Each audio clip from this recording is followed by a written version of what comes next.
It's real. Hold my head. Which one will come to It's in the opportunity.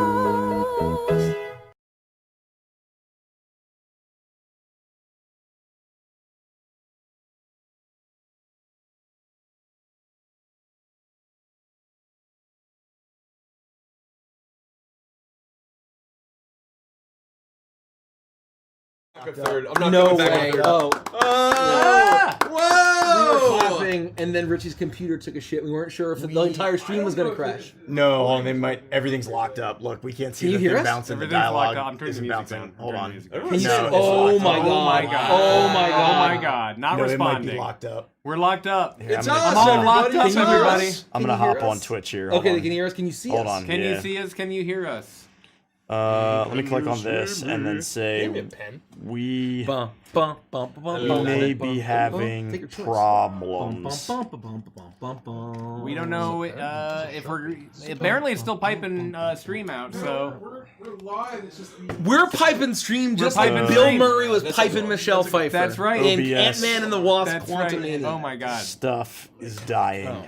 Yeah, we don't have any Those actual were pens. pens. No, we don't have any actual Everything pens. We have is markers. dying. We Welcome are everybody. dying. Hello. Happy Friday the 13th. Gosh, today really did feel like a Friday the 13th, didn't Might it? be all dead. Hello, welcome. We're gonna play some Dungeons and/or It's Dragons, all 5th over. edition style. We're gonna be playing some Icebound. In 45 minutes, we're going to be ordering pizza. Oh yeah? And then we're going to wait for the pizza. And then we're going to set up a game of Axis and Allies. If we're doing that, I'm getting in my car and I'm driving it straight into a brick wall. No, we're gonna be playing Axis and Allies for And car then- style. I've got the whole continent map laid We're out. setting up a game of Axis and Allies. You can each be one of the And so tribes. then the at 5 in Princess the of Wrath. morning, The battle with the Princess of Wrath is actually an in-world game of Axis and That's Allies. right. It's like Dragon Dice. That's why we have to all add Shahrazad to our magic decks. I'm into it. Yeah. I'm into it. Let's Is fucking that the one go. where you play the sub game of Magic? You play Yeah. Shahrazad, you set aside the cards that are currently on the field, you shuffle your deck and play a sub game of Magic, and then whoever wins resolves that Shahrazad, and you keep playing Magic. Oh my god. Hold on. It's too. What a nightmare. It's too white. It's two planes. So all we need to do is just all have 2 planes ready to go. That's it, man. We can get some Shahrazad. I got my. I didn't bring my Magic planes stuff. ready. I didn't even No. bring my dice. Jesus. No, no, no. Do you need then- dice? we're going to play a game of Monopoly. Sorry, my arm's right in your face. Monopoly. We're going to play a You can't see game, that. and then we're going to play a game of 13 It's Dead Cloud End X, so Drive. Base, to your point, I actually No, felt Betrayal totally fine and yesterday and Housekeeping, today. I I love felt Nuggets. completely I'm fine, on the but Housekeeping but Dead End everybody kept Drive. asking me how terrible I felt the next day, and I kept trying to explain to them that we were not at our limit. Like, we watched you guys drink milkshakes. I could have had a milkshake. Yeah. It was that I was at my nugget limit because I didn't want to eat another single fucking piece of chicken. Yeah. Like, I No, it I was- was eating french fries at the I end of would the stream. say it was a combo of I had reached what I would have described as a limit, but also, and we talked about this on Chicken Mania, but at that point of the night, we're like 4 hours in. At that point in the night, they just weren't the crispy, delicious. No, they were McNuggets. like solid chicken pieces. Every It was time gross. I It was took a a bite, soggy it- hunk. It somehow felt Cold. like massive. It got I felt to- like I was yes. eating a brick. When I was trying to eat the last 3 or 4 to get to 50, I had to slather them in hot sauce, hot mustard. I was had the to. savior. I couldn't do the little dips like, anymore for That just got the me an flavor. extra 10 nuggets. Yeah, hot mustard was So good. I felt fine, but that's because I personally didn't go past my limit. I didn't feel sick. I didn't push myself to a point of sickness.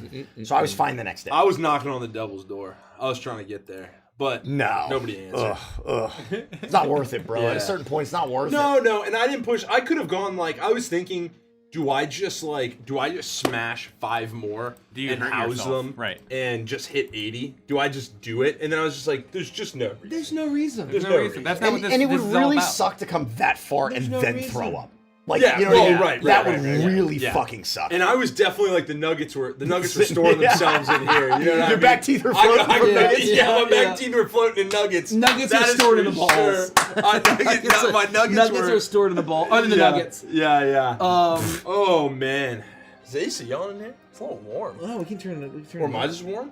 I'm comfortable. I feel like I'm about to I'm start very sweating. comfortable. But I'm like always it sweaty, warmer, so don't. so. I'm not the person to ask. Jeez. I can't wait till we share a room in Origins. We keep our room like a meat locker again. Yeah. Yeah. Yeah. Do Andy you check the always AC? asks. Is it a little warmer? Andy always asks me how cold Makes I you want a the little room warm. when we room together, and I always look at him and just say, I wanna see "As my low breath." as it'll go. Yeah, I want to see my breath when I walk in the room. If want I it to be can't see like- my breath, I can't fall I want it asleep. to be like 1408. Yeah. Last time I was at a hotel, I went in. I said, "Oh, it goes to 60." Okay, I'm going. It's at 60. It's at 60. Yeah. I absolutely love it. Oh man. God, I had something to say. Oh, I felt unbelievable the next day after Chicken Mania because I slept like a baby. I have a very hard time sleeping. Yeah. I can't fall asleep. I don't sleep well. I sleep terribly. But the night of Chicken Mania, I think was one of the best. I slept all the way through the night. I woke up feeling rested. It didn't take me a long time to fall asleep. I felt amazing the next day because I only ate 40 nuggets. I passed out much quicker than I ever do, Yeah. and I didn't really think about it till we were talking about it the next day. And I was like, you know what? I think I did actually sleep a lot better. Yeah. And like I was Yeah. saying, I didn't feel bad the next day. I expected to kind of wake up and be like, oh man, I'm stuffed. And Yeah, you I know, I felt just great. feel like sluggish and miserable. And I was like, So, I felt kind of good. I thought I was going to fall asleep instantly. I didn't. The next morning, I told you guys my plan was to sleep in. Somebody started working on our house at like 8:30 in the morning. On your house? On our house, yeah. We got the where I keep the Traeger. Yeah. We got that screened in. So now Oh, we have a nice. nice Oh, screened nice. in porch. Oh. But they started at 8:30 in the morning. Yeah. So I was up. Absolute brutality. I was up no matter what. I also didn't get much sleep. My fire alarm decided to go off at 2 and 4. Nice. This morning, I heard Kelsey trying to prevent my daughter from getting into our bedroom at like 5 in the morning because go she was away. like, I have to wake up Daddy. And Kelsey was like, no, you don't. Yeah. And then I was like, I'm already up. So we all got up at 5 a.m. this morning. So that was exciting too.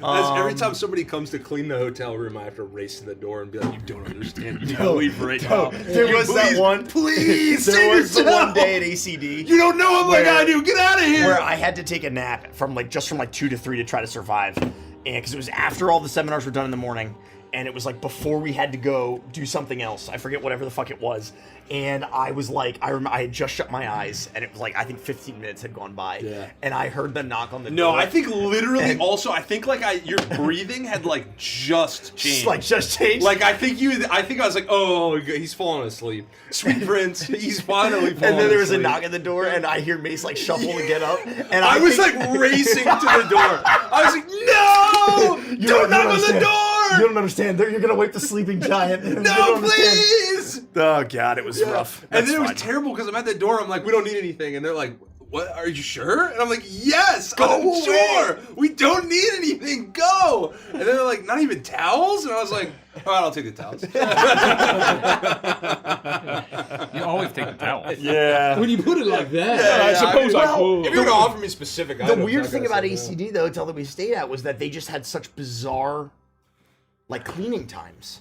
They didn't come until, like, way later than normal. yeah. And so we would be, like, usually back in the room working at that time. Like, we weren't out like we normally, you know what I mean? So they don't clean like at 11 or 12. No, No, we it's had like one 4, time they didn't like show up till 4. 5 p.m. That's Yeah. that's bizarre. And we're like trying to get shit done. We were on meetings, you That's know. We very like, strange. and we're like, hey, get out of here. We're on a meeting. Like, Yeah. come back later. I don't know. Go away. It's fine. Yeah. I don't think we had the room clean once. I think we just took towels every time. I'm gonna do the announcements to keep things moving. Let's do it. Let's do it. Let's Is do there it. a hype train or anything? I guess not. You know, I never even saw one pop up. No, I don't think When we Not were even a live. little chew. Not think- even one. not hype even train one for for Derek. I think everybody hates us now. Oh, no, maybe it's just Derek. Maybe just Almost No, certainly it's Derek. it's Everybody all look of away the, from Derek. After our Quantum Mania slander, all of the Marvel That's right. fanboys. Oh, Disney. They're shut mad at it us? down? How could Oh no! July I don't know 11th. anybody who enjoyed I Quantum love Mania. everything that Marvel Studios puts out. Oh, it's so wonderful. There were some really good screen caps of you, me, and Derek looking at MODOK. Someone Oh, synced yeah. up the scene. Oh, they did. They silently synced up the scene like in the bottom So that you square, can- so that you and then can so you actually just watch see what our we're reaction watching. live. It was I awesome. didn't see that. Yeah, And you're like, cool. oh, he looks like his real design. I can't believe they have the balls to do that. No. Like, and then all of a sudden starts doing the flashbacks. No, for- I stand by that. I am shocked that they had the balls to stick to as close as his real design as they did. Yes. I thought for sure that they were going to completely change MODOK, and that's what you guys were preparing. And he me would have for. been fine if they had just kept that skull face. But then all of a sudden it goes. Yeah. The visor Didn't need comes to up. stretch a human head into it. No. It's like an animated No, character. he looks like a GoldenEye NPC. Yeah. Where they just put that It's face. Yeah. clearly CGI. Yeah. It's clearly fake. Yeah. Right? It's disgusting. It was just a terrible film. And if you like it, you should feel bad. Normally I say there's no wrong fun. If you like That's that film, wrong fun. That is wrong That fun. is wrong 100%. fun, everybody. I didn't like Quantum Mania, Rich. We're I'll just Legends say of Avantris. Welcome back, and as always, this is a mature stream. Quantumania. I need to find a comment. Keep going. Yeah, I need no, to find please. content. If you'd like to support the stream, we got a few different ways that you can do that. We got a merch shop, which is gonna have some cool updates soon. What are you doing? He's gonna I feel like this is an Instagram post incoming. Oh. This is a classic Mikey Instagram. No, post. I'm just going to the Patreon. Go check out our merch shop. We got a lot of really great stuff over there, and also I've been kind of teasing that we're gonna have some cool stuff at Gen Con. So if you are going to Gen Con, make sure you stop by our booth, which is 2865, booth 2865. We're boothing for the first time at Gen Con. We have a 10 by 20, which is a 10 by 20 end cap, which is pretty cool. Where's Gen Con? It's in Indianapolis, not in the Annapolis, Indianapolis. I wish it was Indianapolis. Me too. God, that'd be convenient. Yes, it would. That would be so. We wouldn't good. have to worry about freighting things. Then we could store everything in We my could take a garage. boat. We could take Roll a out of boat. bed, Just walk roll over to Annapolis. Yeah. It is in Indianapolis, which is in Indiana. Anyway, That's true. yeah. So come by our booth, 2865. It's gonna be a good time. We also have a Patreon, which is one of the absolute best ways that you can support us because you get a lot of really awesome stuff in return. You can ask us questions, like in our most recent question post. You get access to Avantris and Chill and unedited episodes of our sessions. There are 2 campaigns that you can only watch over on Patreon. Sometimes we do Monday game nights, which is what we're doing this Monday and next Monday. And there is Hangouts, movie nights, a book club, and so much more. And right now, for the month of June, just until the end of month of June, you can upgrade your tier, or upgrade your tier to get 1 month 20% off, or go from 1 month to a full year, an annual subscription, or an annual subscription to an upgrade annual subscription to get 20% off right off the top. It's the biggest discount that we can possibly give you. So go check that out. When you go to upgrade or you go to look at the options on Patreon, the discount's already included in the price. So you can go take a look at what it would cost you right up front if you want to be here for the whole year, or if you want to upgrade and get 1 month at a reduced price, you can do that. But only for the month of June. We only do it twice a year. The next time will be in December. Use that information to your knowledge or to your advantage. I couldn't find the comment, but it was Okay, go sorry. ahead. This is Paraphrase. There was a comment where like, Quantumania is really not that bad. It's actually pretty good, especially compared to terrible films like all of the Thor films except Ragnarok, and especially Titanic or any kind of Romeo and Juliet film. And I'm like, Well, that's a hot take. well, you know. Whoa! If that was you, I'm sorry, but I was think, like, what? You know what I'm saying? Speaking of Romeo how and do your Juliet, how does your brain not leak out of your ears? there is a version of Hamlet that I can't remember who the main star is, but the movie version of Hamlet that is very, very, very, very good. And Hamlet is like one of my favorite Shakespeare plays of all time because like 20 people die in the final scene. It's fucking awesome. They start dropping it's like an fucking action movie. flies. It's fucking awesome. But I have to figure out who the actor is because I can't remember who it was because I watched it like when we were in high school, so it's been a bazillion years since I've seen the film. And it was just a really good movie adaptation of Hamlet. So that's all I'll say. I have a special announcement. Oh, well, can you wait for the special announcements? No, I have a GQ article. The headline is Corey Stoll fought to keep MODOK's butt shot in Ant-Man and the Wasp: Quantumania. Subheader: the actor discusses his scene-stealing surprise return to the Ant-Man trilogy, working with Jonathan Majors and more. It was a surprise. I'll give you that. I was surprised. I was surprised. I was surprised I that was anyone very greenlit this film, that they greenlit the plot, that once they saw it, they didn't just throw it in the trash can. No, I don't think it's the David Tennant version. Oh, I need to change the timers. Oh my god. Oh, continue. Yeah, no worries. For important dates, There's a pervert. we got the Diamond Scarab movie night, June 15th at 7:30 p.m. Eastern Time, watching Master and Commander. That is on Sunday night. Ooh. And then Nikki's Nook is going to be Sunday, June 29th at 7 p.m. Eastern Time. Ooh. I'm going to thank our patrons now. Ooh. June 29th. Ooh. Am I going to thank our patrons? Yeah, why don't you thank our patrons? I have to find that. There it is. I think you probably should. I think you should thank our patrons. I'd love to if I could find the fucking... But don't you Spreadsheet. dare like Titanic. Great film. Let us all put our hands together in a wonderfully polite golf clap for our Sapphire Eagle tier patrons: Alex Y, Algiskin Gold, Anna Mendez, Andrew B, Anna Gotta give D, it up. Anubis, Arlo L, Arlo Time, Ash, Gotta give it up. Atlas Incorporated, Atticus H, Bagel the Raccoon, Belligerted, Barefoot Bug 62, Gotta give it Beautiful up. Doom, Big Ol' Possum, Blix, Blue Flare 16, Brendan J, Cane Break. I always want to say Crane Break, but it's Cane Break. Cedar, Clap Cloud, Gotta give it up. Cobalt B, Cody N, Cosmo Gyral, Count Glamula, Coyote, Gotta give Dana it up. F, Demonic Wolf, Dana R, Flaming Blue Panda, Gabrielle G, Ghost Girl old Weeb, panda. Ginryu Kaza, Homebrew Hound, Hope-san, I'm over it, Jacob Z, Just Playing Gotta give it Games, up. Caitlin, Catherine C, KDW, Carrie K, Kess, Christina A, Ladybug Isabel, Lady Deathstrike, Lance Gotta C, give it up. Lenny L, Liz C, Lone Mad Cheetah, Lynx, Gotta give it Mama up. Blue, what?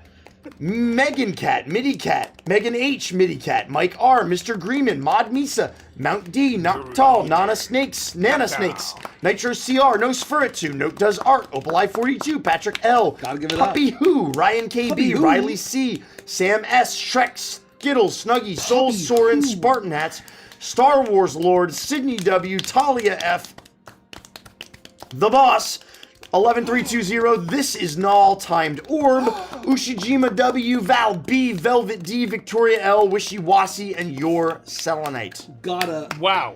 That's a big give old it list of names. Yeah, we're up to Gotta- 88, Gotta give it. 88 Sapphire That's so Eagles many. at That's the a moment. lot, lot of of Sapphire Eagles. Eagles. I think it's gonna get almost to 100 by You're the doing end of the great. month, to be honest You're with you. doing That's great. a lot of Emerald Sapphire Lions, Eagles. we got AJB, Alexis Gotta Y, give it up, Anthony N, Lions. Balarisar, Colin M, Creeper of Mines, Echoes in the Dark, Elenian, Elenion. Gotta give it up. Hard to say. I'm gonna figure that one out and get back to you. Gotta give it up. Fruit Loops, Jessica, Kelly Bean, Maddie Malice, Gotta give it North, up, Palo Lions. Meme, and Rainy Boots. Woo! Lions. At the Ruby Dinosaur tier, we have Bread, Ellipsa, Grumpy, Moon Sun 162, Rocket Raccoon, Sloth with ADHD, and Varus Knox. Thank you. Before you navigate away, Okay. I wonder if I had a realization the other day. I was on Discord and I saw the Discord list. Could you go to Anna Mendez, which you've read hundreds of times? Uh-oh. And I know Anna Mendez. If you could spell it for me, how it's spelled there, I'm just curious. Oh, no. I think I may have added an extra N. Well, so if you spell it, is it? I don't It want might be to. Animedes, Oh. like It might like be. like Archimedes. Oh. I saw that on Discord the other day, and I'm like, whoa, is that? Nobody ever corrected me. Well, I didn't know either. I thought it was Anna Mendez. I just had. Oh, but somebody in the Discord is Anamedes? Well, anyway, I saw Animedes, and I'm like, I've heard that name 100 times, and I'm like, wait. You know what? Their name's misspelled in Discord. I heard that name It's not misspelled in Discord. millions of times. It's not misspelled in Discord. Well, no, I mean, it's a tradition now. I think we should just keep it, but I noticed that, and I was like, Oh boy. Well, Oh boy. I can't wait to play Axis and Allies. they don't pay us to get their name right. I'd like to see anybody else at this table try. No, it's extremely impressive. I saw that, and I wasn't sure if I saw it incorrectly or if I. Titanic is an objectively terrible film. I don't know. That's incorrect. That's incorrect. That is That's a incorrect. bold claim. It's a great film. I mean, I love that movie. that many people can't be wrong. Look at Avatar. No, Avatar's a terrible film. Avatar showed Avatar's up. a terrible hold on. Somebody else. It Wait, are made, you talking it about The made Last bank, Airbender? but then everybody No, forgot about it. Avatar. Avatar. Oh, just the blue- Avatar Hard Just Stop? Avatar Hard The Stop. blue cat. Yeah, That's no, a that was terrible film. terrible. That was a terrible film. I when think- they were going for the unobtainium, I'm like, Titanic is an excellent adventure action I film. had, I always thought you were like really memeing on them super hard. I had completely forgotten that's like actual. I didn't make name that of shit up. It's I actually didn't make- called Unobtainium. I didn't. It's not the best James Cameron. No, film. that is very real. Yeah. It's like unreal that somebody would think to name What's it. crazy is that in the second film, they have to harvest the Avatar whales for something that's even rarer than unobtainium. Oh, and it's wow. in their like Avatar whale sacks. I think it's called Can't Get Enoughium. No, I'm not kidding. You're probably not. I really far want off. some more of them. Serious. Really hard to get him. Even more Unobtainium. Hold on. What is? Look it up. Oh I don't know my what it's called, God. but I'm pretty sure they say that it's even harder to get than unobtainium. And here's the thing with the Thor films, this is my hottest take, and gonna everyone's Google going to go enraged about how stupid I am. I think Ragnarok's the worst Thor film. And I will fight everyone on it. you like that one? You hate that one more than the second one? That is by far my least favorite Thor film. because I really didn't like really? the second one. To me, the Norse that will disagree mythology with you. with Kenneth Branagh and what's his name as the villain, That's a very hot take. the Ninth Doctor. In the second just movie? felt like a classic fantasy film, and I liked it. God, I need to watch it again. My problem with the second one was not that I hated anything particular about it. It was that I've literally, it was so forgettable, I can't remember a single thing about it. I will say, I thought I didn't like it. I always remember not liking it. I would give it another rewatched chance. recently, For sure. and I was like, I don't remember what I really didn't like about Okay, it. I liked it. I might have that feeling if I go back and watch it. I yeah. only saw it once, and I basically was like, oh, I forgot this whole movie. The whole thing was very forgettable to Yeah, me. it was like fun. Yeah. So Opal Eye says, "Sorry, Rich. Titanic is historically inaccurate romantic schlock." Exactly right. But that's the point. Is that if you Oh, treat boy, it here we as an go. action film, as a historically inspired, like James Cameron action film, it's a great fucking action film. Yeah. yeah. And I think as an action film with the historical set piece of the Titanic is super interesting. It's exciting. It's thrilling. You get all the naval stuff. You get all the fucking explosions in the boiler room, and you get fucking, King Theoden. That one son guy of hits the Theodred. propeller on the way down. Yeah, oh, he's in trouble. it's so He's not good. doing good. It's so good. Candy Kitsune, 20 gifted subs. Oh my God, the hype 5 train. It's gifted finally for here. Fawn. We're gonna hype Clever train and we'll play. Skeleton, Death Clock, I gotta finish Lover's these announcements, Rose, too. Cult of Rose, So, Cobalt Blue Waters. Apparently, they learned from the first Avatar film, and the name of the material is Amrita. In the Yeah, but I think there's a line in the second film where they literally tell you that it's more rare than unobtainium. No, they do. You're gonna need some more. it's more precious and rarer. Yeah, see, it's more precious and rarer than unobtainium. That's because it halts human aging. It's the spice of Avatar. Oh, does it really? I never got that far. Apparently. Kelsey was like watching it, and I was like doing We're gonna- something. I don't know. It's Okay, an actual I'm gonna finish the term from announcements real quick. Sanskrit. Professor Immortality. X on Krakoa did it so much better. Let me just finish the announcements here. For upcoming important dates, I already said that. I thanked everybody. Twisted Fate, Twisted Dread, we got those things. Come to Twitch, donate, get a hype train going. We got it right now. Come to Twitch, help us with the hype train. We'll get more stuff. What the hell? Okay. This one? Yeah, Discord. We got a Discord. Join it. It's awesome. For all of our socials, like the Discord, YouTube, TikTok, Twitch, podcast, all that good stuff, go to checkoutourshit.com. For upcoming schedule, our next Icebound is July 11th. The next episode of Stardust is June 28th, which is a Saturday. We're going to be playing all day. That's 2 weeks almost from 2 weeks from tomorrow. now. Yeah, just about 2 weeks. 2 weeks from tomorrow. Yep. The next 2 Mondays are going to be, we're playing Repo for patrons instead of Warhammer Fantasy Roleplay. Your microphone. Next Wednesday is the second part of Chicken Mania, and by that I mean they're playing Minecraft. It has nothing to do with chickens. Well, There are chickens in tons of chickens in Minecraft. Minecraft. There are tons that we're gonna find a The bunch of chicken chickens. jockey. So the chicken The jockey is chicken- apparently very rare. Okay. The lava chicken. I've never seen a chicken. What lava chicken? There's lava chicken. I've never Lava seen- chicken? No, you cook a chicken Derek's- with lava. Derek's That's lava holding chicken. out on no, me. You Derek, guys should get started. So I don't know if you knew this. Derek promised off stream that although it's very rare, he is going to jury rig the game so that we find a chicken jockey. and he promised this. That sounds like cheating to me. I definitely said that. You guys do your own. You guys do your own That's thing. something that happened probably. I invented it. For special invent it. announcements, I invented what else? When do we get back to Witchlight?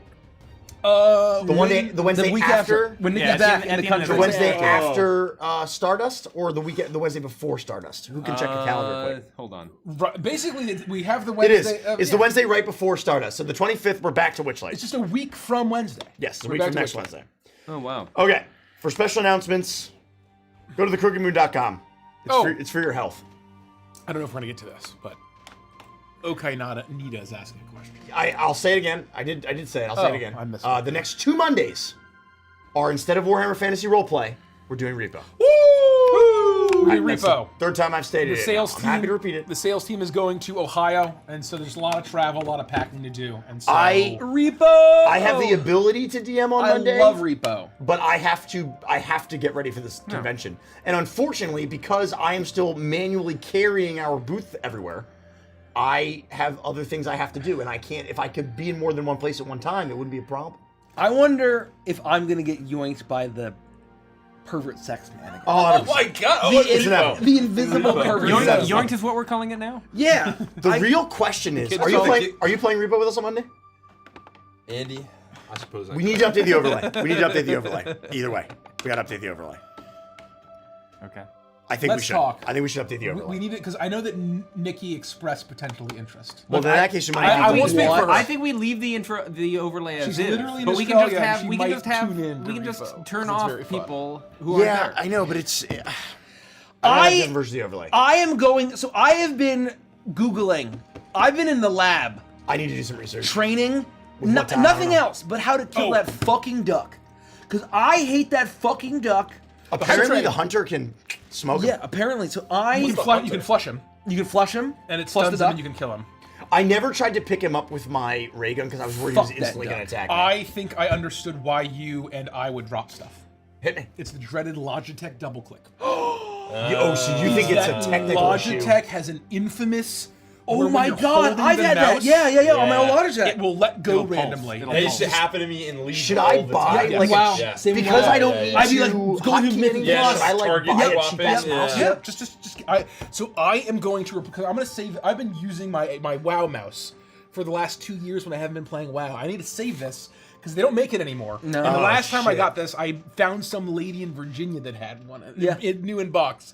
But that Okay. was like 4 years The, ago. the last time I bought my Logitech G600, Yeah. I bought 2 of them. Yeah. For that exact reason. Okay. Because I I use was the like, G7. I have to 700. go to Best Buy to pick up a micro SD card. Yeah. So Hell I yeah. need to also look at Snap it mice up. there. I need to look at mice. Yeah, I need a new keyboard. Mouses. Because my ducky now can't hold. So like I can't run with my ducky, so I had to use this guy. I was using this keyboard to play Repo last time. Because By the way, all of let's my keep the tech hype is train fucked. going. We have 1 minute. Come on, can we get it? We're gonna do a massive reveal if we get a really high hype train. Massive reveal. We can't do the single. It's too soon. well, It's too soon. Oh, we'll preview one of the combat songs. Oh, that's May, it. May says something, right? I was pointing at something. Oh, we Yeah, don't have that's to. easy. I mean, That's a listen, that's a very attainable thing. I'm fine with it. I mean, If it were up to if we me have as a the head of the sales crazy- department, I would say yeah. Let's do both. Let's do both. If we hit a crazy high hype train, we're gonna have 2 crazy announcements. 2 mega announcement reveals. What's crazy high? 15, 20? I think at least 20. Right? I 20. think 20. 20? 20. 20 is Sweet very 20. It's not reasonable. really If near we- the goal, it's but not it's like- pretty. That's I'm sizable. telling you. What's our record? You guys. It's like 20 28. 28, I Yeah. think. 20, our record's insane. 28. If we hit 20. If we get to 20, if we hit 20. I think we have one really good reveal for sure. We're And gonna then whatever reveal Mikey's got. one of the combat tracks from the Crooked Moon combat album, and then I'm gonna reveal something. Mason's gonna reveal something. Richie's gonna actually reveal it. Richie's but gonna I'm gonna okay send it to everything. Rich. Richie's And gonna I'll say, reveal I one of the sign many off on it. Easter I eggs that I put in endorse the Honk revealing Legion this. that nobody else knows about. Derek will Honk Legion the Easter egg. And for those Okay. that don't know, the Honk Legion is available for all VIP backers. If you were a VIP and you haven't gotten the Honk Legion yet, go download it. It's on gonna- BackerKit right now. Since we have a renewed timer, I'm going to blitz through the rest of these announcements.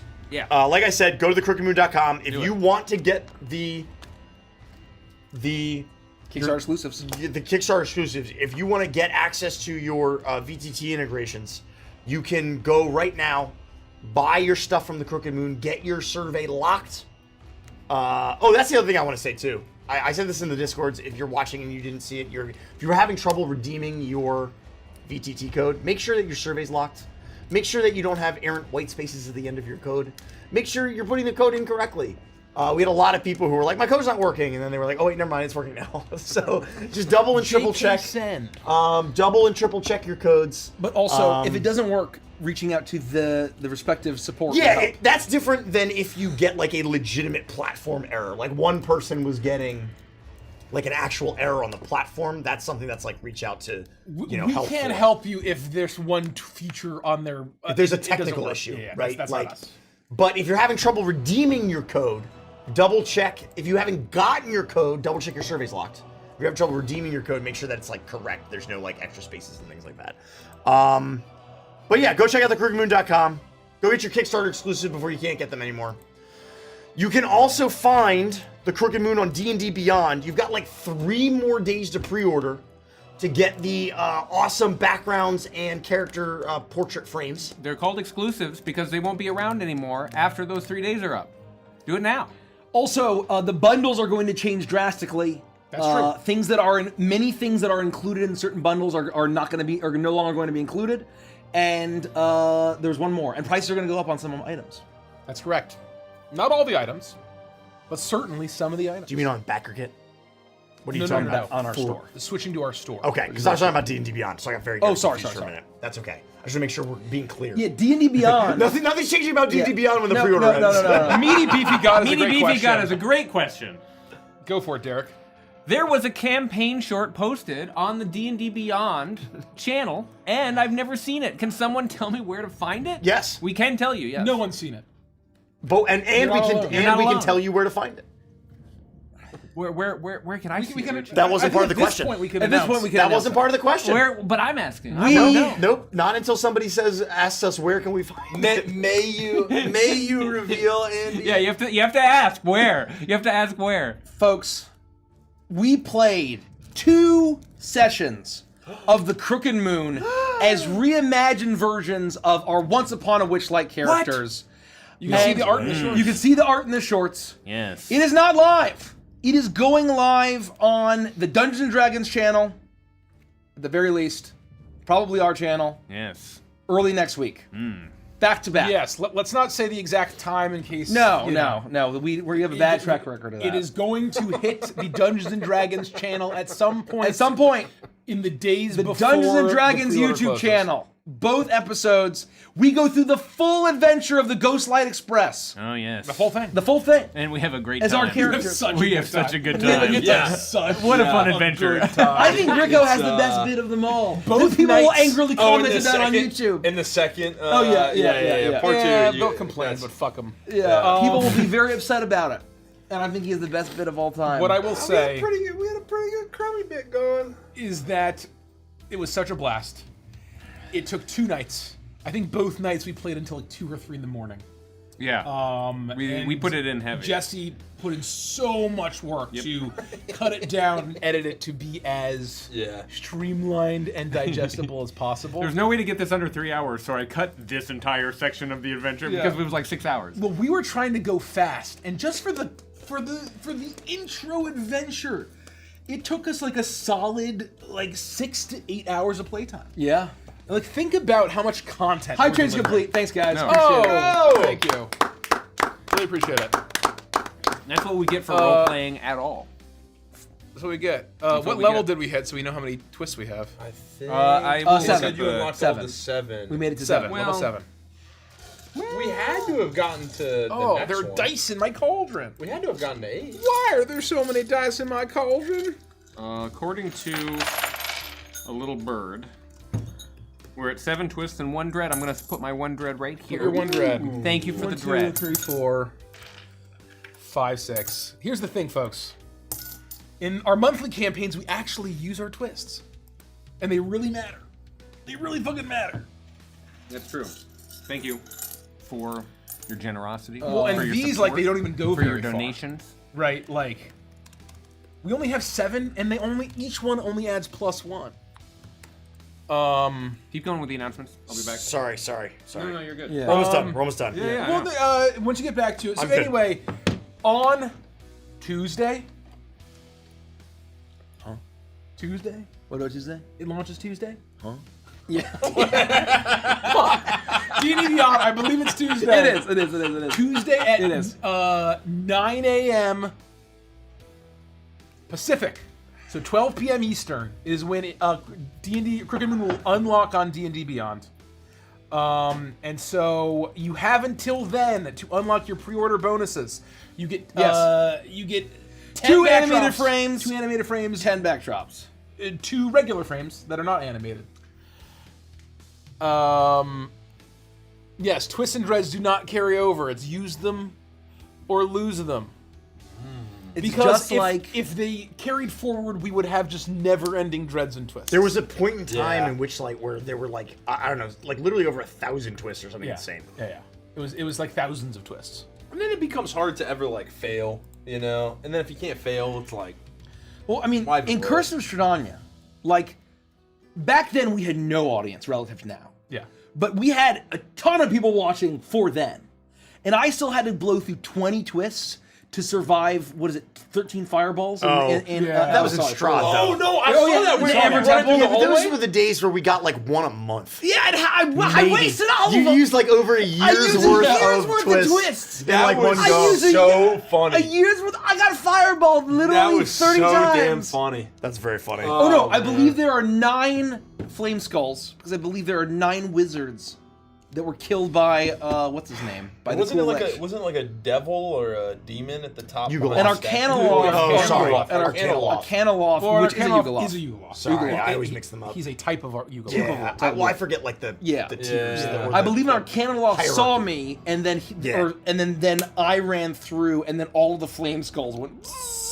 That's why I had them all die permanently beneath Dark Wings. You're not. I got my revenge. That's very funny. That's true. You weren't resistant to fire, were you? No, not at Should've that had point. Shep go Not first. at that point. Yeah, yeah. Fuck. Fire Guppy says, Curse of Strahdanya is so different to see you guys as small-time Twitch streamers. I know it's probably hard to comprehend, but we did that for 5 years. Yeah. Like, in the grand scheme of our timeline, we were small-time streamers for much more than when we weren't, right? I remember starting Edge of Midnight and thinking like, I can't don't think believe that's what 20 people are watching us. oh my god. You know, Yeah, it and that wild. was like really exciting. You know, For those that don't know what Strahd is, it's Curse of Strahdanya. It is one of our older campaigns, and it is one of the campaigns we've completed. It is a beautiful story, in our opinion. One of our favorites. When folks ask us what our favorite campaign is, we usually say Curse of Strahdanya. When folks ask us what our favorite characters to play are, it is usually the characters that we played in Curse of Strahdanya.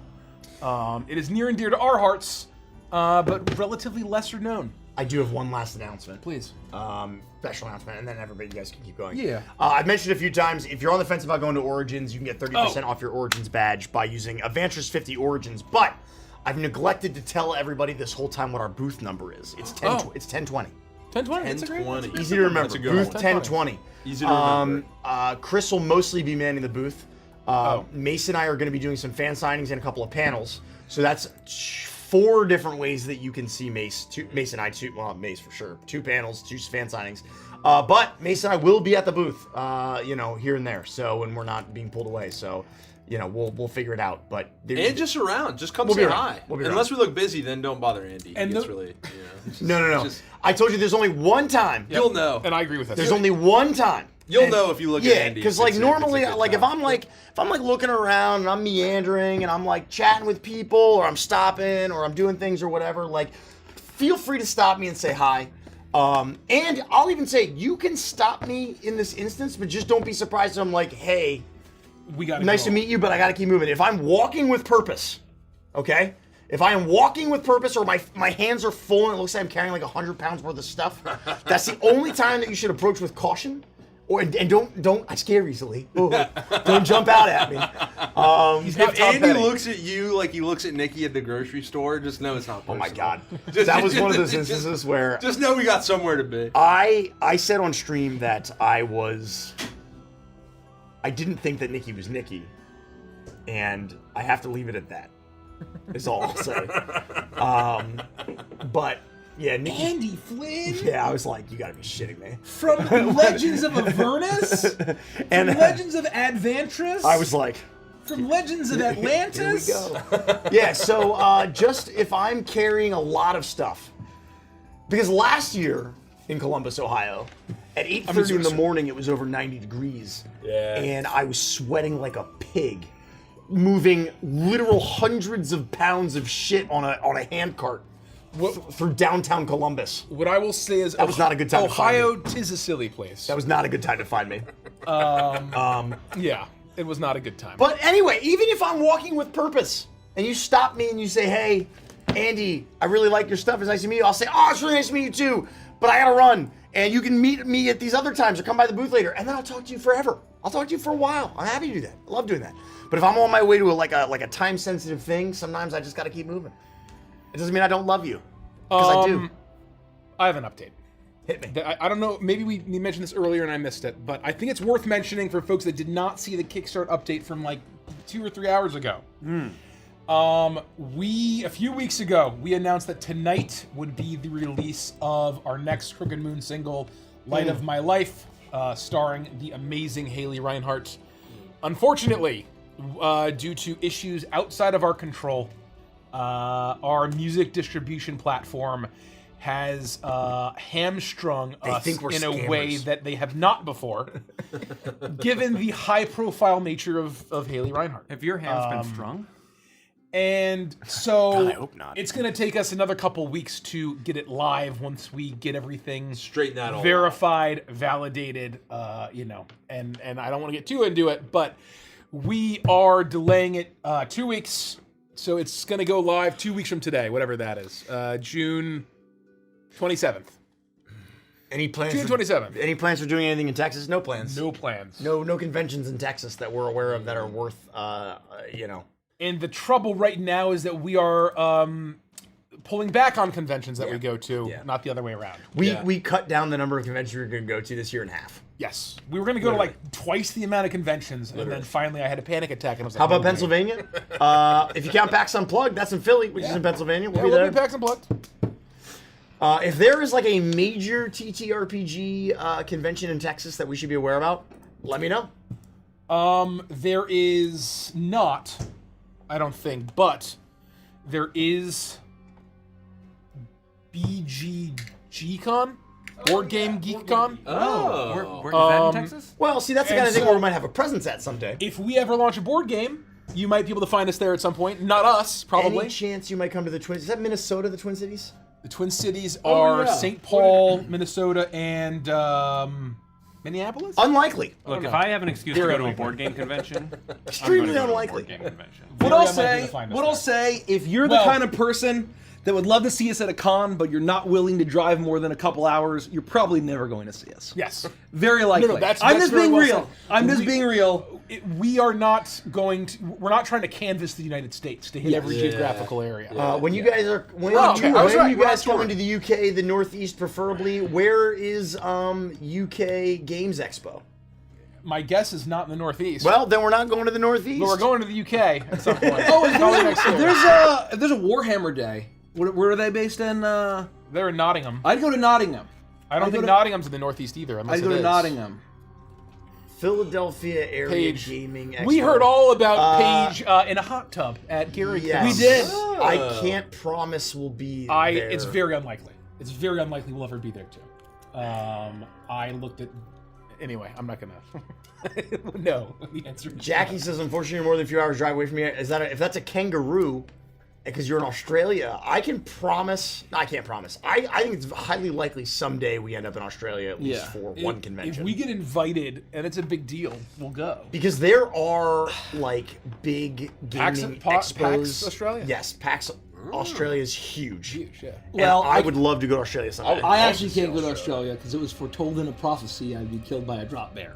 Oh! So What? Oh, no! I need Who to- told you this prophecy? It was foretold in a prophecy. Who I need told to it? spend my entire life Drop bears avoiding aren't the real. prophecy, however, yet dooming myself to the fate of being killed by a drop bear in the Okay. least expected Well, way. That's right. I don't know what to tell you, man. I don't know how to tell you about. I don't know how to tell you this. Is that really? Would you go back to too many games if invited back? So I talked about this year. The reason we're not going too many games this year is because that they have a rule where they only invite people back every other year.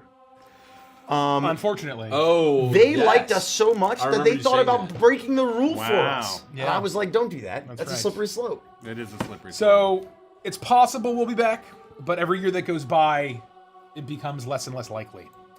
So Here's the thing. I was blown away by the turnout and the showing that we had at Too Many Games. It was so I fun. agree. so fun. I will tell you that Too Many Games is objectively a better convention than some of the ones that we're going to this year. I would say that's true. I had a great time. at It Too was Many especially Games. nice because we had access to the stage bathroom. So what I'll And say- that was That was the best part. The That was lines what in the luxury. bathrooms are unforgettable. what luxury. Well, and that's just They an unfortunate. are egregious. That's an unfortunate reality of the convention center itself. Yes. What I will say is that if it's up to me, and it's worth our time, I will push very, very hard to put that, not necessarily in our yearly con rotation, but to never go again would make me very sad. And I think that there could be value in going some other year. I just liked Can't promise. me and Derek almost getting electrocuted many times. Oh my very god! funny. I was I don't know what there you're and that talking- bit still. That was my favorite part of that convention. Can we was do very Avengers and Chill for that convention? Every Pissing single in the time. stage bathroom. Every single time. And Derek getting electrocuted. It's just in all the such a photos. good. Just come here, stand in the middle. Everything's gonna be. No, it's more like Yeah, but when you electrocute, We you were lock, just you lock making, up. making what it ourselves is. giggle. Yeah, that's basically all the your muscles entire time. contract, right? What a silly. Okay. goofy I'm ready to do go. that, right? I'm ready to go. I Let's have get 2 started. seltzers. I have coffee. I'm ready to go. Oh, I'll get a seltzer. Right now, compared to last week, we would not have even been over live yet. No, so we're good. We're good. We'd be do it. ordering pizza. We'd be in ordering 10 the minutes. pizza right now. Yeah. We're doing great. Definitely make the drive down from Winnipeg to GaryCon. I think that's a great idea. Gary Con's amazing. Yeah, It's a lot of fun. it's a lot of fun. A lot of fun. A lot of fun. A lot of games. A lot of fun. There's almost too many of them. games. There's So- too many of them. The other thing too, and I know that Cobalt is the one asking about Too Many Games, is that Cobalt has the story. Like right now, Cobalt has the record for my favorite fan interaction of all time. And I think I've told this story once That's or a good twice record, too. on stream. Was it Derek who was sitting next to me? Yeah, yeah. Because I was all the way at here, the end. You were right. Oh no, you were right at the end. It was next to me. Then Rich was next to me. And so you'd be surprised, but even just like Derek, then me, then Richie, there's enough space between all of us where it's like you don't like Richie doesn't see who's coming next, right? Like you don't know. No, I don't right, You know what I mean? I don't. And so I'll just tell the story real quick and then we can get started. And so this person comes up to us and they're like, Oh. carrying their stuff, and you know, we'd already seen like a bazillion people at this point, and this person walks up and they're like, "Hi, nice to meet you guys." I'm like, "Oh, Derek, it's awesome to meet you." Just like, Are you enjoying the con? Yeah, how's your con going? It's nice to meet you. Like, you know, have you been here before? This is our first year. Like, is this your first? Oh no, you know. And they're like, "Oh yeah, no, like, oh, like I'm in the Discord. It's fine. I'm in, like, you know, I'm a part of the community." Oh, It's fine. that's awesome. That's great. Usually we don't meet many Discord people when we do these things. Like they Yeah. don't even know we have a Discord. Yeah. What's your Discord handle? You know, do you mind telling? Like what? Well, I do some fan art. Oh, okay. Cool. Yeah, nice. I'm Cobalt Blue Waters. What? Way to bury the lead, Cobalt.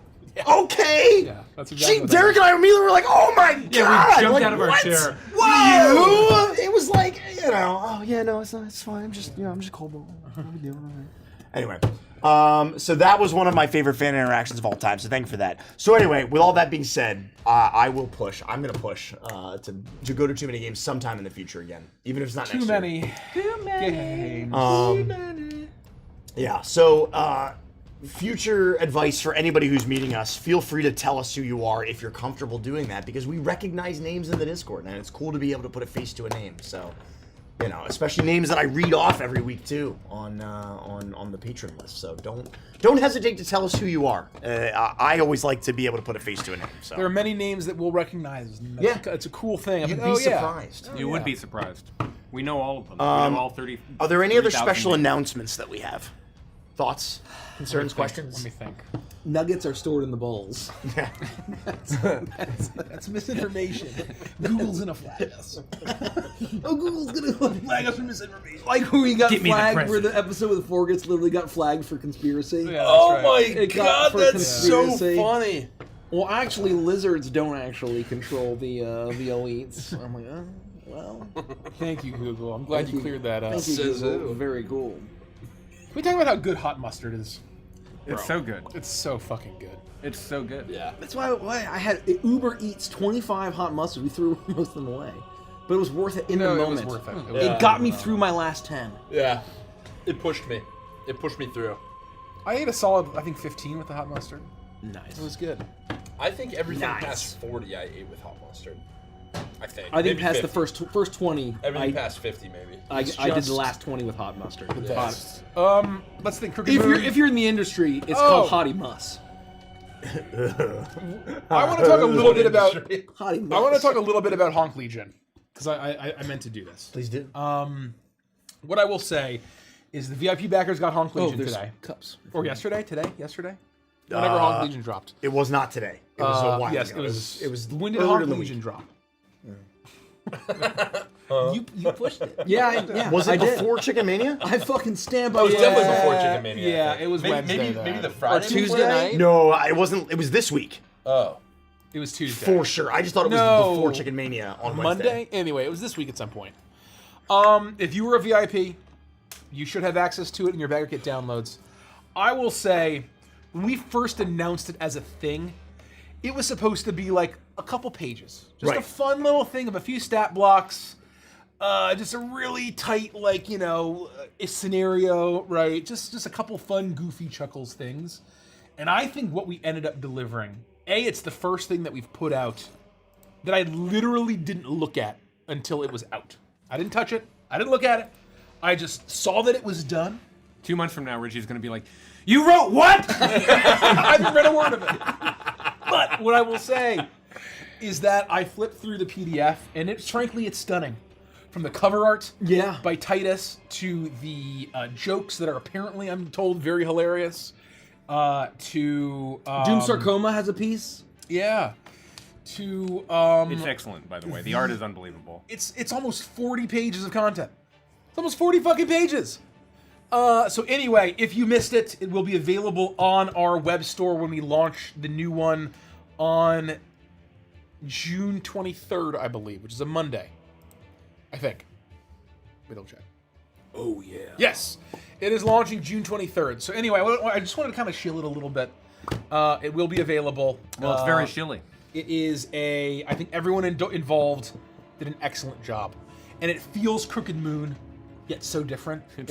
It was just, it's the perfect inverse of the borders are Crooked Moon, but not, right? Like, it's so good. It really is a bizarre, wacky, goofy, fun times adventure. Yeah. I do not think you run it as a folk horror adventure. It is in the world of Druskenwald, right? But it is it's the kind of fear you get when you're being tickled too hard, not the kind of fear you get when you're isolated in the middle of nowhere and there's people with skewed morals and belief systems.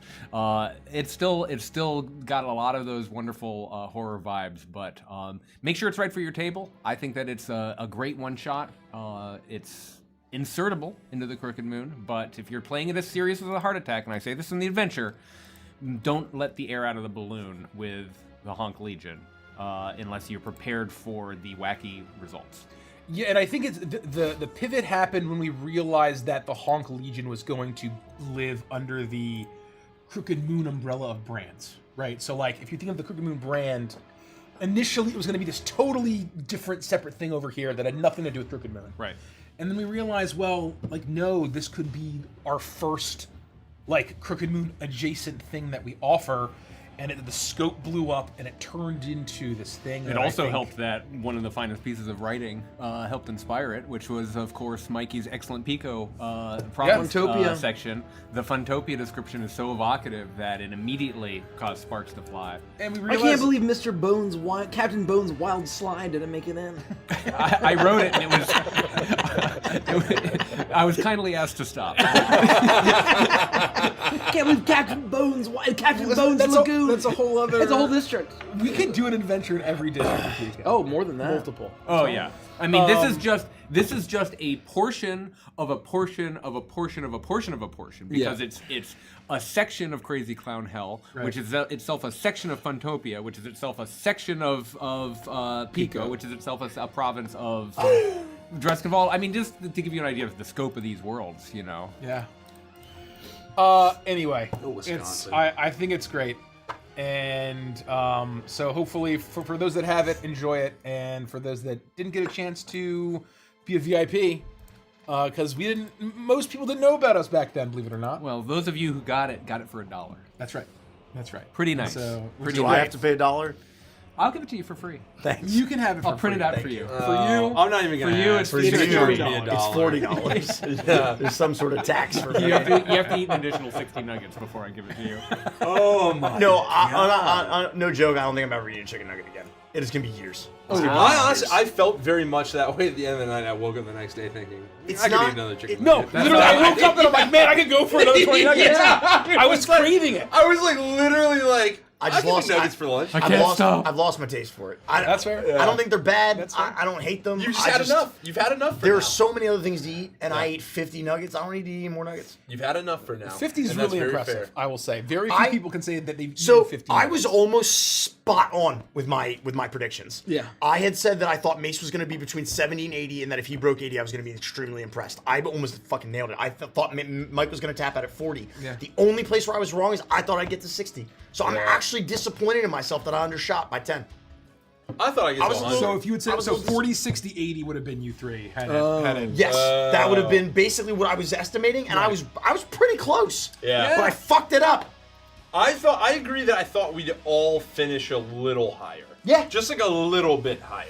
Yeah. I thought Mike would just- get to 50. I thought Mike was gonna get to 50. I thought That's it was what getting to thought. 60. I predicted 40.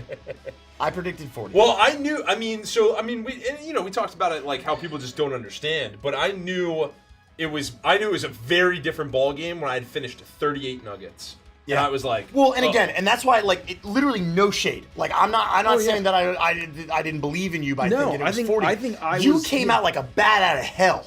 Oh, yeah. I also didn't expect you to inhale No, like as soon that. as I hit like 17, I'm like, oh, I'm getting full. I was like, I hope the hot mustard comes. No, 40 hit me like a brick wall. Yeah. I was like, ooh, 17. 40 that's 40 is good. right around because I think it was exactly 38 where I first had the thought, like, oh man, I think I'm kind of filling up. Yeah. And then it was like a little bit of a journey to 50, and then I paused, and then I ate to 75, and that was all basically like just muscling through. Yeah, we should have had an air fryer on the table where we could have been air Yeah, frying just, these like, cold nuggets back reheating them. back to full strength. Yeah. Well, if we ever do this again. I'm not doing it again. Air fryer on the table. I'll pick something. Can we see how many Taco Bell crunchy tacos we can eat? Oh my god. Because guess we I could. think I could legitimately eat more than 20 of those. I would do That's it. I would do a impressive. Taco Bell crunchy taco throwdown, but then for me they'd have to be Doritos Locos. That's No, my I think favorite. you can pick your tacos. You can pick your tacos. Because choose your shell. Here's the thing, right? Like right off the bat, the other night I crushed. Easy. If we Easy. break our hype train goal, we'll eat The some other night, I ludicrous crushed- amount of crunchy shell tacos. I crushed 6 hard shell tacos, Hell yeah. a cheesy gordita crunch, a chicken chalupa. Easy. Yeah. So I think the next step for me to test my limits on Taco Bell is a taco box, and that's 12 crunchy tacos. Yeah. If I can put that away, then I'm a striking distance of 20. I have a funny story about Taco Bell taco boxes, but we should probably get started. Okay. I've been ready. Yeah. No, I'm kicking. I'm delaying. I'm ready. I got nothing left to say. Derek, Yeah. take it away. I have to do the YouTube. We are Andy. Start the choo-choo train. This is Strength. Lend us your channel and subscribe. Good news. We can Here we go. bees. Let him Good go. you will live for 30. This is insane. 30 years.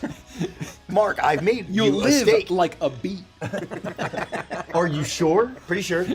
They're a trash bag into space at work. Mark, I made a steak. This is insane. That's my favorite part. Okay. I just like when Mark screams, "This is insane." Yeah. Okay, ready? Everybody ready? Here we go. YouTube intro. Do you want to like chill the music out a little bit?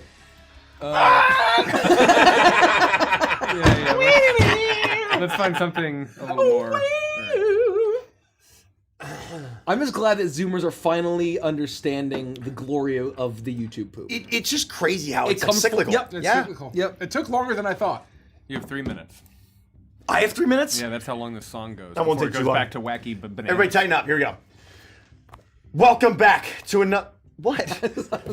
I want to get that on camera. Okay, here we go. He's throwing his hands in the air like there's something wrong. Beats. Welcome back to another episode of Icebound. We would absolutely love it if you would like this video, subscribe to our channel, and check that bell so you never miss an episode. And of course, while you're doing that, I'm going to read some quotes from last month's episode of Icebound right now. Quote number 1. I love how these guys still feel like they're the good guys to me, even though they're stuck in a hard place with difficult decisions. We've talked about this. At least 2 of them probably weren't that morally good in the first place. And Yornir is the most true to form druid I've ever seen. And Derek voicing Jack, absolutely perfection in every way. Perhaps because it reminds me of death in the movie Tuesday. Ooh. Quotes are a little longer, but I'm going to read them. No, They're that's just really really good. Let it Quote rip. number I 2. love Rude Tuesday. I love when you guys talk about rules, game rules in character. They added dark vision to me, Barnabo said grimly. Yeah. Quote number 3. As soon as Andy mentioned Scrim intentionally not eating, I knew what he was up to. That scene where he asked Graveyard Jack those 5 questions ending with, "Are you hungry?" Absolutely gold standard. Well done, you guys. Andy, you never miss. Thank you. Quote number 4. Derek said, "You are suddenly struck by a memory of Mei Li. My heart shattered into 8 billion pieces. I absolutely need Tai Shen to survive this campaign, not just because he's my absolute favorite, but so we can learn more about his relationship with his niece." Unlikely. Great quotes. Great quotes. As always, make sure you leave a comment below, and maybe next month we'll be able to read, what you put down there. I usually ad-lib this, and now I'm reading from it. It's really messing me up. To support the stream, there's a few different ways that you can do that. You can become a channel member right here on YouTube. I should just not look at my phone. You can go check out all of the awesome stuff that we have on our merch shop. You can become a patron over on Patreon, but make sure you do that quickly. The month of June, 20% discount. By the time you're watching this, who knows if it's going to be June anymore. The discount will come back in December. I don't know. Just remember this moment. I don't know what to tell you. You can go check out The Crooked Moon at thecrookedmoon.com. There's only, by the time you watch this, the backer store will probably be closed. But you got to go get your Kickstarter exclusives right now. And The Crooked Moon's also on D&D Beyond. The pre-order will surely be over by the time you're watching this. Oh my God. Thank you. Yeah. Thank you. Derek, take it away. We are Legends of Avantris. This is Icebound. Lend us your strength and join us.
It is the middle of the night, and you find yourselves deep in the woods, far outside of Argentholm. You've just witnessed Scrim's own guardian, or a curse, perhaps, consume the lives of 4 elven individuals, members of the Shadow Veil Cabal, at their request.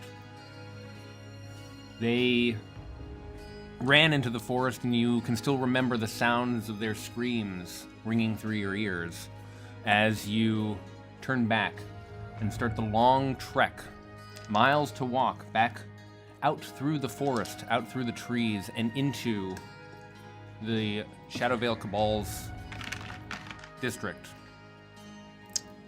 You're walking alongside the elder, the woman who is leader or chieftain or matron of the Shadowvale Cabal, Elder Nightbloom, and the two newlyweds, just the remaining three of you and the four of you trekking and back through this path. You shared a few words with her just before they turned and started to make their way back, and now they're probably a few dozen feet in front of you, and you can see that the Elder Nightbloom is consoling the daughter and the son regarding the difficult challenge before them, not just the violence they just witnessed, the loss of their parents, but also the mantle of responsibility that soon, perhaps, will be thrust upon their shoulders. For a long while, you walk in silence, but eventually, this feeling of crushed snow packing underneath your feet, you feel free to take this moment to speak again and digest, for lack of a better word, what you've just seen. What happens next is up to you.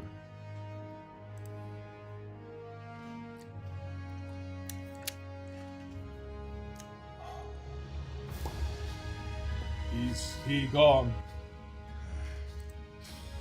I think so. Yeah, I think so. How do you feel? I don't know. I don't feel more powerful. I don't feel good. I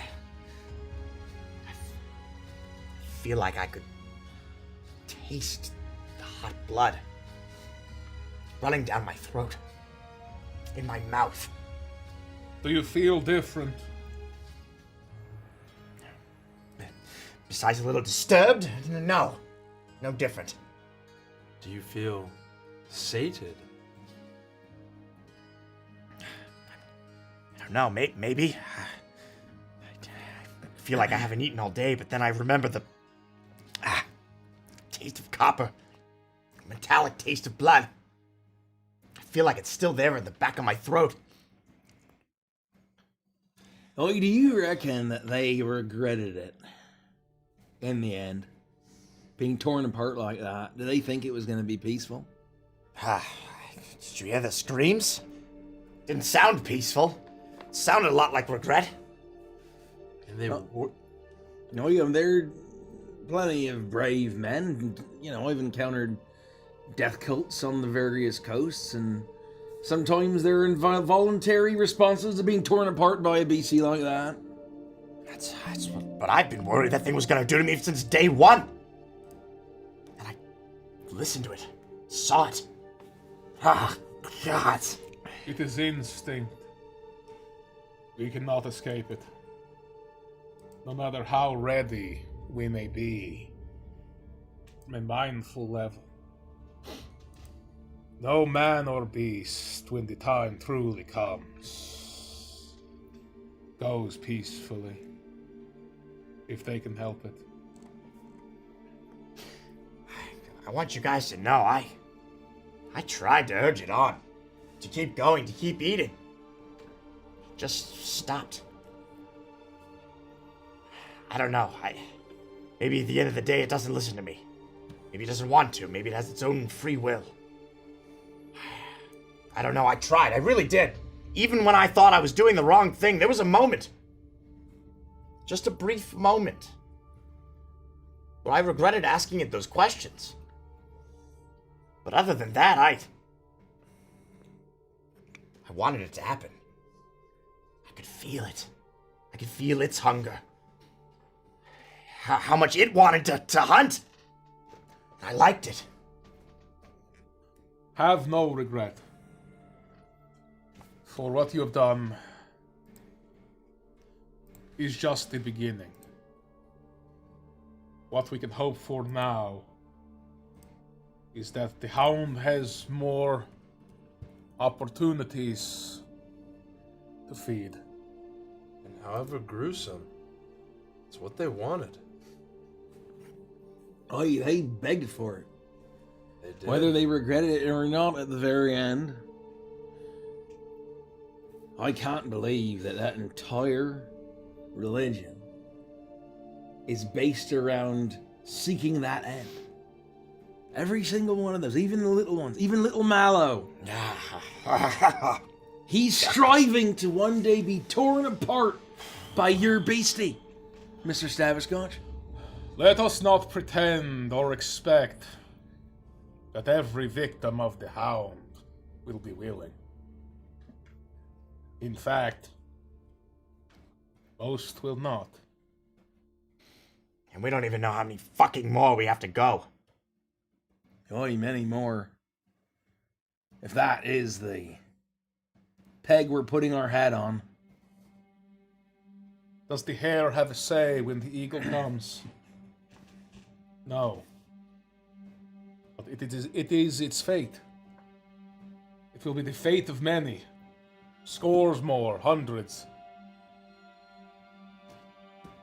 Look, I'm not gonna pretend. I'm not gonna sit here and pretend from my high chair that, I haven't killed people before. Even before all of this, before Drakkar. I'm sure we all have. For the most part, we've all had some line of work that wasn't necessarily the most upright or upstanding. But there was something different about this, I'm telling you. Good Lord. I don't think that operating a tea shop might be... I was gonna say, I just ran a tea shop. Probably is not quite in the same vein as the three of us. It's the tea shop owners you really gotta look out for. Let's be serious here. I mean, if the door was always open. I know it's the quiet ones we gotta watch out for. Nice, that's true, I suppose. But I agree with Yornir. I think the ice seems to take its payment in blood. And before we leave this place, there'll be many an opportunity to feed. Blood is the most powerful substance in nature. And the land craves it. Do you feel like you have any control? It's a tough one. When we were at that horrific lighthouse, I hate to bring that up. Yeah. But there was a moment where I thought it was listening to me. But how much of that was even real? Where were we? What was right? There's no test. There's no evidence there, right? Then, tonight, it seemed to listen. Only to a point. Maybe it only feasts until it's full, and it has some sort of biology to it, and it has to wait to eat again. Otherwise, if it were up to me, I would have urged it to keep going, and I would have, if it was listening to me, it would have, right? Maybe? I do not mean, can you give it commands and have it obey you when it is here. I mean, can you call to it? Can you summon it? I think I can. There was something in that moment where I knew that if I spoke to it, it would listen, it would call back, and it did. I could probably do it again. Maybe not, at the drop of a hat, but... It seems as though when your goals align, the beast will come. And so the question is not how to control it, but what does it want? Aye. Mr. Yornir said blood, aye? Yes. Perhaps that's what it needs. It needs to sense the blood. It needs to be drawn forth from the shadow by the blood. I heard tale of a sorcerer pirate king. Filled hulls of his ship with blood. Went against a fleet 10 times his strength. Unleashed the blood upon the sea. Conjured krakens from the deep. Victory that day, called forth with blood. Perhaps it's the same with your beastie. I know a hound is a little bit different than a kraken, but at the end of the day, they're all just hungry creatures. I think, deep down, I get the feeling that, yeah, I could probably do it again. Maybe not right now. Tomorrow, the next day? Sure, why not? It's worth a shot, right? What do you got in mind? You just asking? What are you thinking? I have said it before, but war is coming. And my intention, my hope, my wish was that your hound would feast and ascend and aid us in the coming war. But this was just several souls. It needs more. And perhaps it needs time, but I worry we do not have this time. Even if it does feast and ascend, as you say, we can't count that it will stand with us. If truly it breaks free of whatever bond it has with Scrim, it could follow any call, including its own. But you, Yornir, you, I think, have learned how to break the shackles the princess has put on those that call this land home. We could bring a new army to bear against her. The one that she built herself. Yes. Yes, we must condense our allies and bring them to bear under your banner.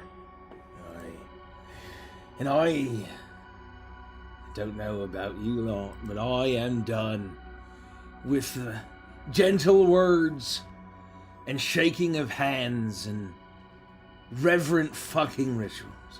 I now crave the same thing that beastie does. Now is the time for blood.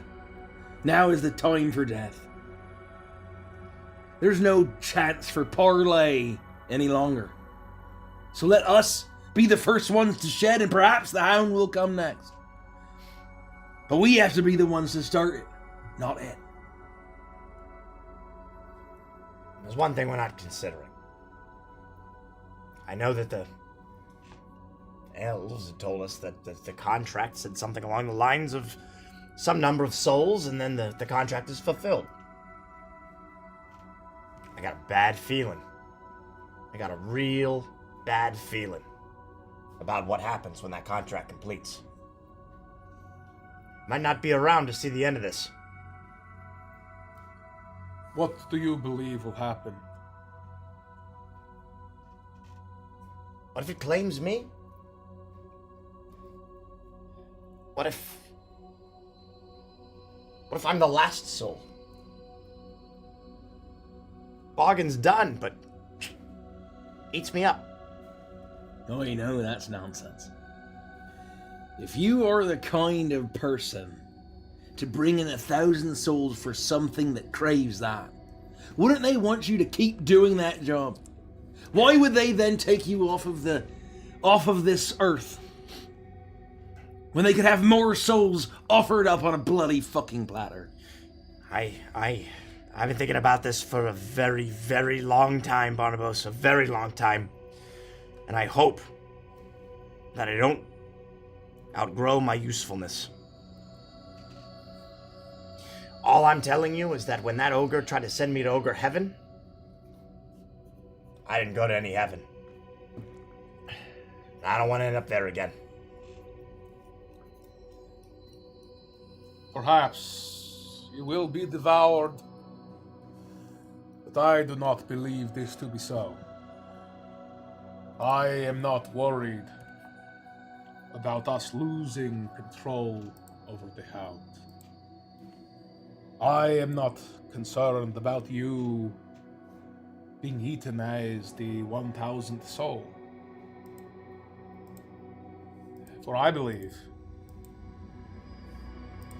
this is why your fate has led you here in this moment, in this place. And I believe you and the hound are one. The hound will not devour itself. For it is you, and you are it. I hope you're right. Look, this place is rough. We might be toasted any minute, right? We might tomorrow one of us might bite the dust. So I'm in. I'm gonna lean into this thing and I'm gonna harness his power. Yes. All right, I'm gonna do the best I can here. Yes. But just if it gets away from me and old Scrim just becomes dog chow one morning, just don't be surprised. We're here to stand with you against whatever comes next, Scrim. However you draw on that power, whatever happens, we'll face it together. And I don't think any of us fear death any longer. At this point. To your point, it's not so much the death I'm worried about. It's what might come after. Boy, I look forward to that for me. I'm sorry that you may not experience the same thing. The Fiddler's Green. But there's more I have to do here yet. I'm afraid. We all die. It is inevitable. But not before that fucking white bitch queen. She'll die first. Even if I die one moment later. Let us end all of this before that time comes. Aye. It is late. We must rest. You especially. Let's head home. You continue making your way through the dark forest. It's already past midnight, and it was a 6-mile trek to that secluded place that you made your hound emerge. And returning to the Cursed Glade, you recognize that it is quite sleepy. Decorations lie to the side, some having been cleaned up, others left till morning. The wedding that you had participated in has calmed. It seems that this is not an all-night affair, that once the procession leaves, everyone understands that the celebration is over and have found their way back to their own hearths to ponder the events or perhaps find what sleep they can, especially knowing that it was a celebration under the watchful eye of the oppressive Princess of Wrath. It's here that you catch up with Elder Nightbloom and the young couple. And she turns to the four of you. Thank you again. Thank you for what you have done. We will be here if you need us. The time will come when we will need you, all of you. Anyone who can fight, anyone who can weave spells, we'll need all of it. Even the lesser of us are trained in some magic. We can fight if we need to, even if our numbers are very limited. And we will be much stronger for having fed one of our God's guardians this night. Yeah, I was gonna say, save your thanks. If you want to repay us, get us more souls. We will have to arrange another night like this one, but I can spread the word quietly, discreetly, and perhaps your hound will be hungrier for more. Here's hoping. And if you know any other houses that you believe would seek to turn against the princess, we would see their bonds shackled and draw them to our cause. The spirit callers, the wayfarers, even the dwarves that dwell beneath us in the underice. All of them have some reason. They might feel anger towards the princess. Use that, and you might find an ally. Thank you. Thank you for setting us free. I know not how many more years I have with my tribe. I do not know how many more days or weeks I have. But you are here. I would ask you one more favor. See after the newlyweds. They're going to be quite alone. Perhaps not as alone as I was when my betrothed left me, chose to exile himself, leave and go somewhere else in Drakkar, I know not. He refused to live under the reign of the princess. But I stayed, and they will need more support, not just each other. I fear that there are hard days ahead. Harder than you can imagine. We've said this before, prepare your people for blood. We will wait for a sign. If we must rally, we will be at your side.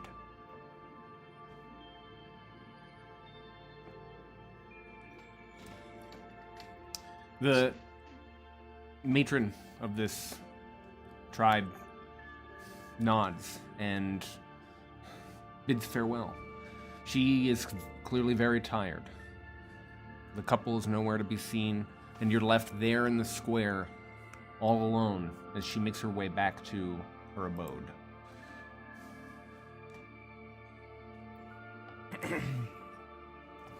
We have strong allies in these elves. I am less confident in the others, but we must try. After what she did to the Spirit Walkers, I would imagine they would join us readily. I think there's hate here. This whole fucking place reeks of hate, doesn't it? I think they all hate her, she hates them. I think all we have to do is just we let it out. Strike a match. And this powder kegel's going to blow. She may yet still have some of these tribes truly believe in her. The warrior Goliaths seem to stand with her readily. I don't think we can turn everyone against her. No, I know. I know the chieftain's type. I suppose the former wife of the chieftain, before he cut his fucking head off. I think even she can be swayed. She has more hate than the rest of them combined. All we need to do is just give it a little nudge toward the direction of the princess, and she'll turn her hate there. I mean, surely some of these peoples found out that they were eating their own. Might sway even the most staunch supporters. It may. Whatever happens, we have to try. You're continuing to make your way out and through the main path, the thoroughfare that leads into the Cursed Glade, and you pass a familiar spot. It is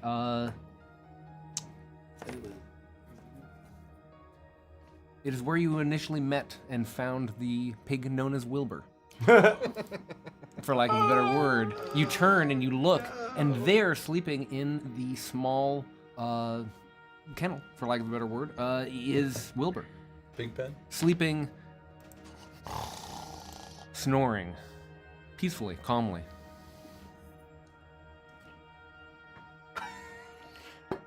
There is no time. I go and I unleash Wilbur. I open this kennel. I'm taking him. You walk over and you start to wake up the pig, and he sort of blinks and immediately recognizes your scent and Come, Wilbur. It is a miracle you still live. You may not be so lucky again. Join us, please. He seems tired. Are you guiding him, attempting to coerce him out of his sleeping spot? Yes, you must join us. Your wisdom and your strength. You are iceborn, I can tell.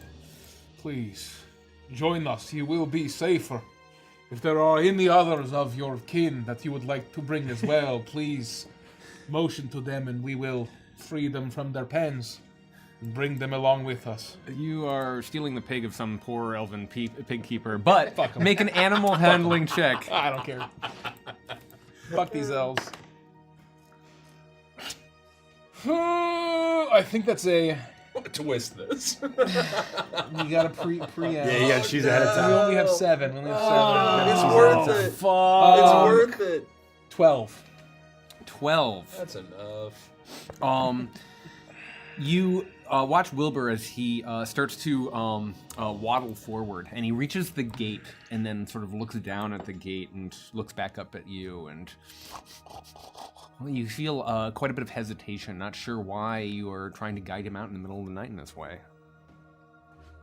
And yeah, if it helps. So, because I'm a Fearbolg, Oh. I can communicate to animals and plants, and I do have advantage on charisma checks to influence them. Why don't you roll that Again. advantage Oh roll? my It's god. not technically charisma, but I think it counts. There we go. That is a 19. A 19, How easy about money. that? I will say that understanding the meaning of your words and remembering the adventure that you went on, the kinship, the companionship that you were able to provide Wilbur, as opposed to the forceful coercion of the princess to find her truffle, he starts to hop forward, and you feel that he'll follow you wherever you may go. His feet leaving little tiny imprints in the snow. I want everyone to make a perception check. Oh. Oh shit! Can you pass me some dice over there? Oh, I actually crushed. I got 22. 16 plus 6. 17. Oh, it's a 7. Oh, 17. Oh, 17. Perception 11. 11. We pretty well. Everyone's focused on Wilbur. Scrim, perhaps it's because of your experience tonight. You're keeping your eyes around the corners and looking in the shadows, just sort of making sure you're not being observed. And it's becoming very obvious that there is not just a flurry of snow coming down, but these snowflakes are getting thicker and thicker. You can see, even just after, moments after Wilbur left his little home, that a sheet of snow has already started to collect on his back. You can brushing off of your shoulder. It seems that the weather is getting worse, and you make this connection while everyone is distracted by Yornir's passion for the wise pig known as Wilbur. So I just noticed that the weather Yes. is getting worse. Okay. I wouldn't say anything. I would just... And so the four of you start to make your way out of the Cursed Glade, back to the main road that leads back to your district. And as you start to make your way, you can see, even though the weather is getting hazier, even though the weather is getting much rougher, you can hear and see two things. In the distance, you can see where the Biting Bastion should be. It's almost completely obscured by the foggy snow in all directions. You can perceive light, an orange glow almost, a tremendous number of torches, and you can see a thin band of a trail leading across the bridge that goes to that castle forest, out to the main road. You can hear also very faintly over the wind of the snow some form of communication. Oh, war drums. The sound of this beating and rhythmic sound, these low drums that you've heard multiple times during your naming ceremony, they're rising up and up and up. And the street immediately around you, other than snow, appears to be completely empty as you continue to make your way down and through to the district, to your own district where you currently call home with the ogres. The dragon prepares for war. Gosh, already? I mean, like, right now? She's already drawing forces to her? And she was just a guest at the wedding. Was it just an intimidation tactic before marshaling her forces? What are the chances she found out what we're up to? I mean, if she heard us, would she not have struck us down at the wedding? Why not, right? Perhaps to keep us in line. She wants to make a show of force, so we cease what we're doing. So you think she knows? You think she's all over this? There is very little she doesn't know. Damn it. But we must hope that she does not know everything. Well, maybe this is perhaps normal in this city, and it's just a regular communication. I'm gonna look around to see if there's anyone that I can see that seems to be like a native or a regular of the city. Yes. Make a perception check. You must remember, we've only been here, I think, 4 days. That is pretty good. You're on day. Hold on, I've got 20. I think only 4 days. You're entering your 10th day. Okay. You're entering your 10th day, which is in D&D a long time. That's true. Yeah, that's true. They have all sort of ritual here. It could be something normal. What did you get? 20. 20. You scan the torches, and you can see that not all of them have arrived at the Biting Bastion, and so you let your eyes follow the path in the direction of where you are supposed to be heading, your own district, and you can see very faintly a few dancing lights. Clearly, a squad or contingent of these Frosthammer kobolds are making their way towards you, making their way around the lake, and following up, listening to and following the sound of the beating drums. Oh, well, let's just ask one of these groups of little kobolds. They might know. I'll nod.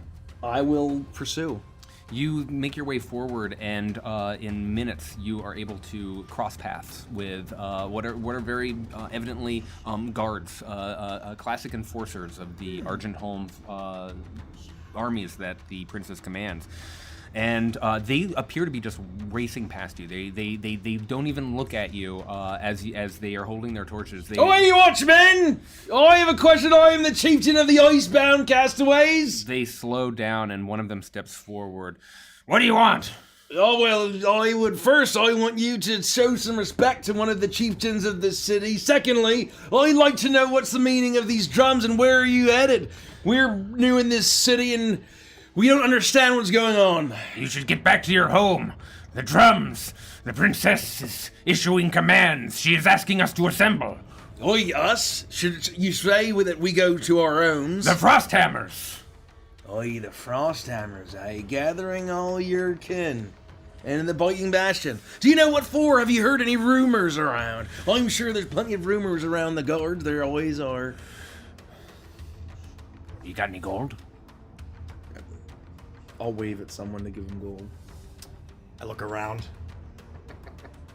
I reach into my pocket, and I pull out a single gold piece. I say, I hold it up just a little bit, just so that it glints in the torchlight.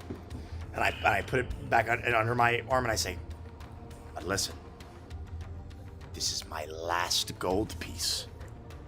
All right, you can't tell anyone where you got this from. You understand? This kobold is looks excited, shocked even, and he turns. I didn't think they'd have any gold. Just the one piece. That's it. It's the final one. There's no more. You know where it all goes. Yes. I've been keeping this one sewn in the lining of my underbritches for a year now. The princess will honor us with this gold. Well, you can tell her that you found it somewhere as long as you don't tell her that you found it from me. Understood? I'll do it for a gold piece. Oi, but now you're going to tell us the gossip before he gives you the coin, you understand? I've already established a single call. You didn't have to repeat yourself. What is wrong with these people? Get to talking! Oi, get to talking! He looks over at his friend. Quivik and I think that she has assembled enough gold. Perhaps this will be the last piece she needs. Oh, wouldn't that be quite the, event for you if you were able to toss in the final piece? Surely you'd be risen up to some great high standard. Our commander will lead us to greatness. Okay, and where'd you find this gold piece? I found it on the ground. I mean, what happens once she collects all the gold pieces? Of course, the Frosthammer must know that. Her prince will arrive. Her prince who will lead us to greatness. Aye, the prince arrives this very evening. How about that? That is what I think will happen. Give him the gold piece. I flick it so that it does a nice, beautiful spin in a high arc directly at him. He claps his hands and then grabs his spear, and you can see him push it into. They don't have much in the way of armor, but he finds a pocket and it disappears. Lucky find, that one. Lucky find. Get to your home safely. Prepare yourself for the next summoning. We must go. They turn and they immediately start to make their way, carrying their torches into the snowy night. Well, maybe this isn't about us after all. Or maybe it is. Hard to say. Who can tell? Summoning the creature she summoned before, the chieftain's moot. Aye, this is all strange witchcraft. I frankly don't think that she has any idea what power she's meddling with. Let's go check on the ogres. We may need to account for Daisy and for Queenie. They may be in danger now. I thought we had more time. I don't know. I thought we'd have more time too. I don't know. We're not prepared yet to storm the bastion. We should go home, maybe take stock of things, figure out our next move, and... Oh, it's late. Oh, yeah. Yeah, there's... This changes everything. Does it? How does it not, Mr. Yornir? We go to war one way or another. Aye, that's true, but I thought that we at least had a handful of days to find allies, to parlay. We have to think about what comes next as well. If she's truly capable of summoning that creature, her, Whisperfang, that monster she can bring to bear, any of her forces that'll stand with her, even if we bring our own army, this place becomes a graveyard. And then what happens? Then the Metal Men, led by Secundus, come through, reclaim the Hexager armament, and your vision is realized. None of it will matter if we kill the princess. This is all we need to do. If the ogres can survive long enough for us to take her down, then this is over. Aye. Just like the Goliaths. If we can end her, the tribes will fall in line. Aye, to show strength. Then we'll have an army at our hands. Every day we can get every tribe we can muster just increases the odds. There is still a chance. We are still fated to be here and to do this and to end her. We must try. All right. Okay, let's get back. Let's get our things, have a nice meal, and see if there isn't total chaos with the ogres. And I would say that you're walking, right? Yeah. You are feeling the chill. Perhaps less so, Barnabas. Perhaps less so with your many furs, Yornir. But even you both recognize that the temperature is dropping this night. Oh shit! And you push through that cold to eventually reach your own district. You see the familiar house there at the front of the main path, and the windows are glowing. Someone has been keeping a fire for you therein.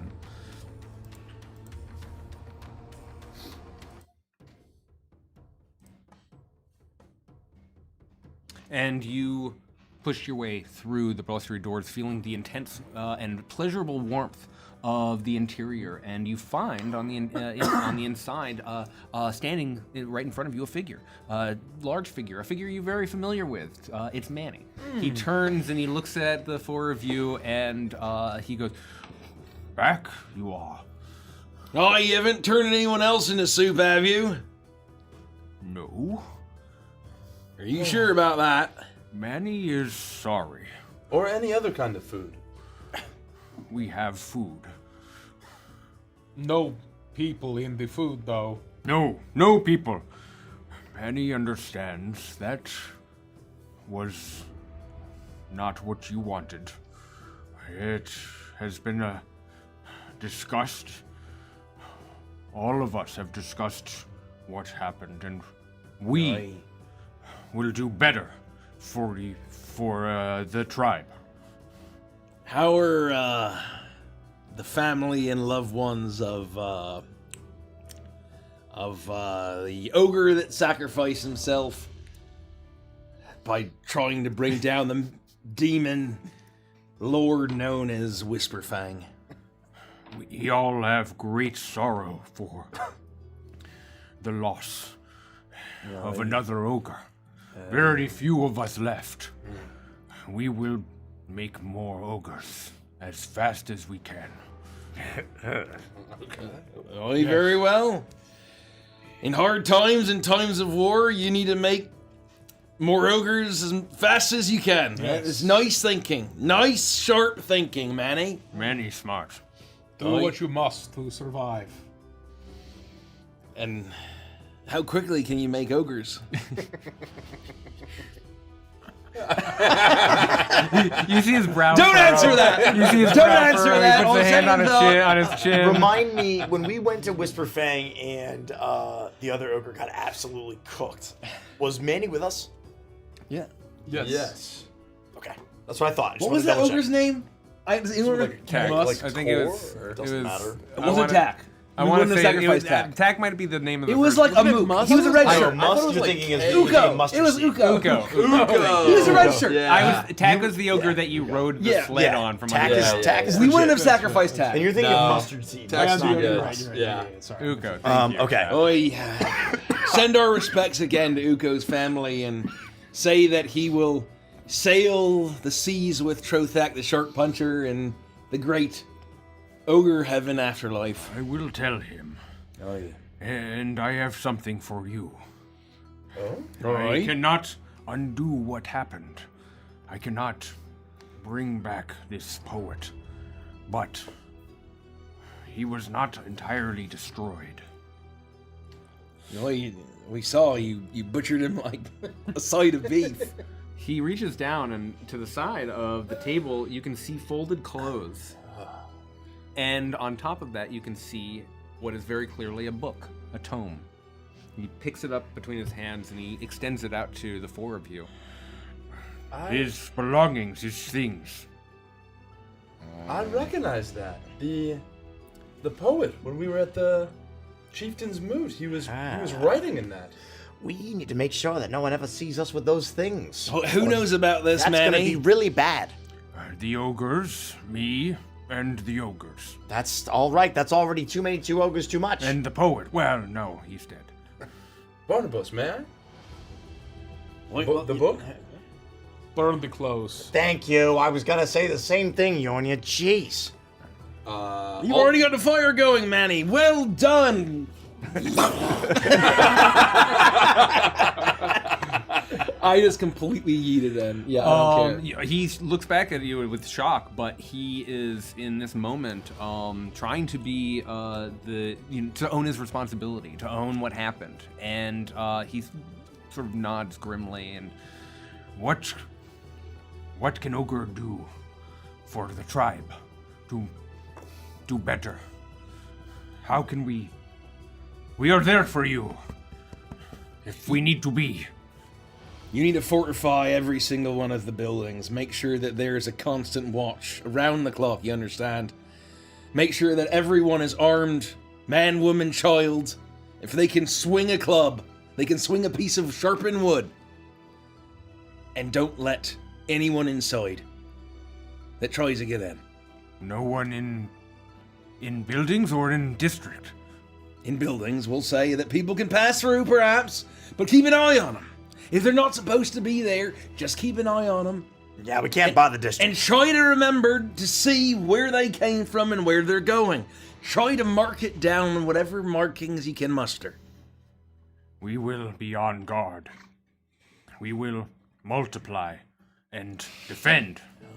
Just make sure that you don't get so busy multiplying that you leave your watch post and you let infiltrators get in while you're infiltrating and getting in. Dear God, if they're gonna literally get caught with their pants down. Manny doesn't wear pants. We will not do both at the same time. Aye, that is your chieftain's order. Just protect each other. Stay vigilant, stay sharp. There may be dark, violent, bloody days ahead. It may even start this very night. Don't be caught unawares. I will inform the others. The other ogres will Thank you, be Manny. eager to do right. For Uko. Faruko. May his name never be forgotten. Never. Not once. Never could. No one. He starts to cry and he runs out. God, I'm never gonna get that sight of his flesh peeling away from his bones like a banana peel. Oh, Lord. Anyway.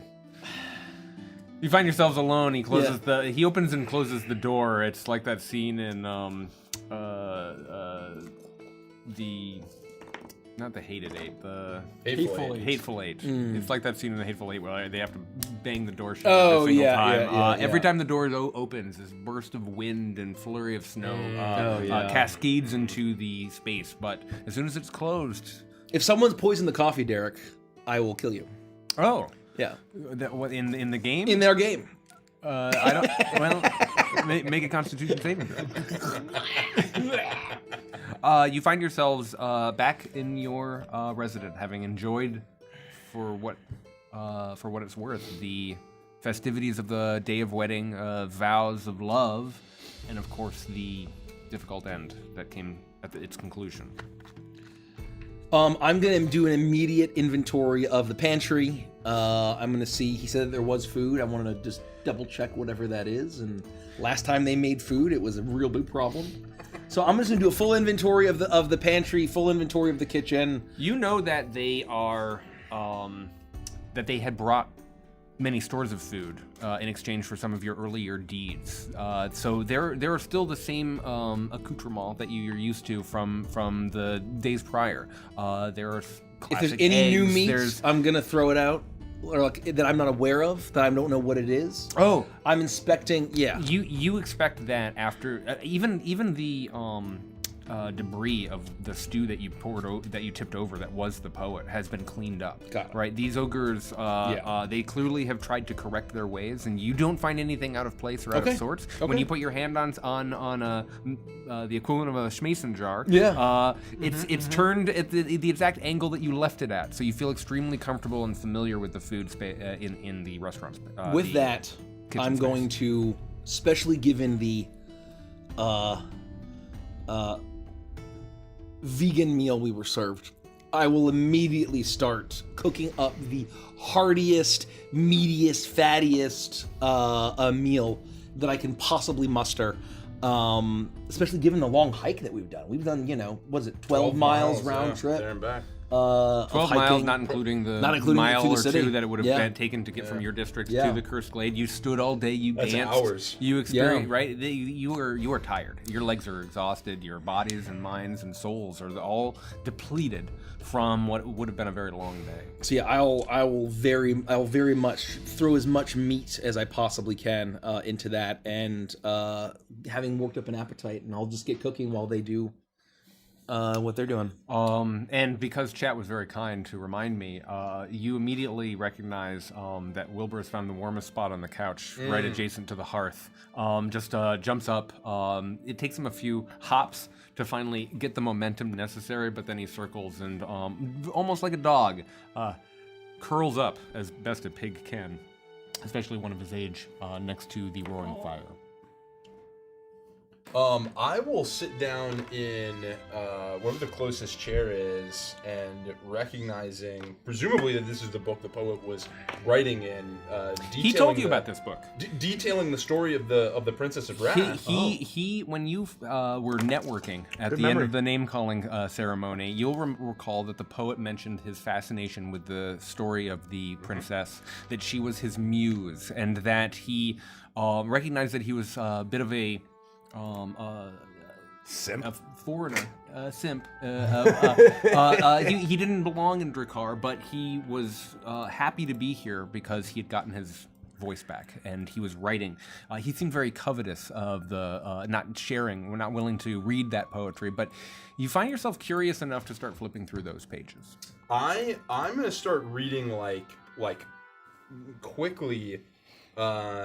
Thinking that he may be detailing stories, looking for anything that stands out in terms of like something I could learn about the princess that we may be able to use to our advantage, especially with how the night is going. So I'll take however much time it takes to kind of like read. I mean, I don't know how like massive it is. I'm assuming this is a thick tome. This is a wordy bitch. He was verbose in his writing, wordy and so bitch. It's. I will say that when you flip to the middle, you're like, I'm 14 chapters into the plot and I don't know where I am. So you flip to the front, and it becomes obvious very quickly. This was a book that he started writing once he arrived in Drakkar. And he starts to talk a little bit about being in Karkanos, that was his continent of origin, that he came from a bronze dragon-born city called Kujath, which was on a river, and that he was playing very much the satyr, and that he angered the king of the city, and that by sleeping with his wife, and of course it starts getting very lewd, and apparently by magic he was exiled, transported to the other side of the world, or at least to Drakkar, and plopped into the wilderness where he would surely die had he not been collected by some of the princess's forces, and in so being found himself under her protection, under her wing, so to speak.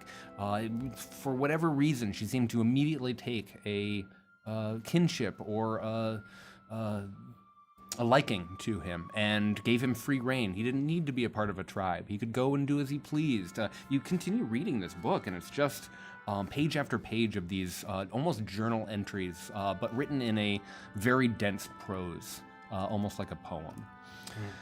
As you continue to flip through, you also get a sense of what you are looking for. Why don't you go ahead and make a intelligence check for me? Or if you can justify another role that you feel is how Taishen would approach a book, I would hear that argument. I suppose there's really just reading them. I suppose I could. I waffled on 19 for 1 second before it landed on 1. So that's a 2. It's a 2. It's not so much that it's a failure, so much as it is the time. Right. The amount of time that it takes you with a 2 is that you can't seem to find the information you need. You need to actually go back, and because of the denseness of this writing style, read page after page after page. Eventually, you reach chapters where he's talking to the Goliaths, to the Stormfist Legion, learning about their ways. He describes their belief in a war god titan, and that they believe the princess is a vengeful avatar, prophesized to return his into being.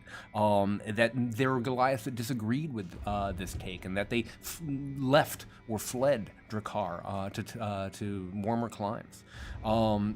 You read a little bit about the elves, and that they don't believe that there's any godliness there, or that the dragon is merely an apex predator of the land of Drakkar, a manifestation of sorts of the brutality of this land. But you and continuing to pass forward, you learn a little bit more about the orcs' beliefs. They teach that the Princess of Wrath is a manifestation of the weather, the cold, the blizzards of the world, of nature. Appeasing her means respecting nature, and that calming her is like harnessing a storm. You continue and reading through you learn a little bit about the other two tribes that you've gotten to know very little about. The Iron Vein Brotherhood and the Horned Wayfarers, the dwarves and minotaurs of this realm. Oh yeah. The Princess of Wrath for the dwarves is an affirmation that the surface world is not their concern. That the rage of the winter above is not something they should deal with. That gold keeps the peace, but ensures that she does not interfere with dwarven matters. And the Minotaurs, they believe that the Princess of Wrath is an avatar of death. The center of the labyrinth, so to speak. The end of wandering, succumbing to the cold. A force meant to be outrun. Wow. His notes as you go through, his take ultimately is an observation more than it is a myth or a theory, the way that it's being written, almost like an epic through this tome as you continue to read. You get these conflicting notes of information. He recognizes another human. He recognizes that even as flawless as she appears, and she has an ass that won't quit.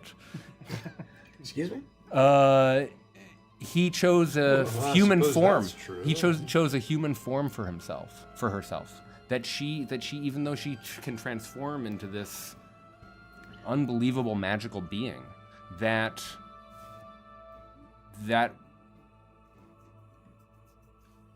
face for herself, for lack of a better word, that form, may be a choice, maybe something that she's decided to present to the world, and that there's a kinship there, and that's part of what intrigues him about her story. Oh, God's Tyshawn, that part about the ass, those pages are stuck together. You realize those pages are stuck together from blood.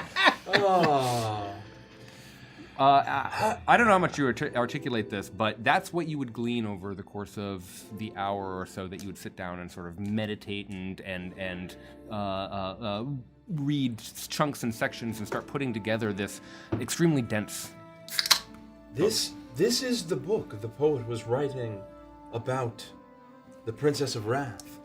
I was hoping to find something in here we could use as leverage to beseech her, or even a weakness in her, the castle itself, that may help us strike at her. All it's helped me to figure so far is that it seems like half of the tribes worship her as a god, and half can't stand her. But I think I can dig deeper.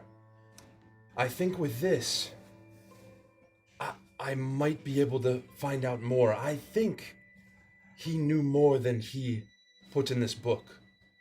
It was always strange to me that she took a human so close into her, under her wings, into the bastion, though she doesn't seem to treat them with reverence, except for the poet. I'm gonna try something, and I don't know how it's gonna work. But if it gives us more information, it may help us, especially if something happens tonight.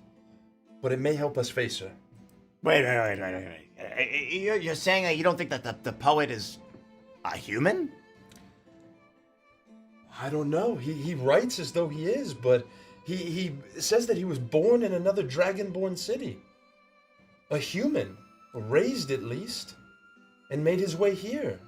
To be clear from the picture of the story, that was just how he arrived at Drakkar. He found himself in a city of Kujath, a bronze dragonborn city. He's a human. He's wandering Karkanos. He's a wayfarer. I didn't make that clear enough. I thought he was born there. No, he wasn't born there. So his origins is that you know very purely that he is definitely a human from birth to now. No, I don't think that's the case. Why did you get that from what I said? No, to be very clear, I understand that he's human. I'm saying that I'm commenting on the fact that you said that they shield him in regard to the other humans he doesn't. Is he human plus? Is he not actually human? Is he a liar? Certainly died like a human. We know that the princess chooses a human form for her visage when she shapeshifts. So perhaps she just has a preference. For him. Only him. Oh, just for the human form. You think that she knew what he was writing about her ass? Good question. Did it actually say that? Oh, it's what Mr. Fireblossom said. It's hard to tell. The writing on that page is smudged. But I'm certainly not going to verify it. The pages are gross. Oh, we got about 5 minutes until chow. Taishan, you're being coy. Thank you. The entire poem is littered with extremely rich physical descriptions of the princess. She couldn't have known. I mean, it's graphic in here. It's. I mean, he paints a word picture. Hey, Tyson, you mind if I just take a... Oh, my God! yeah. Whoa! Yeah. This is pornographic in nature. No, it does something to you. It does something to you. It's hard to read. Why didn't you stop me, Tyson? We must Anyway. burn the book. We cannot be caught with this. From a certain point of view, that's what I was thinking, but with a different outcome. Give me just one moment, and let me see if I can learn more. Please. I'll sit on the floor, away from like the chair, like a table or anything. I'll just sit in kind of like with a little bit open area, and I'll place the book down in front of me, and I'll meditate with my fists pushed together for a moment, and then emanating from between them, I'll start to ignite, but not like aggressively. You'll just start to see a flame come out from my palms, but it burns with the golden light of the golden flame, and I'll place my hands out and onto the book, and it'll spread out, and it'll begin to engulf the leather bindings and the pages as I cast Legend Lore at a 5th level. No fucking way. 5th level. And this will take 10 minutes. Holy smokes. But I'm going to use the Golden Flame of Fuzhou. And I have to name or describe a famous person, place, or object. The spell brings to your mind a brief summary of the significant lore about that famous thing as described. The lore might consist of important details, amusing revelations, or even secret lore that has never been wildly known. The more information you already know about the thing, the more precise and detailed the information you receive is. So I would guess at this point, with my almost biblical knowledge of the Princess of Wrath, as I focus on the Princess of Wrath, I cast Legend Lore. Holy shit. Counterspell. No. That's very funny, Derek. Manny, how could you? Manny, sorry. Counterspell. You focus in, and you go to that whole spiritual place within yourself, that place that you have kept sacred for as long as you could have, and you feel this swell of the inheritance that Fuzhou bestowed upon you, this ability to see beyond, this wisdom, and you focus on the princess, and you think about all of these conflicting stories, all of these pieces that are a puzzle to you and to your companions, looking, seeking, hoping that you might be able to find a path forward, find a way to survive. And all of you start to see a change, a shift all around you. Not just within Taishan, but you recognize this. It casts its way through the walls, through the windows. You start to see these sheets of golden light start to push in, almost it's starting to envelop you and Taishan as the tome itself starts to glow. Taishan lifts up briefly from the ground as he cultivates this unbelievable power within, levitating just inches from the ground and starting to pull up. The three of you start to feel this very familiar sensation, not something that you've experienced once here on Drakkar, but twice. Once when you shared each other's stories on the long trek across the ice sheet, when you so desperately were trying to survive when you first arrived and found yourselves icebound, and again when you were confronting the Elder Brain Sophalith in the ship, the Nautiloid ship. You were consumed by this aurora, by this curtain of magic, and blinking you begin to fall into what feels like a dream. And that's where we'll take a quick break. Nice play there, Mace. Well done. I just want to remind you, Dirk, there are 5 of us. Wilbur's there. Wilbur will not be taking part in the Spiritual journey. He's not coming. In the spirit quest. No, because I forgot that you guys were gonna pass him, and I was like, oh, I need to remind about Wilbur, and I didn't think you were gonna take him. So Manny's there sorry. too. I didn't prep for Wilbur. I didn't prep for Wilbur. No. He yeah, couldn't man. come. He doesn't know. He's not chosen by the land. He's not just like big. fate touched. Yeah, he's Yeah. just the Wilbur the old big. Wilbur's truffle fate hunter. touched, but he has a Wilbur different. He has is a not different journey. fate He has a touched. different journey. He's just a protagonist I of a don't different think- story. He's at the end. I don't He's think like Wilbur's he's fate like the touched. guy who flies the plane in The Mummy. Oh my god. That's an awful fate. That's Don't an say awful, that. Awful. He serves his purpose of the story for exactly 5 minutes. That and was it's a great. terrible And then he character. Like, dies horribly. I love that character. I love the character, but his storyline was awful. No, it's sad. If you want to ask us questions while we're on break, go Yeah. over to our Patreon. Yeah. There's a questions for Icebound episode 35 post. There's only 28 of them, so there's a good chance we will get to yours. And you can do that at the Golden Monkey tier or higher. Fuzzy Flapster. If the Icebound crew had to take a cotillion, Edge of Midnight pass fail style, who would pass and who would fail, and by how much of a margin?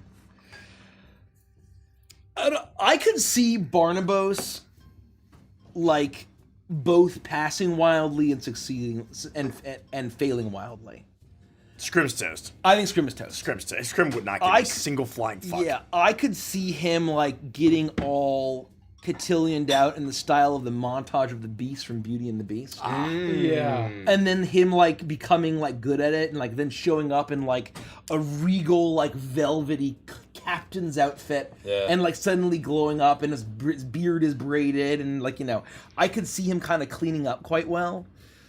His hair, he's like a ribbon in his hair that's pulled back. I think the only person that would care less than Scrim is Yornir. Yeah. No, Yornir just wouldn't do it. Yeah, he'd be like, fuck this. He just wouldn't do this. This is a waste of my time. Yeah, it's like, I'm not doing this. So he would fail because he would just withdraw. He wouldn't do the test. Yeah. I think Tai-Shan would pass pretty. Tai-Shan would pass comfortably, for sure. You know, I think absolute fail, pass, absolute pass, Yeah. and on the line. Barnabas is a coin flip. Someone mentioned the shoes. I think the shoes might be a deal breaker. I think Barnabas could pass. I think he could pass. He definitely has the could pass. ability to pass. I And think Yornir fails. I think in a similar way, Barnabas kind of depends on the day. Yeah. Depends on like the reason. And I Yeah. think at the end of the day, like Barnabas's wide travels, he has absolutely met hundreds of people who are kind of like your frou-frou aristocrats, Caribbean style, like tons in his lifetime. Yeah.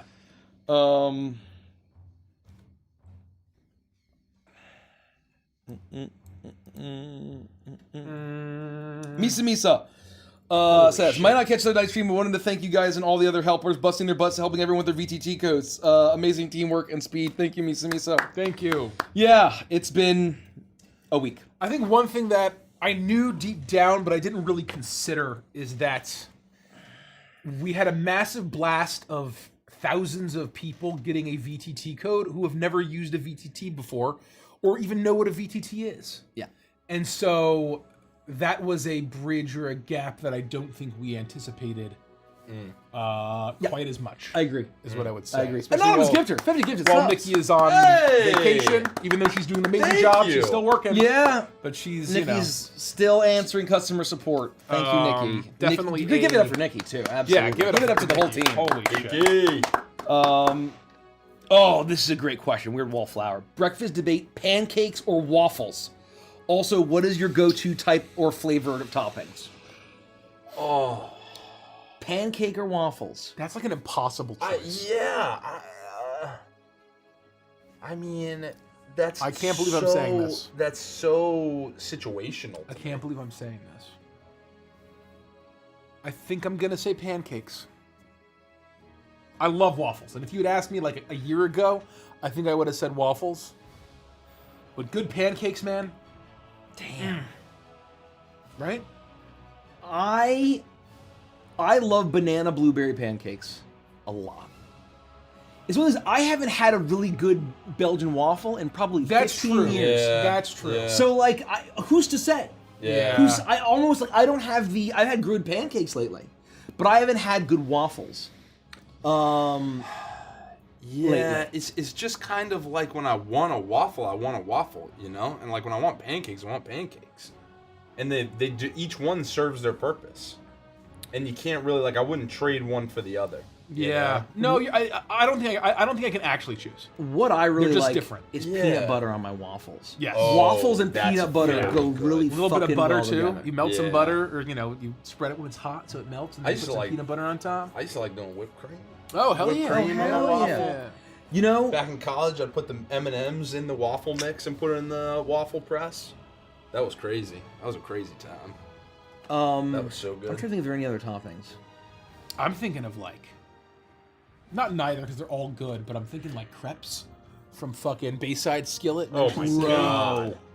Nutella. Oh, and you know what's Banana the Nutella. greatest? Actually, can I say Chantilly With cream the chantilly I sauce. and berries. say neither and say a Dutch baby? Oh, Can I say that? Dutch babies are so Dutch good. babies are fucking amazing, super underrated. Basically, oh wait, I get a Yorkshire pudding, but gigantic if I want, And it's like all for to breakfast? myself, and it's for breakfast. Are you fucking kidding me? Yeah, it's fucking Who's amazing. saying no to that? Yeah. Nobody. I don't actually know that I've had a Dutch baby. I didn't know what that is. Oh, I never. You've I don't never think I've- had it? I don't think I've I'm ever not heard of it. sure that that I breakfast have. place I that you're all know. about. No, That's their Original specialty. Pancake House. So I it's know they have basically Dutch baby. so I know, good. yeah. It's effectively just just always gotten a bacon Yorkshire cheddar. pudding, but instead of the little cups, it's in a big It's Dutch in a oven. Dutch oven. Yeah, Yeah. that's effectively it. So it's a really eggy, light, Yeah, squishy have but you had delightful. Yorkshire pudding? popovers, they're also called. Yeah. I don't even know Oh, what I've that had. is. I mean, I've had a turnover. That's not the same. Oh. Not like an Juthany. apple turnover. Juthany, thank Have you you so ever had much a for the classic gift. Sunday roast meal, like at a restaurant? English. Probably English not. Sunday roast. At a restaurant? No. Yeah, or like No, no. even at home, like. How do you describe it to someone that's never had a Yorkshire pudding? It's hard to tell. It's Yeah. eggy, but not gross eggy. Like it's light like and egg fluffy, a little and bit of a bite to it, flour. like squishy almost, And, but in a good way. Milk or cream, and it's I don't cooked know. in with in Like fat. flan or more. No. It's more of a bite. It's like Like a a creme bread. brulee It's kinda? kind of no. It's like a bread. Someone help us. Someone help us out here. I don't even know how to describe it. So it's like is it like a pastry?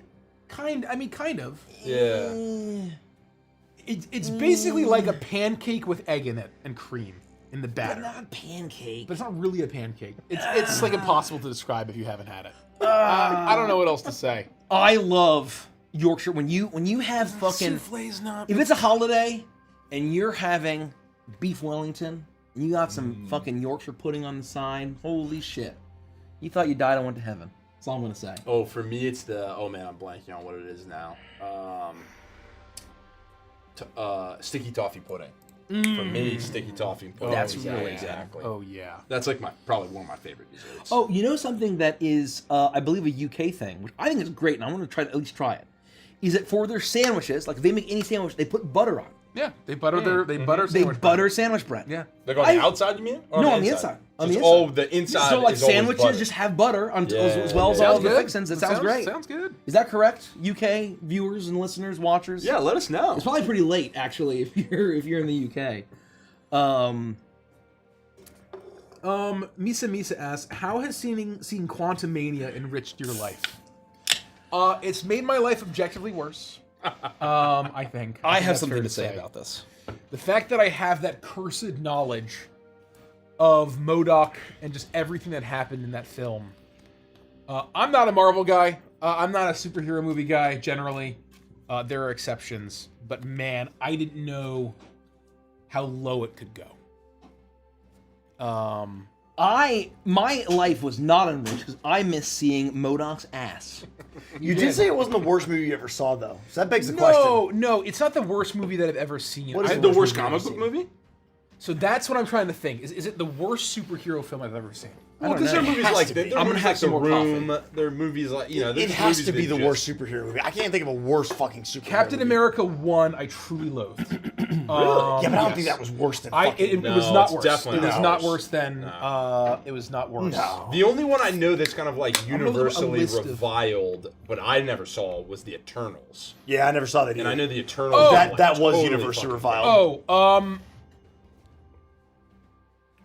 I will say all of the new X-Men films I think are worse. Oh, yeah. I don't. They're worse. First Class? you First mean? Class and all of those Beyond? because they shit the bed harder. My expectations for them are much higher. Oh, interesting. And so in 'Cause terms I'm of my surprised. expectations, I didn't like anything about any of those. What Yeah. about Multiverse of Madness versus Quantum Mania? 'Cause I know you Multiverse of hated Madness. I knew you hated It's that very, one. very bad. But it still has the Sam Raimi camp. So still not Yeah. worse. There's still stuff to like about Yeah. it. Okay. Yeah. Even though it's a terrible film. It does a lot of cool things. Yes. Yes. List of superhero films. What else could be worse than Quantum Mania in terms of superhero films? Oh, these are ancient. I'm gonna. That's gotta be tough to top that. It's gotta be. I think it has to be one of, if not I've the seen worst. a lot. I see people saying Green Lantern. I haven't seen a Green lot. Lantern. That was I haven't seen pretty Green Lantern. fucking Oh, bad. you know what? What's the there? No, I mean even still, I was gonna say whatever like initial. It's not even a Deadpool movie. It's like the Wolverine movie where they Yes. originated that always gets Yes. made fun of because they do Oh! Deadpool, but he's got his mouth sewn shut. And Yeah, like, which version of Wolverine was that? that was a Wolverine terrible Origins? movie. Was that Origins? Was that what movie was called? I don't remember. I thought Origins was the one where he was like in Japan. Dark Knight Rises. Dark Knight Rises is 100% worse than Quantum Mania. Wow. Like not even close. It's not. It's not close. It's not debatable. And again, that's also an expectations thing Okay. in a way, right? But I just think objectively, it is so fucking terrible. The Joker? No, that's No, Bane. no, no. With that- Bane. Oh, The that's the Dark third one? I Knight. never saw The Dark Knight Knight is Joker. I That's truly the loathe Dark Knight the Dark Rises. Knight Rises. Dark That's Knight Bane. Rises is one of I the haven't worst seen it. films ever made, It's haven't really seen it. rough. and I think that Holy fuck. I like. It's that bad? Oh my god! I had no idea. No, no, no, no. I was hate I, the the third way one. that I was watching the first Quantum one's Mania, fine. The I second have one is reacted great. very few times watching The Last Jedi and Rise of Skywalker. Oh my gosh. That Terminator film that had Christian Bale Salvation. Oh, Salvation. Salvation. That's the fourth one, I think. in it. Quantum Mania, and what film did I just say? The Dark Knight Rises. Rises. Is up there. It's in that tier of the whole time I'm watching with my hand on my face. It's all on that shelf. because from start Shit, to finish, bro. the entire film is a fucking abomination. I can't believe I've never heard you say How that could about The Dark Knight How Rises. can you say The Dark Knight Rises is worse than Quantum Mania when it gave us Bane posters? No, it's memeable.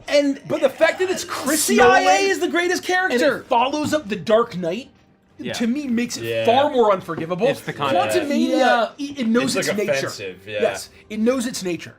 And I so, can't believe this has never come up before. I didn't know you felt this way oh about my this god, movie. it is truly. So I get. I thought I was talk alone about it because so a lot of low. people, I a lot of loathe people it. love I Rises. loathe it. So I then, when loathe you it. can say graded on a curve, is what you mean? Yes. No, I think every film you have to take the context. It's like the same thing with Doctor Strange 2, right? Where it's like you have expectations, and I think every film, like that Terminator film, just sucks. It's bad. There's nothing good about it, right? But I don't really have an expectation one It's way a or crushing another. disappointment. Yes. That's fair. And so Quantum Mania, like You had no expectations. I knew it was going to be expected bad. it to It be was bad. still horrible. That was your But it expectation. kind of met my expectations. Can I snipe this? Please. Anti-San Benito, I'm gonna throw gas in the fire. What about the Harley Quinn animated series? I really like it. I think Oh, it's it's very great. fun. I It's think it's great. very well I haven't written. seen it yet. It's very sharp. I understand why people cringe because there's a lot of cursing and it's like kind of gross out humor. I think it's actually quite surprisingly charming and surprisingly well written. That's my hot take about Harley Quinn. I really struggled to watch Rises, and so many people that I know, know that. liked it, and I was just like, really? You've just got never seen the villain is the old prospector telling you about the I the meant to drugs, say- go to Golden Hills, Bane. I haven't seen Kraven the Hunter. Oh, I haven't seen that's Madam terrible. Web. I haven't Craven seen the Hunter Mobius. is terrible. Oh, Madam Web is So here's the apparently the thing, worst movie I ever made. Yeah. blocked out Craven the Hunter. I started watching that at home, and I made it through like 20 minutes. You turned it and off. I just walked away. Apparently- I didn't even lift my arms to turn it off. I just I walked forgot away about from the TV Ma- in my own Madame house. Web or Madam Web. So- That's apparently the worst movie ever made. It was playing at a hospital when Mike was at the hospital. Was it out then? I mean, it's a couple times. So I can't remember. Which But the audio time? wasn't on, and so I forget. I saw it somewhere where it was on the TV muted, so I saw like scenes. Morbius. Now I'm Morbius is supposed to remembering be all pretty these. bad. I haven't seen the Terrible. Marvels. Yeah. I haven't seen the one with Richard Madden, whatever that fucking one was. Couldn't tell you. Rob Stark. Oh. The Eternals. Oh, Yes. yes, that's I the haven't seen Eternals. I haven't seen Shang-Chi. I haven't seen Black Widow. Oh, I haven't Shang-Chi was seen- great. I haven't Shang-Chi seen was Shang-Chi. good. I really Shang-Chi like was a lot of fun. I haven't Shang-Chi seen was Dark solid. Phoenix. Like, Shang-Chi there's was so fun. many I haven't seen because I don't care for the genre. Well, and they'll Yeah. probably suck. Yeah. It but, can be extremely hit or miss. yeah. So So anyway, to answer the question, I think I'm gonna follow up here. Dark Knight Rises is worse. I'm gonna at least snipe one more. wow. Roxy Moron, the D&D Beyond posted a clip of you on TikTok. Any idea when we'll see that campaign? We said early next week. Hopefully next week at some point. I think we gotten some correspondence in since that we first answered that question. So we are not sure. We are going to post it as soon as Wizards is able to post it onto their channel. And so they have a whole process. And so as soon as it is available, we will blast it to you guys. So stay tuned to the Discord. Stay tuned to the Dungeons and Dragons YouTube channel. It is coming. It is forthcoming. And it's a lot of fun. But the answer has changed, I guess. It was early next week, the first answer. Now, hopefully next week. And that's why I'm answering it again. Well, that's a good question. Uh-huh. Do you have any theories of why Scrim's Hound is acting differently than the other two? The others were fine in being with the Shadow Clan, but when the leader offered it to Jack, it said no and chose to stay with Scrim. Could have gotten a taste for something else. Also, a little for Mikey, the three hounds seem to have this similar dynamic to Daenerys' dragons, at least from the show, Jack being Drogon. Oh, Jack is Drogon? That's very interesting. I didn't That's think of it like interesting. that. I don't know if we know shit about these other two. It villains. actually, We don't. I would have But do we said have that it theories? was I would say may yes, I not have be as theories. similar because of my theory, but actually, if you kind of buy some of the theories about how dragons are made, that they require the sacrifice of a soul to inhabit it, then maybe it is the same. I believe that what Yornir said is true. I think that Scrim and Jack are like one. So at the end of the day, it's not like I don't even know if the beast can leave Scrim. I Right. almost think as if like it's a symbiotic No, Ouroboros I'm situation. I'm definitely worried about what happens when the contract's over. Oh yeah. Right? Like, what happened? I don't know. Andy's worried. I'm with Mikey. I'm hoping that Scrim powers up into fucking Super into Scrim. Robo Voltron Dogman. You know what I mean? Oh, it would be cool if, like, the reason he wants him to claim 1,000 souls is so that he's, like, so blood-soaked That's what I mean. that he can, like, truly Yeah. fuse with him. What if it's he can, like- like, yeah. Digimon, War Greymon, fuse Yeah. with him, you Or know? like Warg. What if it's Yeah, like fucking yeah, the yeah. Chalice of Agony in Prime? Spoilers Yeah. for Prime, no one cares. I Of care. the Chalice of Agony in Prime, of where the souls are going into it, Yeah. so it can be used as a megaton spiritual battery. He's like becoming a magic he's battery. becoming like a Yeah, that's what I mean. vessel. That's Yeah. what I mean. A vessel. It's like a Holy fucking shit. crazy ass phylactery type shit. That's what I Oh, think's happening. man. That's what I think's happening. That's fucking badass. That's what I think. Shit. Hold on, I just had a thought. Can I say it though? I don't know Say if I it. can say Why it. not? The whole it's Prime spoilers too. Prime spoilers. Spoilers for Prime. Prime spoilers. Spoilers for Prime. I'll take my finger off my nose so you'll know you can unmute. So Mikey just said the thing about the Chalice of Agony, and we know there's a fucking hag in this whole Jakar Oh, story shit. that I think is Baba Yaga. And like, what if it's just Chalice of Agony Part 1? And Baba she's Yaga gonna- drank the Chalice of Agony at the end of Prime. This is literally what if this is Dance of literally the Death- same fucking thing? Whoa. Oh shit. That's kind of crazy. But I didn't think about it till you mentioned fucking Prime. That's fucking crazy. There's some parallels. Actually, there are some parallels. I literally did not draw any kind of connection. I was almost like kind of half joking. No, I mean, I was serious about it, but I didn't actually think there was actually a connection there. I thought it was like full tinfoil hat.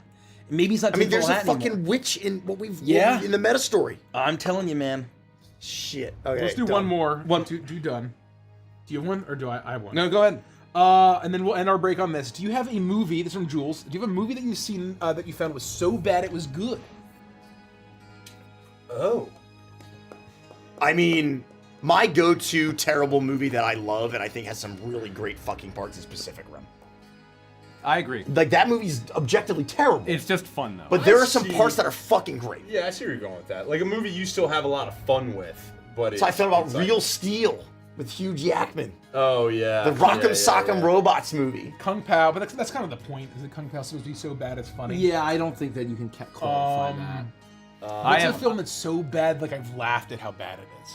My classic example of this is Last Action Hero with Arnold Schwarzenegger, which has terrible pacing issues and has a bunch of really goofy moments. But man, I don't know what it is. I just fucking love that movie. I will watch it and laugh and enjoy the action sequences from beginning to end. I feel like the first two that come to mind for me, because I always just used to really love watching like bad sci-fi movies, you know, like on the Sci-Fi Channel, whatever came up.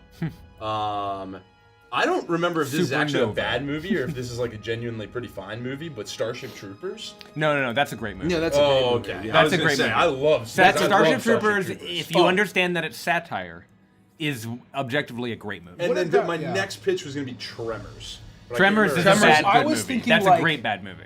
Similar in the vein of like Anaconda or Yeah. Deep Blue Sea. Like they're Deep Oh, Blue Sea- Deep Blue Deep Blue Sea Sea is I a actually great- really like, yeah. right. Like those are great films, but they're kind of bad. Right? Yeah. Ghost Ship is Yeah, so those bad. are- Ghost those Ship- are bad movies Ghost Ship that are is great. a great so bad, but it's not. You're not watching it for the same reason that you are watching The Room. The Room is classic. It's funny because it's so bad. I don't know. There's almost different classifications. Yeah. Oh, Batman and Robin. Batman and Robin. Batman and Robin. Absolutely. Nice to meet you. It's just one of those days. Oh, boiling acid. That is so bad that it's I can good. buy her that thing. You don't have the bet card. Yeah. Batman and Robin is my official I don't think I've answer. ever seen that movie. Oh, when Batman so whips out funny. his like black Batman like platinum card, Yeah. it's just like it's unbelievable. Mystery Men is just a good movie. That's not a bad movie. That's just a great movie. I love would agree Mystery with Men. that. Yeah, I think League of Extraordinary Gentlemen is also just a good movie. Yeah, that's. I thought of that. I I'm like, no, that's really just love good. that. Like, is Hellsing? Does that count? Like, I think that's just a good film. It's like a fun. Like, Oh, I loved yeah. Hellsing. Hansel I and think- Gretel is a good example of a movie that's just awful, but I still enjoy watching With it. 'cause Jeremy it's- Renner? Yeah. It's Jesus. it's just That looked awful. bad. That is a bad good movie. Oh, there's another movie like that I really enjoyed watching, but I think is wacky, and it was just kind of like every Vin Diesel film. And now I'm thinking of every Vin Diesel film I've ever seen, where I'm like, oh, that was pretty good. And it was like, not pretty good, but I think just The Witch Hunter, I've where never seen he that. plays like a witch hunter. Who? Vin Diesel. Oh. And he's like a witch hunter in like New Vaguely York. remember that or something. Yeah, and it's like it's pretty fun movie. The second and third Riddick films are bad good movies. I loved Riddick and Pitch Black. I think No, Pitch Black is fantastic. great. Pitch Black is fucking great by itself. And But some people- the second and third one are not great movies, but they're fun. They're just popcorn. I'm with you. People say I googled like what are some bad worst like movies. People say the Star Wars Holiday Special. No, there is nothing. It is torture. It is torture to watch the Star Wars Holiday Special. It is There's nothing good about No, it. it is not even so bad that it's funny because you're sitting through these 5-minute long like bad 70s variety show acts, but they're dressed up like space age stuff, and it's just boring. And that's the problem. It's not even funny. Would you define this as like films that people say are bad but you like?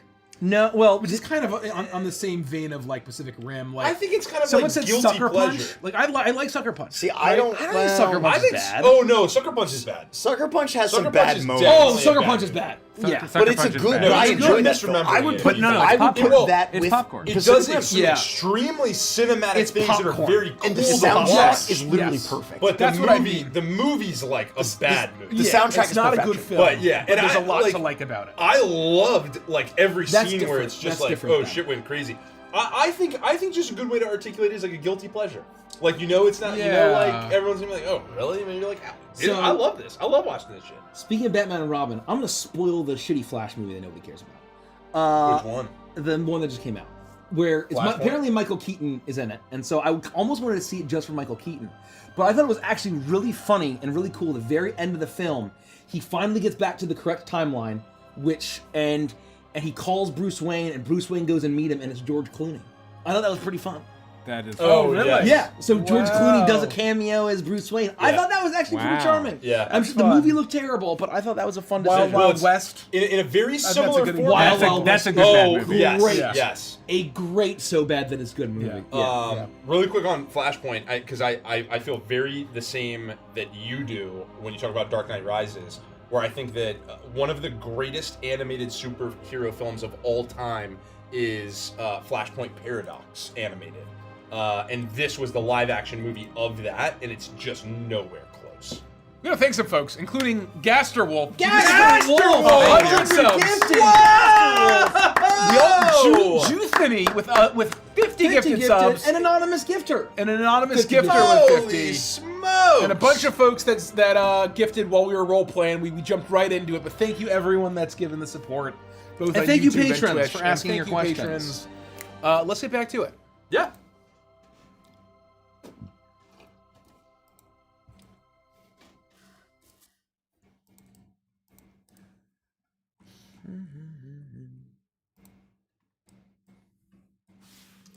Let me just tee up. Yeah. We're in a dream now. That's right. We're in a waking dream, seemingly. I don't know if waking dream is the way that I would describe it. It's a dream-like experience. Oh, got it. You've experienced this once before when you were in the Aurora, as the land itself seemingly showed you your companions' lives. You remember experiencing your own life, Barnabas, in the curtains of magic as you were consumed and taken through the story, telling over a campfire one night, experiencing Tai Shen's story, watching him in his valley and meeting Fu Zhao. You remember experiencing Yornir's backstory. This is very much the same, and through the power of Tai Shen's magic, you are being pulled back in time, centuries of time, and you find yourself looking around. You find yourself in a forest. You are clearly somewhere in northern Drakkar. It's hard to place exactly where, but there are mountains in all directions. It is clearly a very rocky, hilly area, these massive tall trees all covered with snow. And you've been transported here, and you are looking at your companions. You're no longer cooking, Barnabas. Yornir, you're no longer sitting next to Wilbur. Scrim, Tai Shen, you are all looking into each other's faces, and all of a sudden you realize that you've been pulled to see something, to learn perhaps a little bit more about the princess through Tai Shen's magic. In the distance, you can hear the crackling of wood. You can hear the sound, you can see the glow of what is clearly some sort of large fire. What do you do next? Do we have like awareness that this is like was Yornir just in the living room or whatever? Yeah. And now his mind is transported, and or do we Would we presume Whoa! to Like, you know know. that this is the effects of the spell? You would understand that it's the effects of your magic that you've sort of harnessed and pulled your friends, called them to this place to find answers, to find more knowledge regarding the princess. That is what you were focused on. You weren't focused on this particular place or location, but you seem to have been pulled by the by this magic that you have invoked. And called your friends along with you. You're no longer standing in your residence. You're no longer standing in front of the cooking meat. You're no longer sitting there. You seem to be wholly there, but teleported almost, for lack of a better word. And we've experienced something similar to this before. Yes, exactly right. So we're not completely like, fish out of water. Yeah. You know that you have agency in these moments. In the same way that when you were describing your story to your friend Scrim, you remember that you told the tale of the person that you conned, and then of course meeting that strange creature. In the telling of that story, everyone was there with you, even though that wasn't true when you first experienced it. It was like a re-memory, an echo of a memory that you were able to explore and look around with complete freedom. This vision. I believe we're in the memories of the princess. At least, that's who I focused on when I sought the truth. Mr. Fire Blossom, you did this? Took the words right out of my mouth. Taishen, you were able to harness the Aurora. It wasn't my intention to bring us all here like this. I thought maybe just I could unveil deeper meaning in the poet's book, but so much more power responded when I called out than I expected, and now we're here like we have been before. I think we walk this path and we try and find her and experience her life as we did when we shared each other's. You don't suppose that she knows that we're here, do you? Well, when we had those experiences, we all were in them together. And she herself was not pulled in, I don't think so, when I cast this magic. Let us hope that this is fate itself showing us what we need to see. Although she does have a strong tie to the land. And if this is the land itself, then there is always a chance. Well, let us make sure we're not alone. And I'm going to just kind of look around, maybe like tap into my primal instincts as the instincts of the senses of the sea, and try to just see if there's any kind of anyone with us. Do I feel a presence? Like lurking, Staring at us. You As a beast barbarian. Your animal. are you using a feature, or are you No. trying I to think I have invoke some a sort role? of senses, but I don't know what it does. You have a sense of trepidation, certainly. Yeah. You have a sense of the sound of struggle is in the distance. You can hear what is clearly the calling of voices now, and that same sound, the almost like a loud campfire. Yeah. But because there are boughs that are on fire, there's clearly a great amount of timber cracking and popping. Just beyond the stretch of trees where you've found yourself and your allies. There's all we can do is go towards the fire. Yes, to the fire. Let's go. You start to make your way, and as you make your way forward, you see what looks like a hut beside a snow-covered rock formation, and it's burning.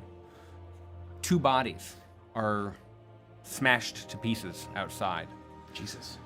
You see on the right another building, caved in, bits of splintered wood and blood smeared across the side of it. And ahead of you now, what looks like a shape moving, and you hear grunting.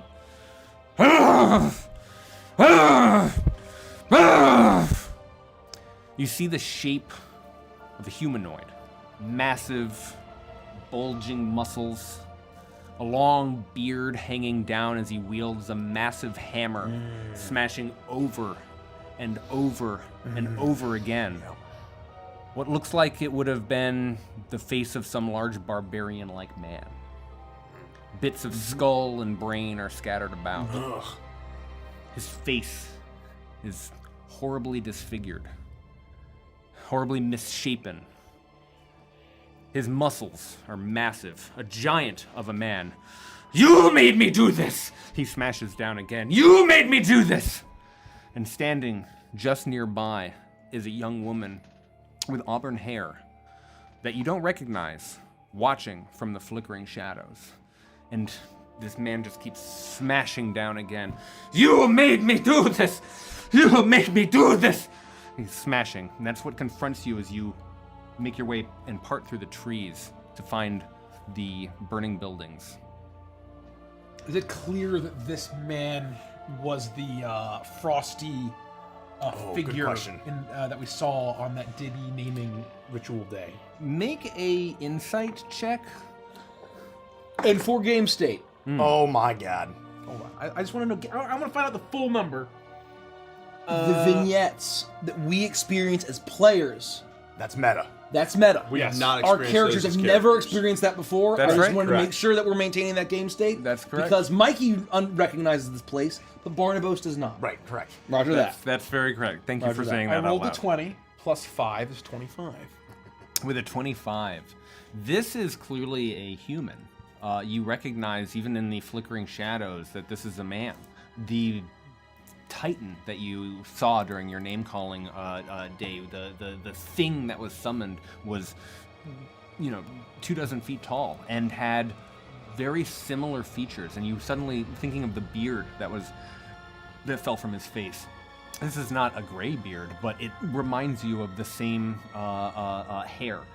The disfigured face sparks of familiarity in you, and you strongly suspect that this is somehow that same giant that you saw before. And did we ever learn his name? Does anyone remember if she said his name You mean like during the moot? during the naming ceremony? We have heard the name. I don't know if she did. I can tell you. We've heard the name Costachi We have? several times. Well, Derek's gonna confirm too. Okay. To make sure. But the thing is, it wasn't a vignette. No, in I don't know if character. it was in character. I don't know I if it think was in she character. may have just said like, "My love, Yes. I'll bring you back." I don't think it was in character. So not Derek's sure. Costachi was in the vignette. I think Kasashi has I believe always so. been in the vignettes. But we'll find. I think. I'm with Mace on this one. Shucks howdy. I'm a little sure. I'm 51% that she said like my love or my husband when she went to summon him. A little sure, eh? Just a little.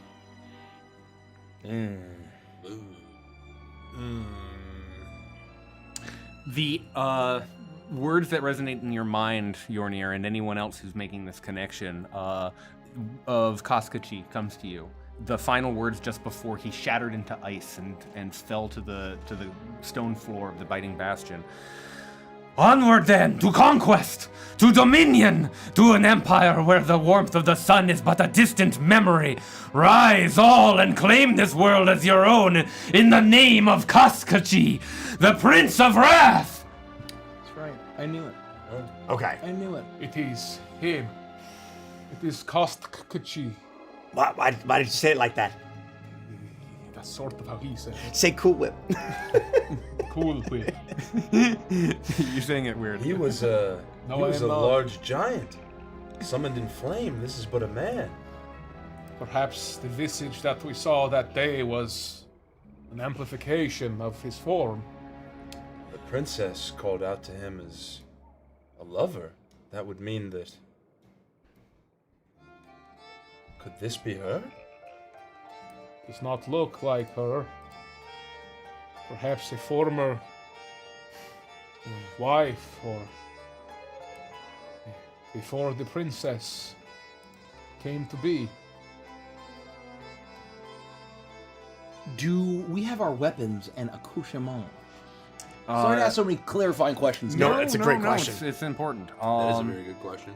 You would have you'd be equipped in this particular moment with what you were what you had on you, or what you would be familiar with when you were pulled from the.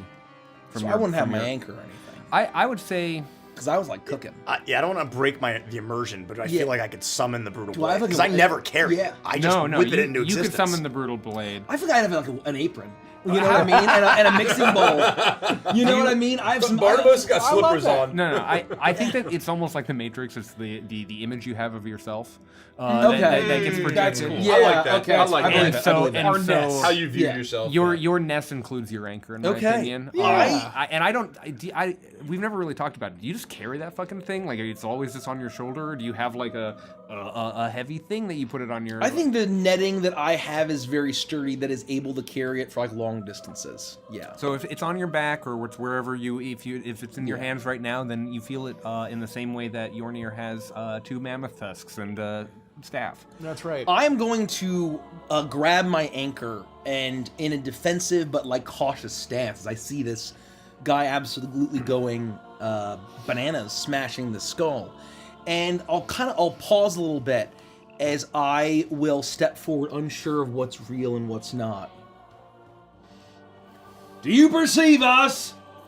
He turns, whips around, Oh shit! and I he suppose looks. you do. He looks at you. Who are you? Why do you tread here? And you hear the voice of this younger, smaller, diminutive woman turn. What are you doing? Who are you? How have you found us?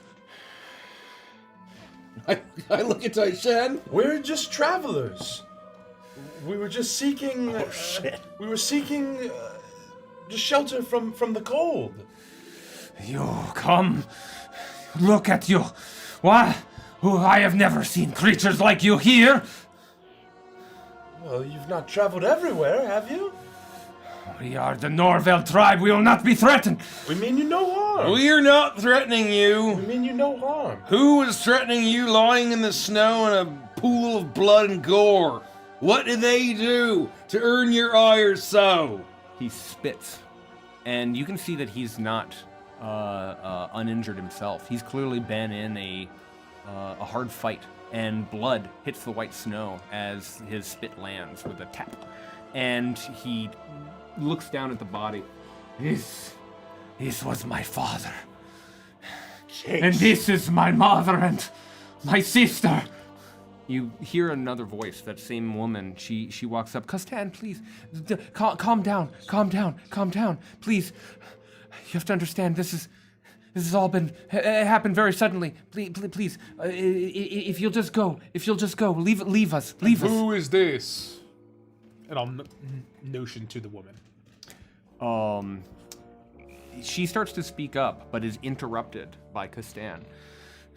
This is Signis, a worthless woman, made me kill my father. I should kill you too. Why is it her fault? You're the one holding the hammer, man. All my life I've been pushed around. Her words invoked my rage. It is your fault. I know, Costan. I did the same thing to my father, although I never had a sister, and I wasn't the one to bring an end to my mother. And I tell you, your rage will bring you nothing but despair, regret, and won't fill the hole inside of you now.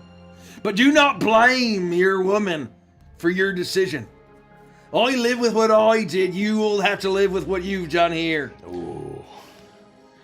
I will live with it happily. I hated them. I'm glad they're gone. Glad, all of them. Even my mother and my sister. And I will kill you too, Signis. You brought them here. I can see it in their eyes. He runs over to her and he grabs her. No, I swear I didn't. I swear.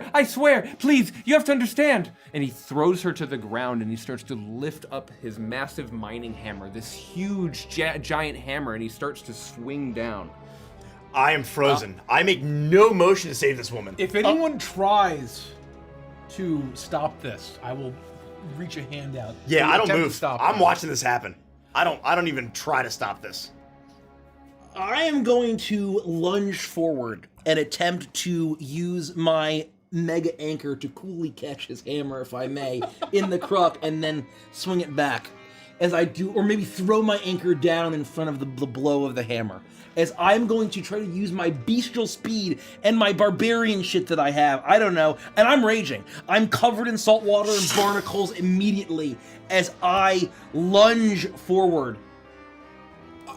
I would reflexively throw my hands up and begin to glow with fame, but if Yornir would move to stop me, I would like put an arm out, right? I would pause for a moment, think about something, and stop. Okay. I am very... Barnabas is looking like he's a little affected, personally, by what he's witnessing. Yeah. And he's suddenly not thinking in terms of we're on a vision quest here, and he sees someone who perhaps reminds him of his mother and his mother's husband, and his father. And I think that he is just, and he sees perhaps what he may have been or may have become. And as he lunges forward, How fast do you do this? I mean, I have 40 speed, and I would dash. Well, I guess I can't dash. I don't know, depending on this. He's agile. He's pretty agile. Make a... I don't know, acrobatics check or something? Athletic. Something to. Oh, you're trying to decide if you want to try to do I'm something? trying to decide if this is like fast enough where Yornir would like think to react enough to like stop you in this way. I rolled a natural 1. Oh. So if it's athletics, it's 9. I would say this is almost like an initiative roll. Like that's effectively. Oh, initiative! I'm advantage. I'm advantage on initial rolls. Okay, I have dark I have vision. a 13 then. I have dark vision. Initiative. 20. Okay. Oh. I'm mid-word as this happens. You reach forward. You hesitate, paralyzed. You are just watching this happen, Scrim. But you are a man of action, feeling compelled, feeling a resonance in this moment, given the relationship you have with Patricide. And you race forward, and you. I need you to make. You leave her alone, brute! Actually, I'm gonna roll initiative instead of having you roll for this. Oh my.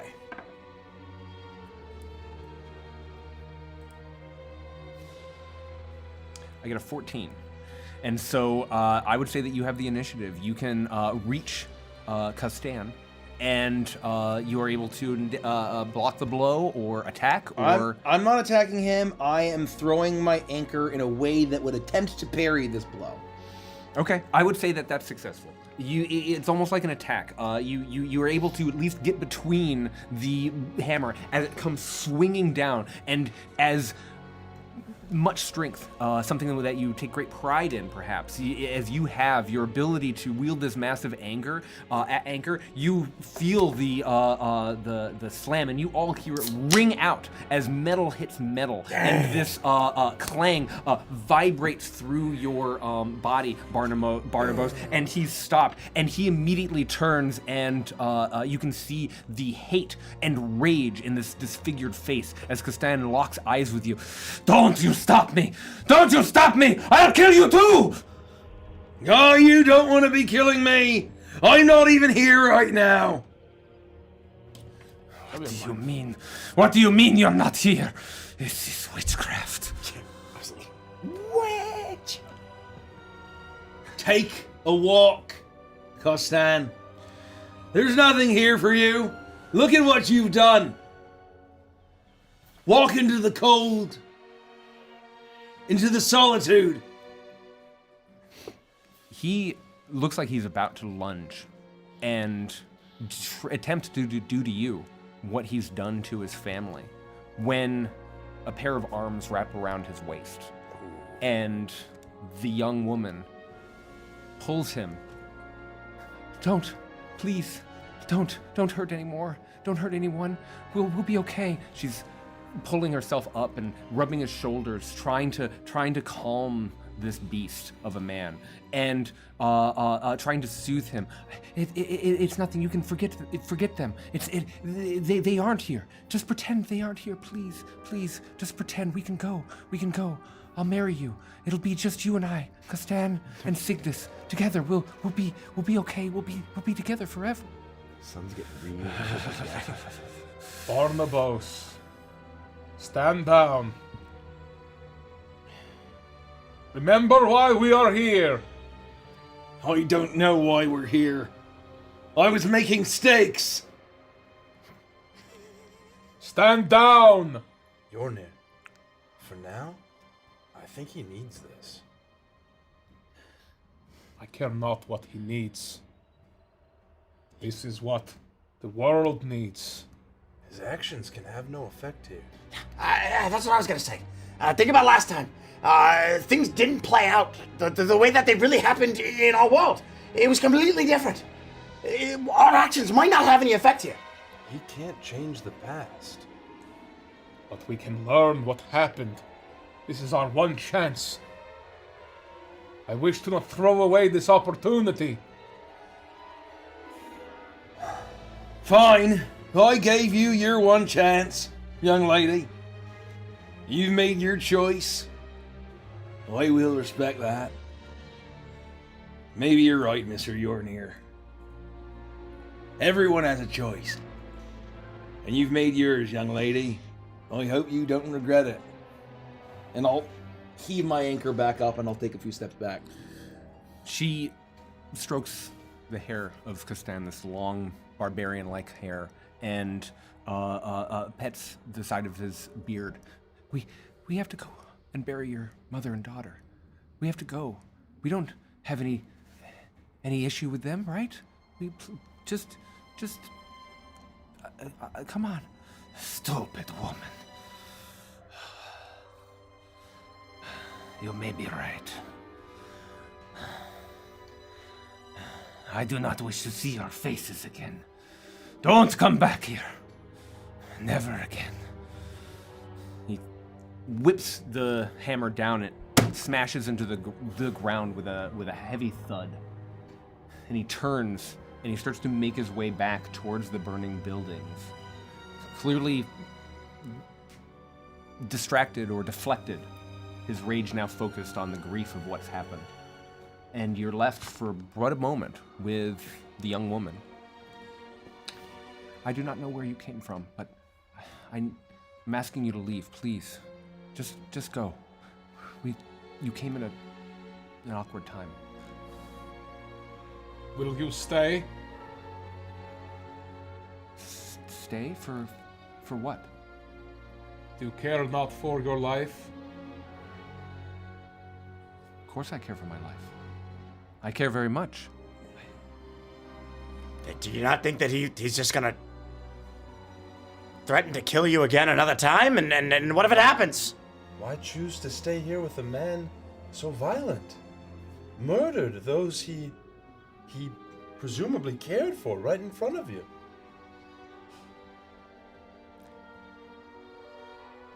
He has had a hard life. He looks the way that he looks. He's strong. I owe him my life. He saved me. And I would do very well with him. He is willing to do what it takes to survive. Why did he say that you were the one who suggested he murder his family? It was his father who ordered him to do it. I got here too late. I told him it was him. His father who spoke the words, commanded him that it wasn't his fault. That it wasn't their fault. A clumsy accident. You can see the flames. I wanted him to take his revenge.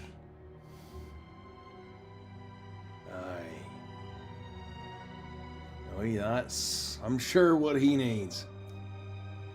I'm sure.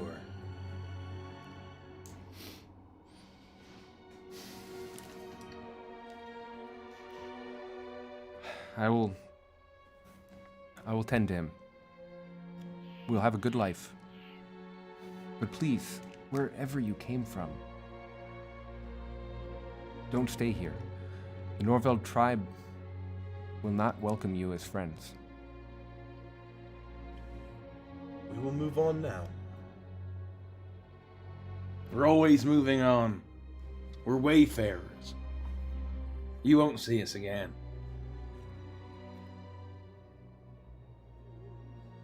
Farewell.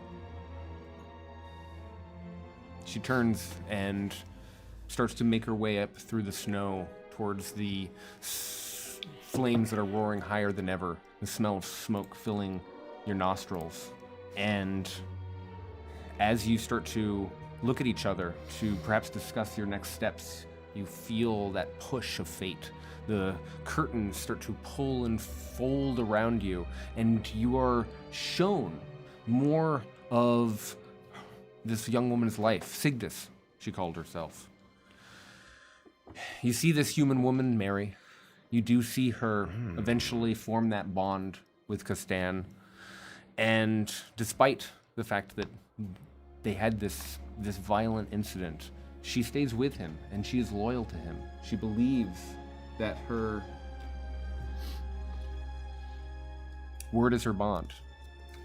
And you watch as the Norval tribe, as insular and as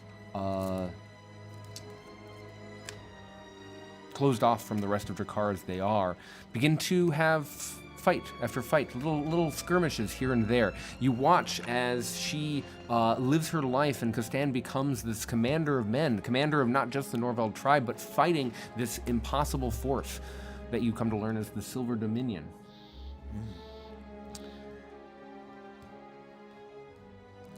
Kastan becomes a war chief, and the tide turns. They are having loss after loss after loss. Signis can do nothing, helpless as she is, but watch. And the curtains continue to pull you and shift you through time as you watch year after year unfold before you. You gain these glimpses, this understanding of the path that this young woman is on, when you are suddenly pulled into a new space. And I'm going to change the music. Ooh.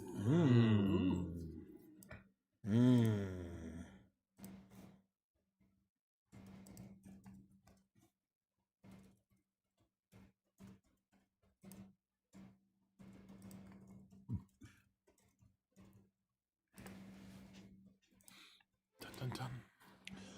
Dun, dun, dun, dun, dun, dun, dun, dun. Thank you. Dun, dun, dun.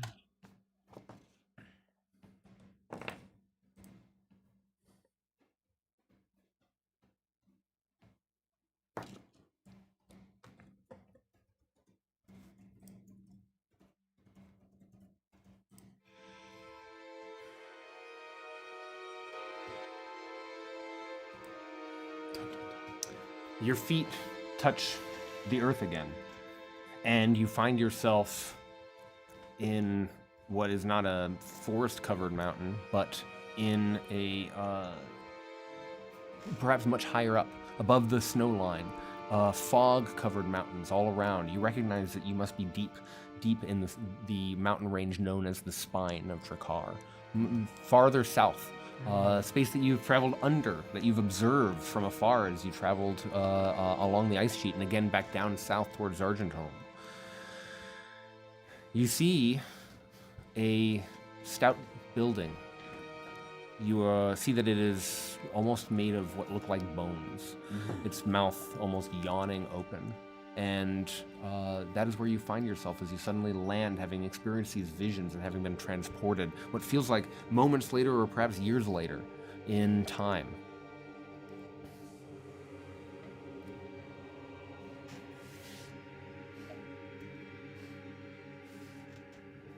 We are in the Spine. The mountains. I know this place. How can you be so sure? You've been up here. We've been in the. We were. That was the mountain chain that we did. You've been pretty high up, but you do, because of the low, and you would especially recognize the low amount of vegetation here. This is deeper within the Spine than you've ever ventured. Yeah. Not right here, but we've been in this mountain range. This is very high. Who would live up here? What could this have to do with the princess? Perhaps it has to do with him again. Kastan. Yes. We've seen him become a warlord. Conquering the snows. You hear the sound of footsteps and the trudging of feet, the crunching of snow, and you can see what is clearly a much older Kastan and Signis following closely behind as they march forward.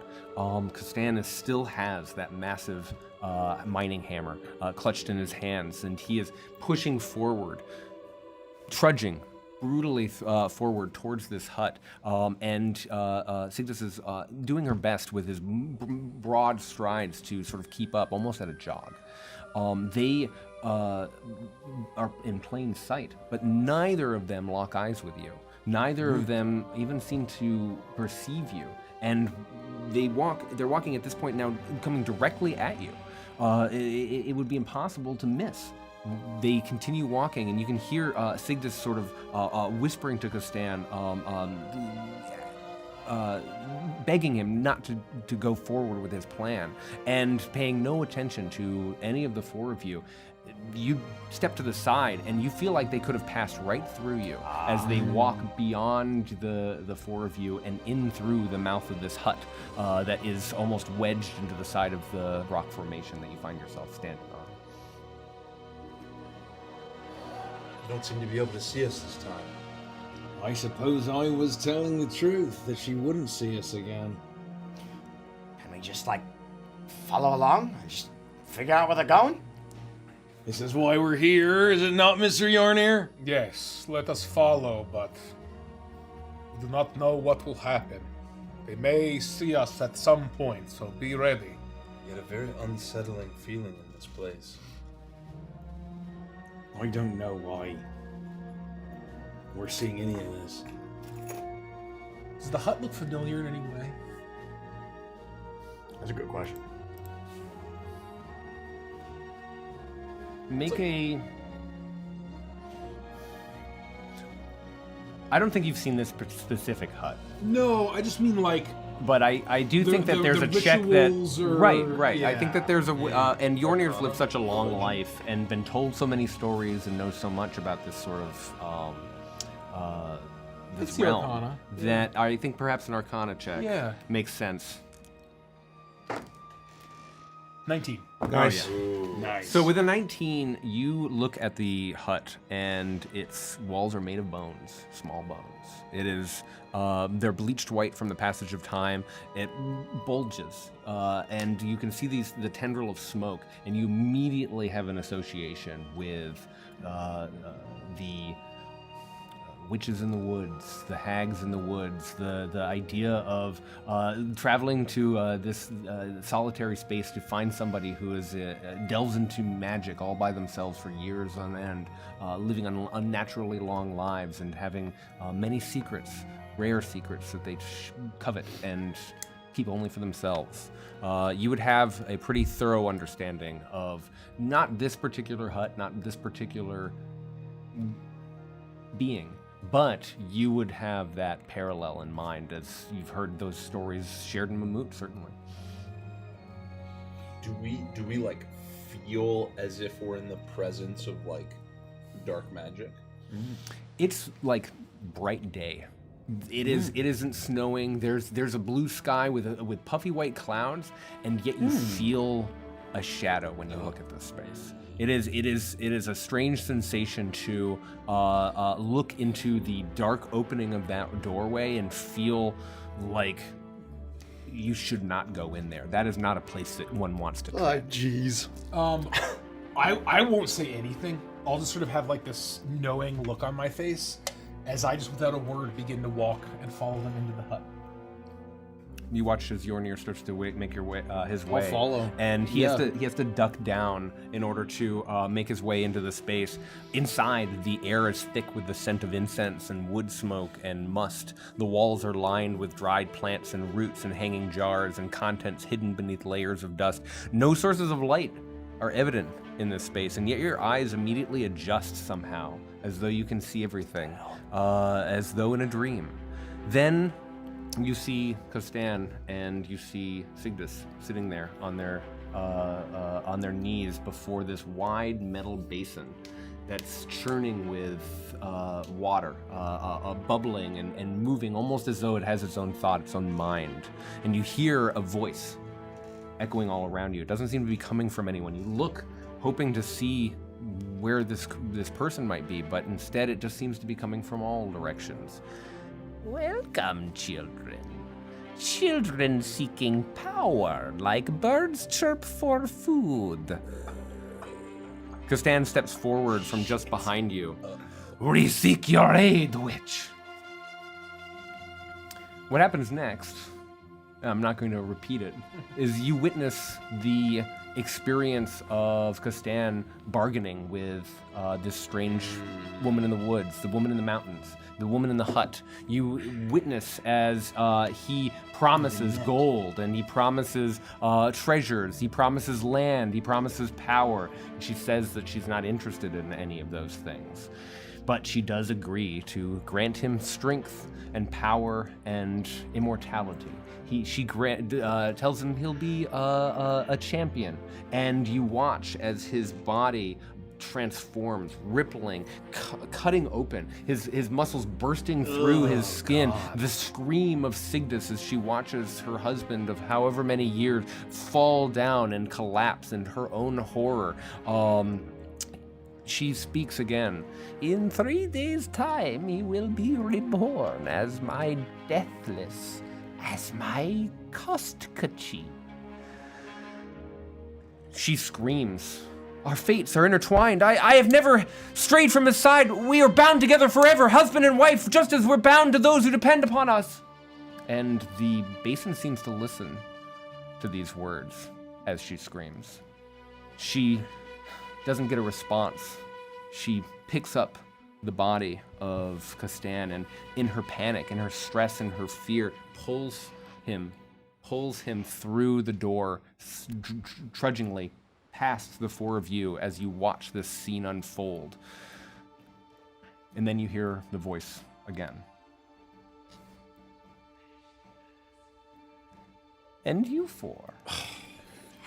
I knew it was coming. There in the cornered shadows of the in-between. What do you seek, little ones? No. We seek truth. We seek knowledge. We seek salvation. Careful, Yonia, careful. What do you seek? Is she here? She can see us. I see each of you. You are not meant to be here. What would you give for salvation? Very old. I would give anything for the salvation of my home. We've seen the price she can erect, Yonir.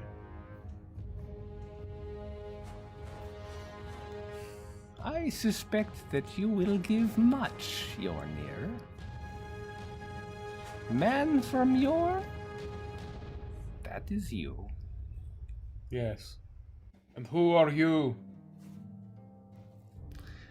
My name is not important. You have seen what I am capable of. You have seen, and you can see the black gem still twisting and spiraling in the middle of this basin. One that suddenly was enveloped by a smaller skull, enveloped by a skull, enveloped by a skull, enveloped by a skull. Whoa. I have gotten what I want. I have gotten much. And I will have very much more when perhaps we see each other again. The girl. Have you seen her fate? Or the woman at this point, I guess. Yes, the woman. Her fate is cloudy.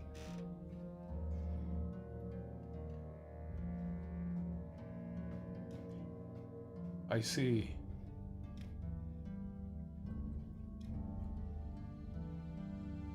Do you believe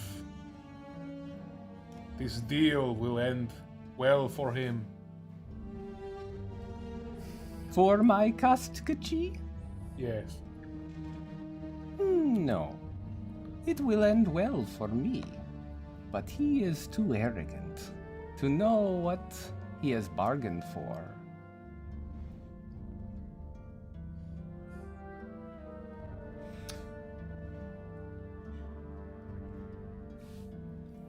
We do not know if this is a shadow, what has come,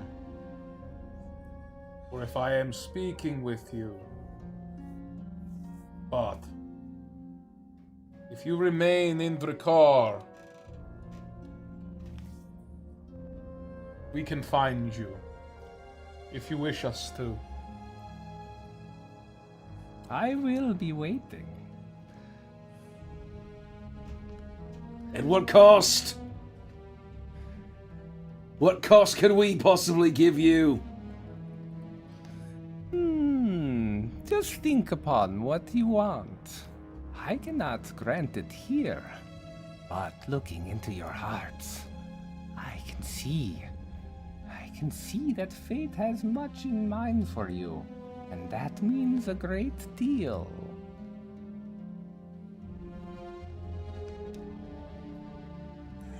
Let's get out of here. We don't like this place. We've seen what this has to show us here. We move on.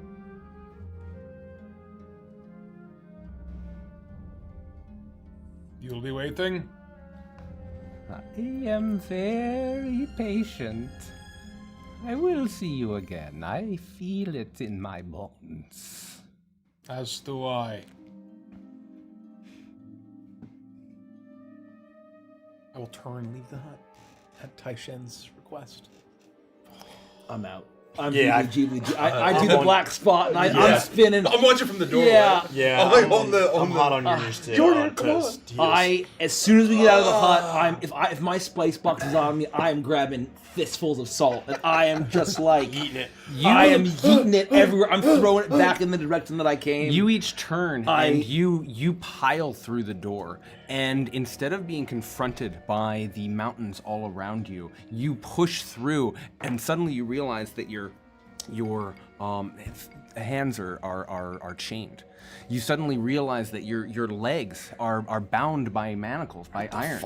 You push and you run into each other, one into the other, pushing into each other's backs. And looking down at your hands, you realize that these are not the hands of a Triton or of a goblin. These are not Dragonborn hands. You're looking at human hands. You're no longer in the mountains at all. You're somewhere else entirely. You're looking around, you see trees, and you realize that you are being forced by Silver Dragonborn towards what looks like a bloody stump. Oh no. And that's where we'll take a quick break. Oh no. Bloody stump? Jeez. I have a meta question. Yeah. Oh, good, you're awake. That's very funny. Fuck yeah. We're playing Skyrim now. Let's go. Has you guys encountered like hags and witches before? Like, I mean, He has to, I right? would he think knows all so. about it, and he has been There have the been- man in the Right. spellcrafter in the woods before for certain villages. So, Right. like, yes, 100%. okay. 100%. I would have assumed so, but I wanted confirmation.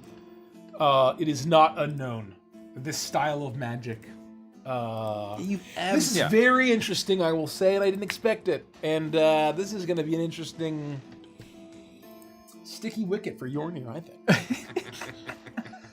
We gotta give Yornir some meat, you know? Oh no! We're gonna get kid picks. We're gonna get kid picks delete. Yornir's down to start making some sacrifices. That's his whole thing. Yep. Oh boy, oh boy. Oh, man. I also saw your message. I'm gonna take care of that. Thank you.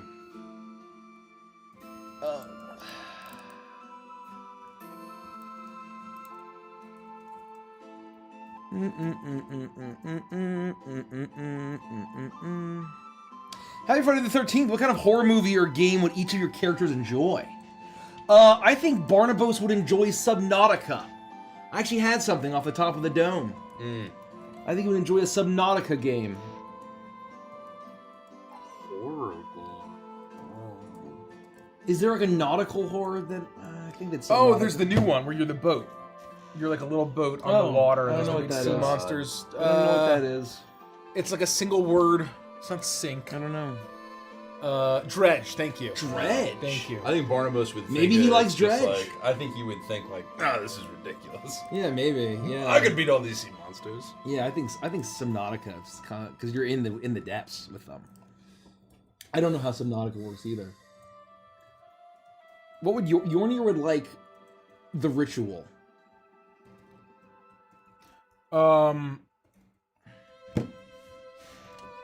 Yornir would like the ritual, I think.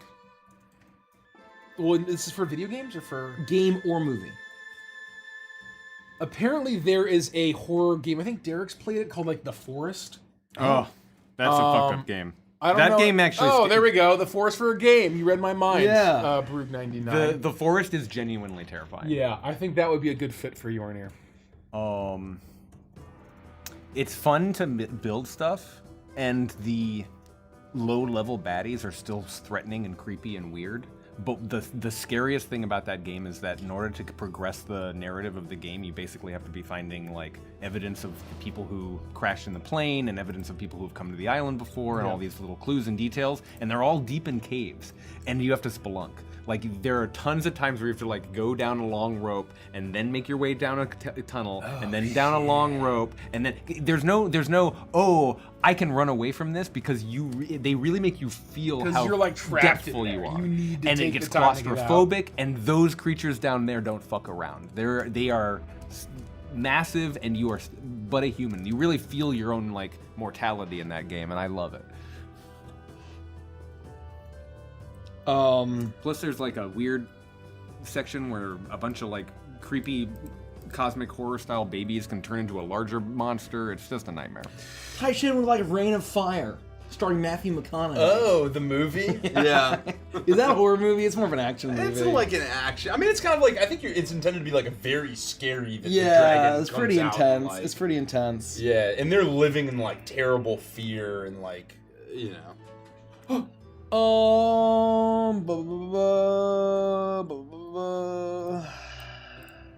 What is the level range? Leopard Paw L. What is the level range in the Crooked Moon? Like which my players started end depth. I strongly recommend reading Chapter 8, The Crooked Moon. That will give you all of the answers that you need. The Crooked. If you're running the adventure campaign, you start at level 1. You can also start at level 3. It's your choice, level 1 or level 3, and the book will tell you how to adjust depending on if you start at 1 or if you start at 3. But it will take you through 13 or 14, depending on how you want to play it. I recommend just ending the campaign at 14, but there is an epic post game that takes you all the way to level 20 if you wish, where the stakes get higher. We kind of leave folk horror and get more into disaster horror with a folk horror aesthetic, coat of paint, so to speak. So if you want to take it all the way to 20, you can.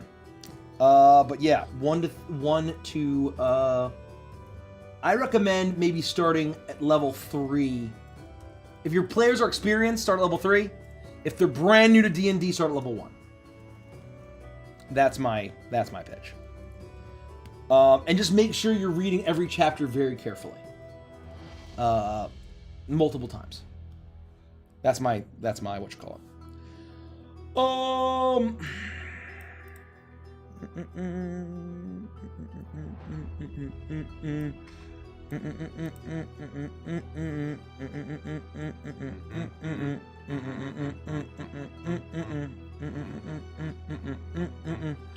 Wait, what were you humming? I was. Oh, I don't know. I was humming Under the Sea. I don't know. I was just taking it to the streets. You know what I've had stuck in my head all day is tunes from A Muppet Christmas Carol. The music of that movie is so fucking good. It's really just amazing. Sophis Volpe, what does the glow-in-the-dark dice set look like when they're not in the dark? They show the dark metal, but it is that pale green of like when you had the little glow-in-the-dark stars or whatever. It's just that color. And so they still look spooky and cool. They're just not glowing. So it's a very pale green, almost like a near white. We call it kind of like a near white green. What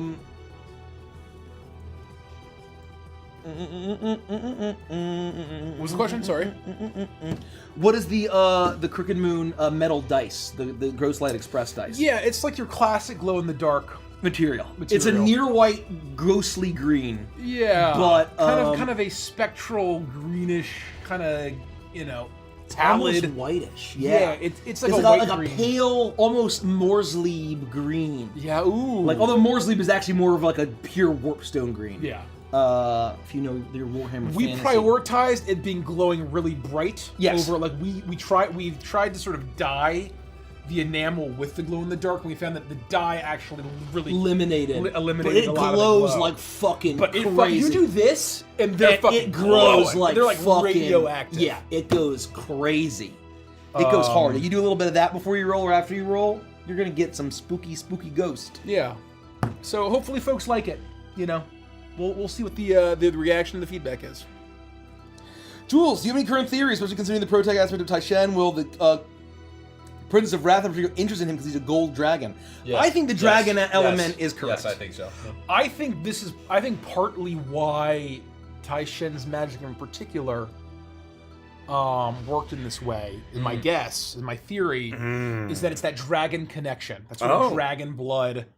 And his power is so draconic. He's not just a dragonborn, but he's like blessed by this golden dragon. He's like his magic almost is a dragon. demigod. Like Yeah. Fu Xiao Yeah. is He's like a dragon, yeah. you know. It's almost Fu Xiao is almost like Sigmar, who like basically walked over, like presumably, Yeah. who like would have been, and that was he's a man, but like a dragon who then like ascended to a being. Dragons beyond. are already almost demigods, Yeah, and yeah. Fu Xiao is like a step above that, right? So Right. like he's true demigod status, I think. Yeah, I he's think, got presumably. crazy power that he like awoken and evoked into me. That's Exactly. my kind of that's my take. Yeah. I also, can I just say really quick, because I was thinking this in the moment, but I didn't want to cut the tension, that when Barnabas stopped that hammer, all I could picture was Luffy and Doflamingo. I don't know if you guys Oh, have I any haven't clue seen what I'm I haven't talking gotten about. that far. I but know. we know I idea. mean, we know who Doflamingo's, Doflamingo is. We just haven't seen the fight. There's this like famous scene where like Luffy kind of like comes out of nowhere and Doflamingo's about to like curb stomp, so, like literally curb stomp someone. His foot's in the air and it's like crashing down, and Luffy like walks up with his hands in his pocket and he just kicks his foot out and he stops the foot. It's like, and their feet like clash, and then like it's crazy, like people like falling down because the blast is like ringing out. It's like knocking two people. amazing like Yeah, powers. yeah, That's so exactly. cool. And that's all I could think when Barnabas like stopped the hammer. I was like, oh shit! I almost This is our I hockey almost moment. attempted to stop Barnabas, but I want to let the dice tell the story. Yeah. Yeah. The dice tell the story sometimes. No, I think that was very good. Because I have some new tricks with with the 2024 reworks that we did. Oh, yeah. that I didn't have before. Yeah. It's pretty cool. I was also Pretty looking cool. at stuff, but I think very, very much. I think my Taishen's initial reaction was to let him explore that. Like he can't actually do harm in this way, or disrupt was what I was thinking at the time. But then Well, also right. like you know, I was conflicted on whether or not I truly believed that he could change the experience that we'd be able to learn from, and would this just be beneficial to him in the moment? And as Yeah. a friend, Yeah. I think. But then you saying like we're here to save the world. I'm like, oh yeah, okay. Save the therapy for later. We're here to save the world. We're gonna save the world. Yeah. This is crazy shit. Um, this cast Legend Lore. You know What do you think your character's favorite anime is, if they've watched any? Well, I mean, they haven't watched any, so we can presume in the hypothetical they have watched Vinland anime. Saga. Oh, that's Oh, very that's funny. very funny. What? Yeah. I have no enemies. I have no enemies. I like Wait, how what was someone the question? asked Our if I was a character? voice actor from Skyrim. Oh, in chat that's earlier. very funny. You are. Come to Whiterun often, like all the other great Warriors. warriors. Yeah. All never forget that fucking guy. Great warriors. Great warriors. Great warriors. Oh, Great warriors. And it's like 3 people that do all the voices in that game. That's And they're all wild. local. They really do sound like all the They're- same. Yeah, I mean, they're, you know. So it they're- is you. Their headquarters is like not far from here. Turns out it was you It's all all along. Which voice- game is this? Skyrim. What anime would Barnabas? One Piece is obvious. I feel like Yeah. Oh, definitely one. you I think think that's just the well. I think well, it's definitely one. I don't know. No, I don't no. know. Let's I think think you'd want about- something grittier. Like what? There's a bajillion monster slaying ones. Yeah, no. Like- I was thinking of what's the one where it's the giant. Is it Blue Gender with all the bugs? I mean, I think Attack on Titan he would like. Attack on Titan 2. He would yeah, like yeah, the yeah. ending What too. about like Berserk? I don't know anything about Berserk besides it being very famous. What would Scrim like Oh. For anime? for anime? I think Scrim would love Miss Kobayashi. I was rather gonna than- say that. I think he base. would want Scrim is something base. like an escape from like his day to day, right. something cozy, Something chill. and chill. And that's a good answer. Or I think he could appreciate one of the more like the shorter ones, like Mushishi. Is that one that's kind of like death themed? I don't know. I've never heard of that. Yeah, I don't know. Not Death Note. Oh, Death Note's pretty good. That's kind of Scrim themed. I think Scrim could get down with Death Note. Yeah, I'm trying to think. Are there any anime where they're trying to like collect souls? Soul, I feel like Soul that's Eater? so... Soul Oh, Soul Eater. It's literally Soul Eater. Done. Soul Eater. That's what I was thinking about every time Well, we talk about Witch's 1,000 Souls. souls, I Witch's think about Souls. Blair in the very first episode where they eat the cat soul That's instead right. of the soul, and then it resets soul. Yeah. Yeah. Wow. And she has 9 lives. Yeah. Well, and he and Jack are kind of like the Yeah. Meister and the Oh the my weapon. God. That's very funny. Right? The Soul Meister and the Eater? weapon. The Holy weapon. shit. I think that we should spend, if this is like Soul Eater, we should spend the last 20 sessions fighting clowns on the moon. What do you think, Derek? Our fans would actually quite like Oh, it. they I would, think. they would love that. It would just They be would you- love it. You voicing every clown? Yeah. Yeah. I think that in honor of Soul Eater, the final 20 sessions. Oh no, Klutzy can be there too. yeah, Obviously. fighting clowns on the moon. We're clowns I on the haven't used the moon. restroom. Actually, it can. Click. We carry a balloon. Yeah, okay. Are your campaigns new player friendly, or do you recommend easier campaign? Us as Firefighter. What I'll say, I will just jump in. I say we took incredible, painstaking lengths to make this GMable by new GMs. I don't know if you wanted to For layer on Crooked that. Moon? Yes. Or your campaigns, I presume. Oh. You've written one campaign. Well, I'm wondering, does anyone like watch our campaigns and then decide I'm gonna try to GM that after watching it? I am absolutely sure Yes. that people have that. That would be tough, but you could do it, right? No, I Like, would bet money. I bet every penny I've ever made that people like that exist. Absolutely. Interesting. Absolutely. You could watch Stradania and Like make the actual changes. story we're playing. Yeah, You mean, like I yeah. want to run Icebound. Like you're watching it and you're like taking notes, right? And you, because I could imagine, at least with Stradania, you have the book, Well, especially for Witchlight too. or Witchlight, right? You can see what we did and all the changes we made, and you can apply it. So I think Stradania That's a really and interesting Witchlight are very runnable because they have the bones of these campaigns, and you can just watch what we did, apply the changes, and like for Stradania, if you want to change the ending, which I just recommend you do, like feel free to take what we did and run with it. Even Like- early days, I remember before we had an audience, when we were just doing Arc 1 of Icebound, people were looking at the way that everyone was forced to confront each other's backstories through the visions. Yeah. And borrowing that as just a mechanic, as just an idea to get everyone to forcibly share, because then you get that out of the way and you can enjoy the rest of the adventure. And it's a great way to lampshade some of the flavors, right? Like Right. we got to experience Jade's Shell Village and the Serenity and like what it felt like to sort of be there. It's And- also and a really cool way to drive the party together. Yeah. When you have that moment where you're like, you're not just watching this happen, but like you're feeling that person's emotion. Yeah. You're like suddenly way more bought into who they are. And I feel like you have something like that, and it's way believable now that we're like a very tight knit group. When I we also saw- think that people pull in NPCs. Like, I'm sure that there's, Oh, from like yeah. Edge of Midnight, people almost certainly yoinked Von Brunt and just like slapped him in their Yeah, campaign. yeah. Or Bastions. the Renault, sorry folks, or Anya. But we literally saw Scrim like get horribly attacked by the dog, right? Like we didn't just hear about that. We experienced the horror of like what Right. he felt, Right. which is really fucking cool. Yeah. Um, So I will say, steal, borrow, put in your campaign what you want. If you're running Curse of Absolutely. Strahd or you're running Witchlight, We've had people, I don't know Pull how it, to blame you this know? point. We've had people who have told us that they ran their own version of Curse of Strahd and came across remnants of our characters in their campaign. see, that's very cool too. I think That's that's awesome. a really fun. Where like, like we were not successful, Yes. right? And then they found like Which is our awesome. remains or like our weapons and shit. because if you read the canon, and I won't spoil the Curse of Strahd module if you decide to run it, but I know that a lot of people are dissatisfied with it. And what I heard about it after we finished our campaign, I get why people change it. And so I would say, even if you don't use our ending, feel free to change the ending, right? Like, you know, pick a whole new meta plot and run with it. But yeah, wasn't there a moment where like they were going through the campaign, they were finding on our Patreon, we have the vestiges that we used through that campaign, and one GM basically let the characters find the vestiges throughout the adventure. Oh yeah, And you got to learn about how the expedition sort of fell to Shridanya. So that's really cool. Should we do like one more? Oh, one more. We can do one more for sure. Let me use the bathroom because I know I'm gonna regret it. Yeah. I was gonna hold that on, like, you know what? Are we summoning Sal with the BVB mention? Salmon.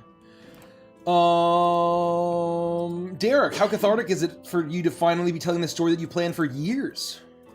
Yeah, very cathartic. I think it's something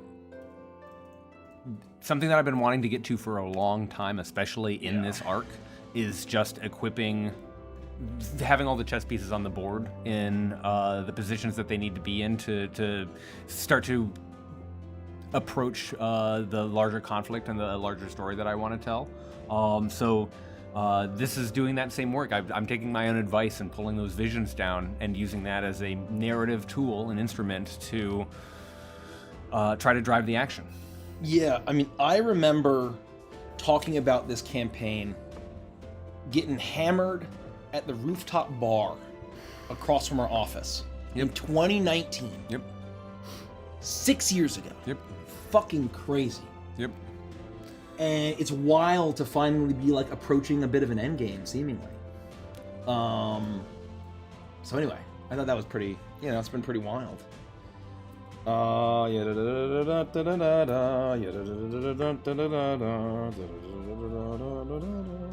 Let's see. I have these freaking Muppet Christmas Carol songs stuck in my head all day. Oh yeah, that and the Mario.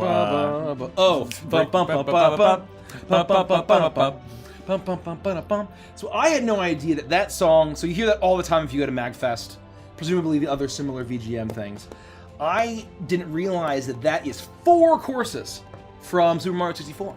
It's all 3 of the raceways and Wario Stadium. So that was a bit of a fun fact I love today. Wario Stadium so Wario much. Stadium was fucking great. It's my favorite of the maps. It's Yeah. my favorite, and I think that Waluigi Stadium Mike, from get that thing I sent you.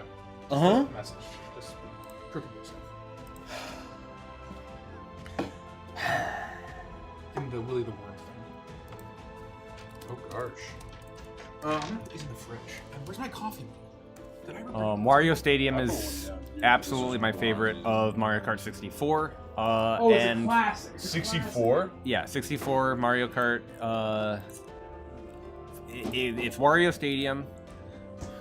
I think it's considerably worse than any of the other 64s is the Rainbow Road. It's long and boring. I think it's the worst way in Rainbow Road, I think.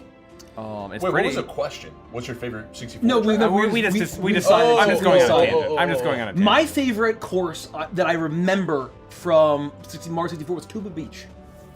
I like Oh! Meadows. I can hit the ramp to the waterfall every time. See, I always really liked Rainbow Road, but I think just for me, I think it was 'cause Well, it's really it's like chill. The, The space music's good. The exploration music's one, good. Where you're flying through crazy space on a rainbow road. I don't know. That's weird. I love Bowser's Castle. I love. Oh, really? I don't know how much anyone likes Toad's Turnpike, but in when you get the reverse mode and you can have the cars going towards you, I'm the only person who knows how to dodge the car, so I love that. I love that. Right? Dolphin Beach. Oh, the Turnpike? Toad's Turnpike? Yeah, Toad's That's Turnpike. just awesome. Dolphin Beach from the 3DS game Oh, I don't remember. with all the dolphins. Is that correct? I don't know. There was a beach in Double Dash that I remember Peach Beach. loving. Peach Beach was great too. Is that the Yeah. one where you could sneak the section of land, but the water could come up? Yes. And you had time it it was coming up. correctly. Yeah. I loved I Donkey love Kong that Mountain. one. DK The Mountain. Cataquacks that's are walking so around on the incredible. beach Yeah. and they flip you. Yes. They're flipping you. Donkey Kong Mountain, where like you have to get in a Donkey yeah. Kong cannon to shoot to the thing. Yeah. It's just that, it doesn't do anything except that it's aesthetic, but it's so fucking cool. Double Dash has the best Rainbow Road. In my opinion. Like not even close. It's so good. In I haven't played 8 though. I haven't Super played 8. Nintendo, I loved the Haunted House one, the Boo one, and Bowser's Castle. Those were my two Boo favorite. Boardwalk? Am I? Is it Boo Boardwalk? Yeah, it was all wooden, Boo and there were like Boardwalk? Something rotten Boardwalk. chunks that you could fall through the Boo's floor. Mansion, says Tigre maybe. Boo's Mansion. What was the Bowser one in SNES?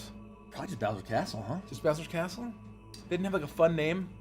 That the was lava one. That was the Ghost also, one and the lava one are by far the my Super favorite. Nintendo, the original Mario Kart is very interesting. It's because that's when Super Mario World that came out. So it's all of the dessert. It's like donut plains and That's right. chocolate, Vanilla, whatever. vanilla, Yeah, chocolate. yeah, So it had all the dessert naming. What was going on with that? What was the? Is it because Yoshi eats stuff? I don't know.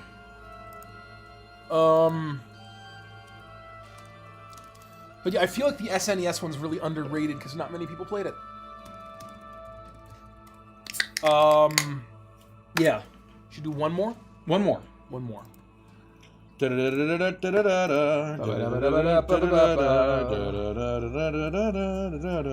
Christmas.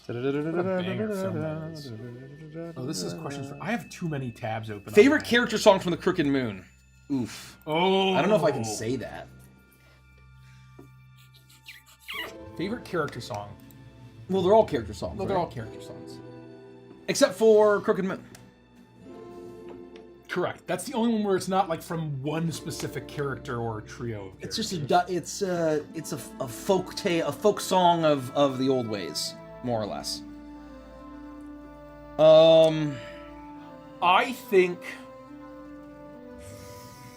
Bum bum bum bum bum bum. I'm a sucker for Dead Trees, man. Oh, Dead that's Trees great. really. That has still been my favorite so far. It really just tickles me. It's still been my favorite. I've said it. We'll see at the end. I'm gonna keep reevaluating. Once everything is fully released, I'll reevaluate. But that's been my favorite. I think I know what's going to be my favorite when everything's said and done. I'm biased towards By the Lagoon. Yeah. Because it was to my exact specifications. Yes. And they just nailed it. Yeah. So, I mean, I think that's probably my actual answer. Of the released singles, Under Your Shadow is really doing it for me. Yeah. It's so good. They're all excellent. yeah. I love They're all amazing. Dead Trees just hits me like crazy hard. Yeah, I was very heavy-handed with Dead Trees, Under Your Shadow, Light of My Life coming out. Those three specifically I was very heavy-handed with. And so I'm very biased towards those three. But there's a ton of really great stuff on the album. Yeah, we got 15 of these things to get through. 15 whole ones, and this is only our fifth. Let's get back into it. Let's do Okay, it. I'm here. Boop.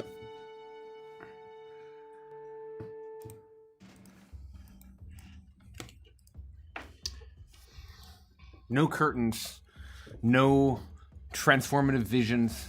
You suddenly feel yourself being pushed along, prodded by the silver dragonborn who flank your left and right, and you realize that you are in a chain of the four of you, and in front of you, what is clearly the woman that you've come to know as Signis.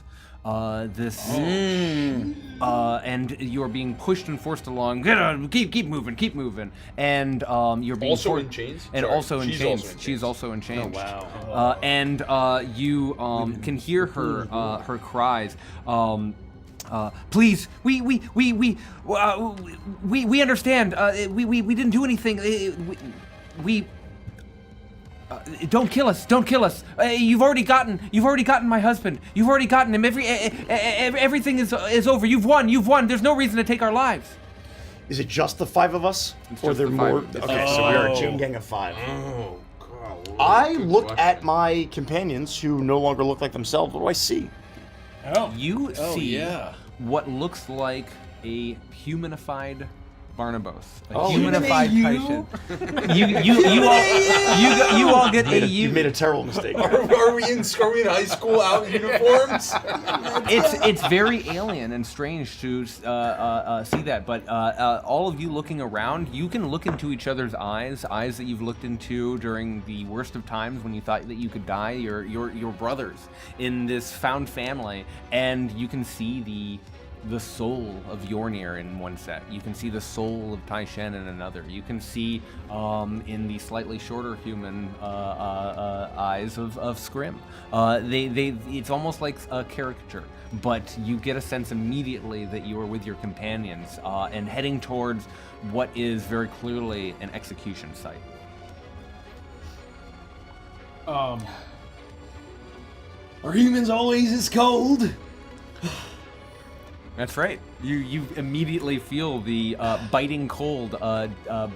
Even though you're Are we really, dressed for the elements? Like, are we still? you dressed would like still be dressed in Norval's tribe garb, Got it. We're right? not naked And like in and you've Skyrim. clearly been hiking for some time, but for you, Barnabas, the distance is 60 feet. No, for you, Barnabas, this is the first time you've had the cold like let in by your body. You feel betrayed by this transformation.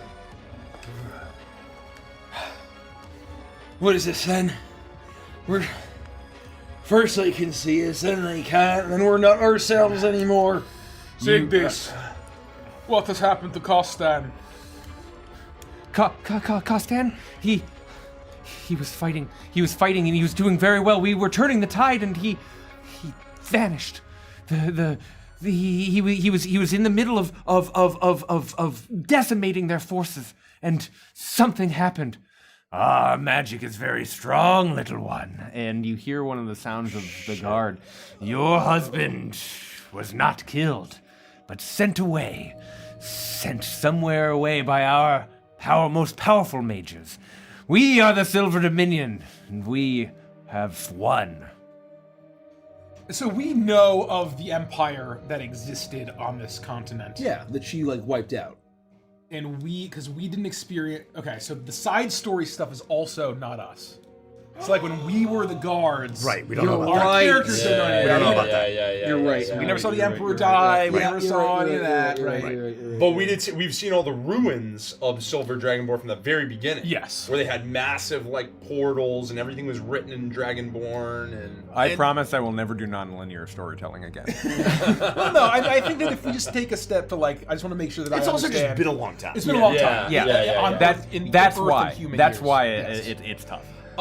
And so I guess got my it. question is it safe to assume would our characters feel like this even predates the Empire? And that the Silver Dominion or the Silver Dominion and this battle could be the beginnings of them taking over Jakar and starting their empire. You feel that this is the Silver Dominion that the ghosts that you talked to spoke of. That this is the Empire. Mm-hmm. That this is the group of Silver Dragonborn that you know very well. The Princess of Wrath ultimately destroyed and killed all of them in her wrath. Yes. Okay. So I guess my point is that like this really puts a point on just how long ago Costan and Signis and all of them lived as humans. Absolutely. Really fucking long time ago. You would know that it's centuries because if the Silver Dominion is here, Right. then the story that you've been experiencing, watching this young woman, watching her husband Costan become Koskachi and become this war commander, watching all of these pieces come together, you suddenly put the puzzle together and go, oh shit, this was before the death of those druids that you met on the mountain. This was before the destruction of Argentholm, the city that you've been inhabiting. This is before all of that by centuries. Perhaps millennia. Right. Ugh. You weren't even will internalize that. You are all pushed and forced into a line, and immediately one of the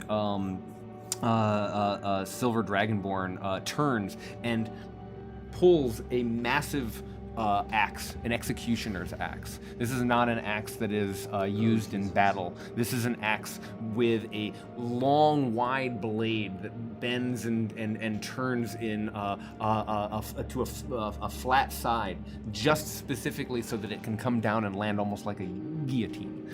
Gods, I hope that if this hurts, it's quick. Stand strong, Mr. Staviscouch, or whatever your human name is. I'm sorry that we failed. I'm sorry. We if I could do anything, I would, but I think this is the end. You hear the words of Signis looking into your eyes. She's looking at you as though you are friends, as though you are perhaps the last of those who she would call the Norval tribe. If this is the end, we shall die with honor and grace. And we knew that we did everything we could. Captors, before I go, I must ask, where did you send our war chief? Does he live still? One of them steps forward and laughs heartily as he disconnects your chains from the rest of the group. Who cares? And he pulls you and starts to roughly push you towards the stump. We will feast in the great mead halls of Odin this night. Our ancestors are smiling down at us, Dragonborn. Can you say the same? Drakkar belongs to the Norvald! Drakkar belongs to the Norvald! You watch as the one that you would know as Yornir is pushed down to the stump. And the Silver Dragonborn carrying this executioner's axe doesn't ceremoniously even ask for last words. He just turns to the rest of you and he says, "You'll be next!" He lifts up his axe and he swings down and there's a heavy thud. Yornir, you have the experience of feeling your head leave your neck. That's a weird feeling. It is a terrible feeling. Does my experience in this realm end? No, your consciousness continues to persist. And Oh, jeez. What is but happening? at the moment that the blade connects, you no longer feel a part of this body. You feel like you're watching those other visions, almost a passenger in this moment. You don't feel the pain of death. You feel that you've been disconnected, and you realize that you are almost blinking, watching almost like an ethereal spirit in this moment. So all of a sudden I'm Fearbolg Yornir, and there's a 6'5" human with long red hair. With That's right. His head. That's right. The head tumbles forward, and you all watch this in horror as That's weird. blood. By the guns, you'll flashes pay forward. for that! Flashes Who's next into on the Charlie blood? And Is it Barnabas somehow? obviously, for being such a vocal, You're gonna need more than that to kill a Norvald! you're disconnected, and you are pulled forward, Barnabas, as you are stumbled. You're literally dragged, even though you're a Not big Barnabas, human no. in your What are human they form. gonna do? Cut his head off? You're pulled forward, and you are shoved to your knees. Tyson, and- what are we gonna do? What are we gonna do? Not Barnabas! Scrim, it's okay. We just have to let it play out. Okay, alright. Alright. And I'm like muttering to myself as I watch this happen. And you are not given any last words. Instead, you just hear a grunt and you feel a thud as the two of you see the body of Barnabas go very still, and you can hear the sound of his heart pumping blood as his head rolls into the sky. By the 9! No. Oh, God. Tyson, I want to get this over with. I'm never casting this spell again. Welcome, Barnabas. Are we alive? Are we dead? We are we, and they are dead. They were not us. I We hope are still- Tyson never casts the spell again. I believe that if Scrim collects our heads and escapes and puts them on that platform, he resurrects us. Oh, that's very funny. No. Damn you! I'm sorry. We did everything that we could. We fought. I'm just gonna kind of take a few steps forward and again mutter to myself I just hope this is quick. And Yeah, what you would do in the final moments of one's mortal life, you do, and you scramble, but you are pulled from the ground and forced over to this stump after watching the body of Barnabas get unceremoniously pulled and thrown into a pile alongside other soldiers, presumably allies of Signis. As soon as my head is, I guess, put on this chopping block forcefully, as my head slams to the chopping block, I'm gonna look up at our captors and I'm gonna say, "What is that? Who goes there? Never should have come here." The blade comes down with a heavy thwack and lands, and your head rolls to the ground, and suddenly you find yourself blinking, looking at the Force Ghost style version of Barnabas in there. Oh, God, what? Everything is fine. You are okay. we're fine. You are alive. We're like the brothers from the Stardust movie. Yeah. Bloods? Hell yeah. I love that movie. I call Mark Strong. Now that's a good movie. Oh, he's the best one. That's a good movie. That sucked. It was uncomfortable. These soldiers step forward in a line, and instead of reaching for you, they grab Signis and pull her free. You find yourself left alone as you watch them start to pull her body towards the stump. Signis, what is it you wanted for this land? She turns and she looks and she said, "All we ever fought for was our freedom to be ourselves, to live our own lives. Not underneath the dominion." A noble quest. You did everything you could.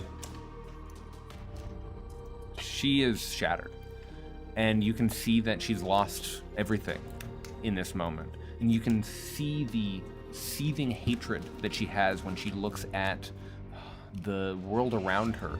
Even you, to an extent, in this moment, for having not enough strength.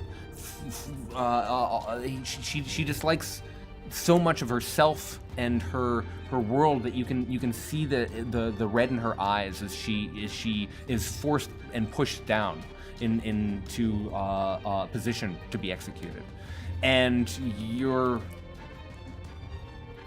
shocked to see the blade come up, realizing that this was sort of what you asked for as Taishen. The legend of the Princess of Wrath has somehow led you to this moment, and you watch as the blade swings down and thump. Signis's head flies free and rolls a few feet away, and her head stills and comes to rest, and you watch her body go completely still, and shrugging, the soldiers start to pull her body and throw it into the pile, the head lulled amongst with your friends, and they start to approach you when suddenly there is a crackling sound. A strange thing happens where the snow of the ground starts to almost rise up and lift into the sky, not falling down, but suspending and then shifting and starting to move upward in this direction. And you look as lines are almost traced around the stump. This circular pattern, an arm almost in the snow starts to crackle. Huge juts of ice start to as it crashes through the ground, almost hitting you, making one of the soldiers stumble. A second arm comes crackling out of this center nexus point, a third, a fourth, a fifth, a sixth, and you realize that in a massive span of 30, 40, 50 feet wide, a snowflake almost has imprinted itself, made of translucent ice, and it shatters. And there's this massive explosion as you realize that you are staring at a young, but still massive and powerful ice dragon. The Princess of Wrath rises from this shattered ice and is born into the space of the execution site, roaring. All of a sudden, her wings unfurl, and you realize you are staring at the moment that the Princess of Wrath was born. The spirit, the spark of Signis having been extinguished, has been rebirthed into this dragon, and she uses her talents immediately. A talon comes swinging down, and one of the soldiers is caught by it, torn to ribbons, pulled into pieces, legs going in this direction, arms going in the other. The executioner looks up and screams in terror as she slams down another arm and crushes him, completely splattering him, guts and viscera and gore going in all directions. I start running. I'm running. As best you can in fetters. I'm like Iroh in chains. You all witness this, those of you who don't feel like running, as she tears the remaining soldiers into ribbons. She realizes she can breathe and pours forth a massive frozen breath that completely shatters a bunch of trees, killing you instantly as she, in her blind rage, lashes out in all directions and then spirals into the air on a path of revenge that would last for decades. Oh, hey guys. Oh, you finally made it! It was her. Did the body disappear when she was reborn? Or Or was it like human body? transmogrified Right. into the dragon? Or I would say that the body did disappear. Okay. The head and the very body. clear. It is extremely clear that by some force, by some fate, a fate that the voice in the hut could not perceive. Something reached down, or some magic of the land, or some transformative power saw the rage in Signis's heart in this moment, and she was reborn as this dragon. How dissimilar is it from when my own form as a humanoid shifts into a creature? Oh. Kind of is it that same kind of thing where the body almost like primally shifts? There's into... this shift and warp. I would say that it is a bit dissimilar. This doesn't seem like primal magic to you. Got it. Okay. This feels a bit important. arcane. Arcane. Okay. Yep. That's very important. Hail? Yeah, that's very important. So she was human. Let's do this. Oh, yeah, that explains her appreciation. her lover turned to the witch in the mountains. Lost himself, was killed, banished, whatever happened to him. The rest of her people captured, executed in front of her. Until she herself, killed and changed. I've never seen anything like that. How does a human even become a dragon? Woman is powerful. In the mountains. Yes. The witch of the hedge. Boy, she took up her husband's wrath, hatred, and vengeance, that's for sure. She learned absolutely nothing. It is the natural state. She became, and she has never stopped being, that wrathful creature. It is in her nature. The Silver Dominion is destroyed. You are pulled through time as you continue to watch the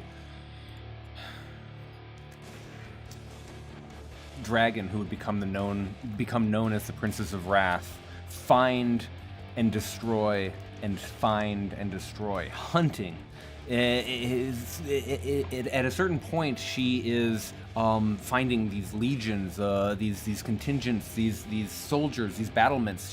She's going from group to group to group, and is unstoppable in her rage, with such great strength, with such great flight, with such great magic that suffuses her being. She becomes a predator, and they are the prey. What Koskachi may have been able to achieve had he not been banished, she is able to, and she crushes them again and again and again and again. You see her make her way to the capital city of Argentholm, this shining, beautiful city, a city at the height of its own civilization, and she swims around it, crushing buildings with her great weight, crushing buildings with her anger made manifest, and eventually confronting the self-declared emperor of the Silver Dominion there at the top of the Biting Bastion, and slaying him as well. You see his personal guards. You do see 4 personal Oh, guards. shucks, this is really rough, guys. I can't believe we're witnessing the end of Empire. I guess all empires do fall. But shucks, I was hoping it wouldn't be in Thank my you. lifetime. Thank you. Thank you. Four small figures disappear into what is clearly a platform that falls like an elevator. Perfect. I mean, we got to tell the full story. Yeah, exactly right. That's Full canon. circle. That's canon now. Full God. circle, baby. That's it. We're back. Aside from those 4 that she never finds, she goes beyond the rank and file of the Silver Dominion. She goes beyond that and starts finding any creature that might call itself Silver Dragonborn, destroying towns. What will eventually be the ice sheet that you cross is dotted with fishing villages of people who wouldn't necessarily have put themselves in harm's way or ever wanted to be a part of the oppression that civilization represented, and yet she kills them all the same. You even recognize briefly a flash of the river where the druids themselves would be killed, and the ones that you would call friends on the mountaintop, those spirits. When she can find no more, and she believes the Silver Dominion and all Silver Dragonborn across Drakkar to be finally slain, she finds the top of a mountain and shifts, and you see that same transformation occur. She shrinks and becomes human again, but this is not the demure, short, shrunken shape of Signis as you knew her, with her auburn hair. Now she has a different body entirely, tall and flexible and lean and muscled in a way that is impossible. Her hair has changed color. Her eyes have changed color. She is as shocked as you are to find herself in this shape. Oh. But weary, she rests, and she goes into a long slumber.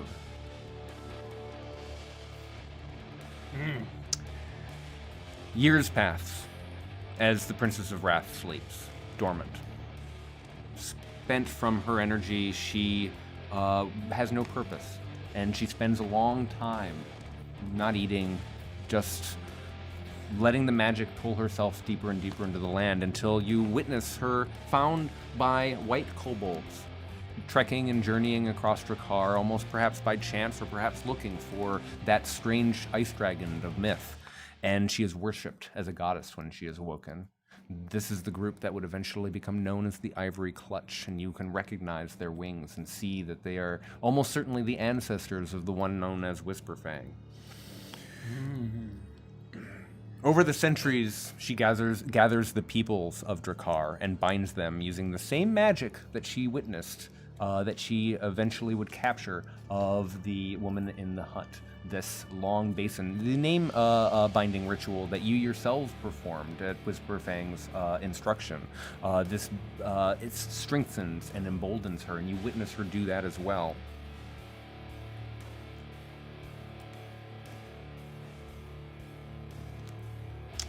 She brings those people to Argentome, rebuilds, demands their loyalty and their gold.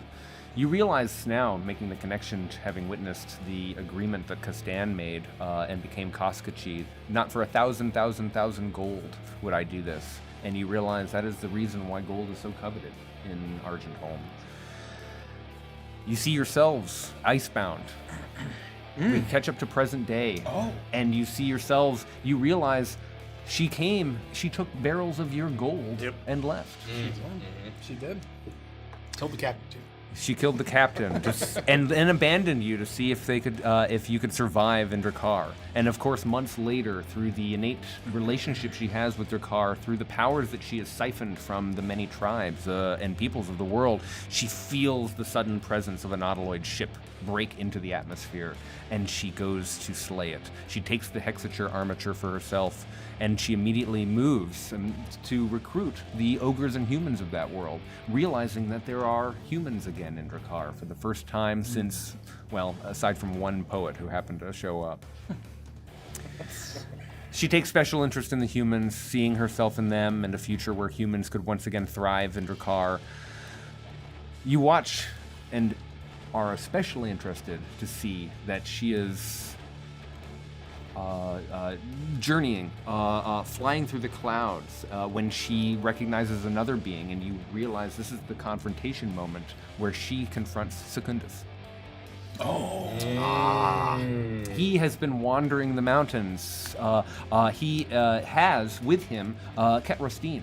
And she lands to threaten anyone who would bring war or to evaluate this creature in the same way. And of course, the battle that happens afterwards is tremendous. The actual confrontation, it looks like Secundus might actually overcome her in the end, but she is, despite being wounded, able to crush him and tear his head free from his body, leaving his body, which turns to a magical yellow light that drifts into the distance like dust. She holds the head up and she pulls Ketrastine to his feet and disappears off back to the Biting Bastion with them. You witness all of these things until eventually you yourselves arrive at Argentholm. You earn the right to become a tribe through trial by combat. You undergo the same naming ritual as the other chiefs and tribes. You watch as they use the Iceborne. Yeah, Iceborne. You watch as they use the Hexature armament to present a vision of Koskachi during the naming ritual. You watch as Whisperfang tells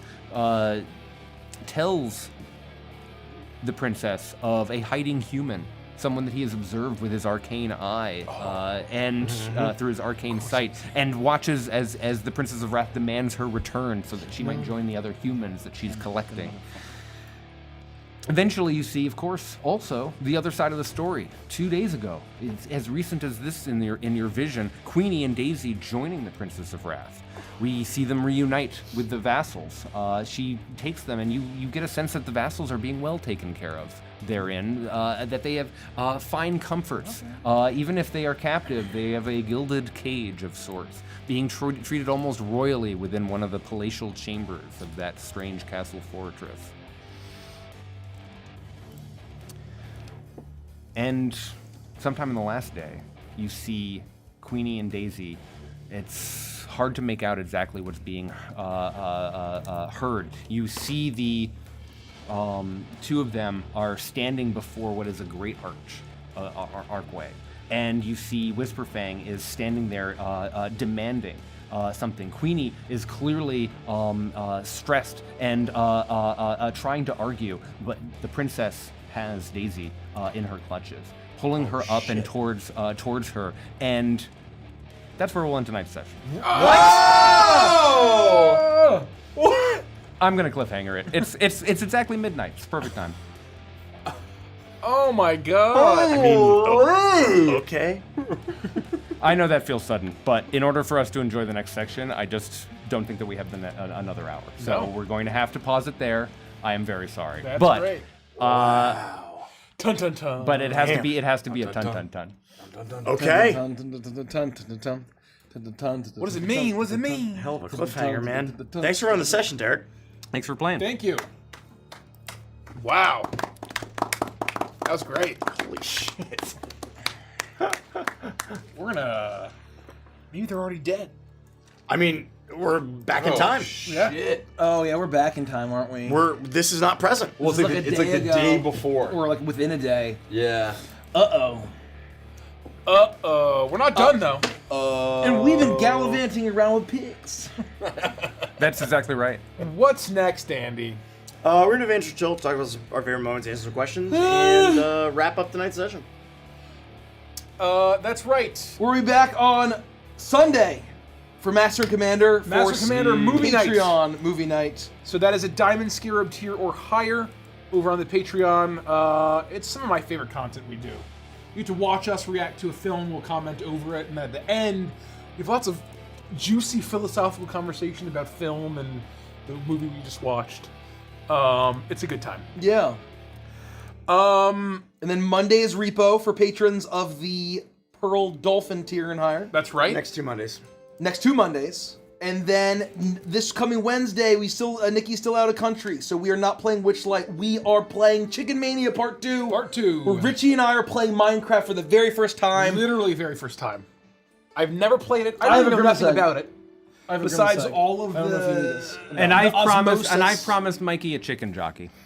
So that's our goal. Are you? Do you have time to make me a Grumly skin, or should we just? You want Grumly? Yeah, that's what we talked about. Skin Grumly. I wasn't sure if you wanted Okay. it. Okay. Or if we want to, we don't have to. No. We don't have to. I have my I think frost you should skin. be Minecraft Steve. Do you want me to be Bitsy? Well, if we want to do Frost and Grumly, that's also fine. It's up to It's you. cats and dogs. You get in to a be grimace whatever egg. you want. I'm just asking you if you We'll wanted talk it to about be it. thematic. The short answer is I'm gonna make a custom skin for Richie, and it's gonna be fantastic, whatever he wants. And do you still have your Frost skin? Yeah. Okay. We didn't- That should just be local. No. Because it's bedrock. You can't do that, right? Or can you? First of all, I have to make sure that it works with Bedrock. I'm sure that it does. Second of all, Files. that might be in the cloud with the Minecraft account, so I might be okay. Okay. But if my frost skin's dead, I'm Didn't you have gonna to be so email upset. me mine? And I had to like put it in a folder somewhere. So you might have put them somewhere that they were accessible. Yeah, I lost so much shit. It's just crazy. Yeah, not to, we drudge up the poor file situation. No. I need to go and find one of those like ridiculous $3,000 services where they scan the zeros and ones with a fucking laser. It's not going to be as simple as Yeah. taking it into a shop where they plug it in and they go, well, this is what you got. I got like 20%, 30% of my files back, and they're not labeled. I literally just have to go through and it's like F1320FFX00X11 uppercase lowercase dot doc. And I have to open it and be like, oh, there's that contract agreement I made 7 years ago. Cool. Fuck. Either way, we're playing Minecraft. Regardless of what we look like, it'll be fun. Derek will be teaching us, and the sales team will be in Ohio at Origins. If you happen to be there, swing by the booth and say hi. That's gonna be a fun time too. Enjoy it. And then I think after that, we finally get back to normal with Witchlight, Wuffrup, Stardust, and Icebound. With that, With that, let's chill. Oh yeah. What's the start? oh man, I had a favorite moment. Hold on. I thought of it, and I'm like, I need to save it, and it's gone now, but it's coming back. I used to try and write them down. I should write them down. It was when you got to. It was when you got to be the Emperor's guards again. Oh That yes, was very that's funny. it. That was very funny. Yep. The callback, it came full circle. We got to witness the Emperor's Guards and the Guardians of the Vault.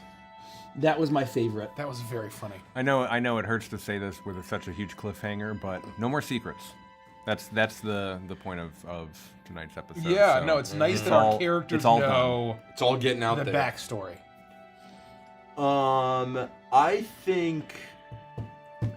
I think Manny having the poet's book and being able to cast legend lore, where I feel like it's really cool to be. No, able it was to a use really good something like excuse that in to a do what way. I wanted to do. And obviously you did. Like, Thank you. That was very cool, and to have all that stuff happen, and it's just really cool to kind of like have one of those moments where Yorner's always consulting the weird, and then something's weird. Yeah, happens, That's I'm like, right. well, I shoot firebolt. That's true. Well, your use of Banish was one of the most narratively impactful moments of the whole story. yeah. So. I think Touche. Tai Shen being True. kind of this lore keeper and like Mystical, storyteller yeah. That works out well. is a great direction to sort of move him in. So I agree. I think that's awesome. I love I that. think that's thought. great. I'm Lore Walker type. I'm Ex- Lore Walker Shen. Oh, Lore Walker Tai Shen. Tai Shen. That's Exactly very right. funny. He's a lore walker. Oh, that's great. Have you heard the story? My favorite moment is a little bit of a selfish one, but I think seeing the hut of the witch, probably Baba Yaga, who knows, Who knows? was just awesome. And I think that being faced with that and being Yornir in that moment made me realize that, like, okay, like Yornir has an option. You know what I mean? At You least to probably think about. You probably believe that she has the power. I mean, from what we've seen, 100%. I would imagine you believe that she has the power to like save this current situation. 100%. Yeah.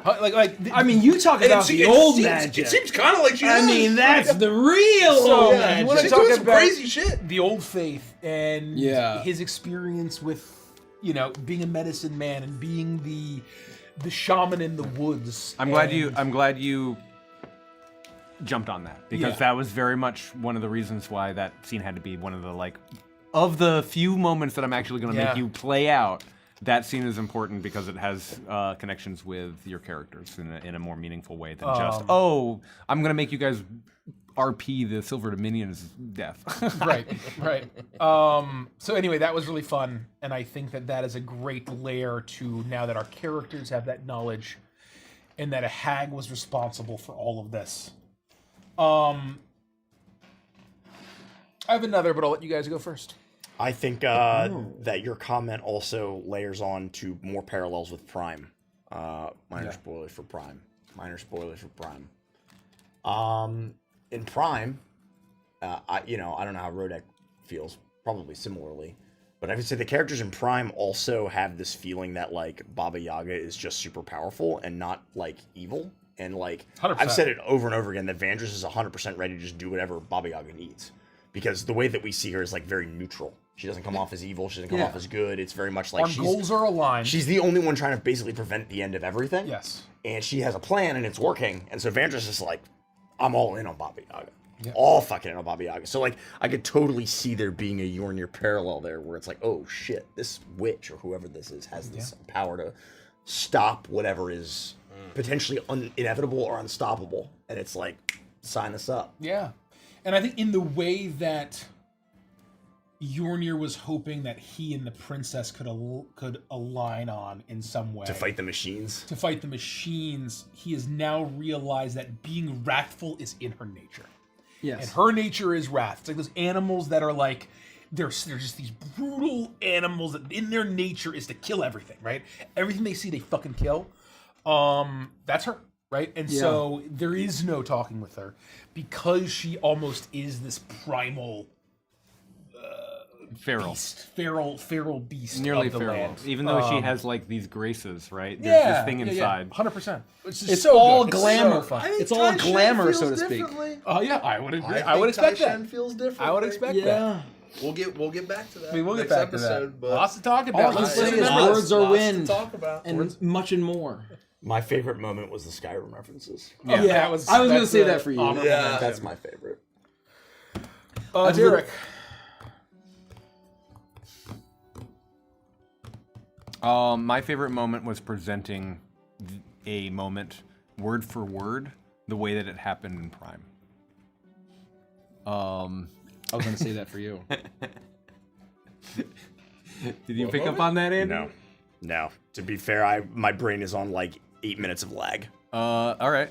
That was 4 years ago. I know. Over 4 years ago, I know. IRL.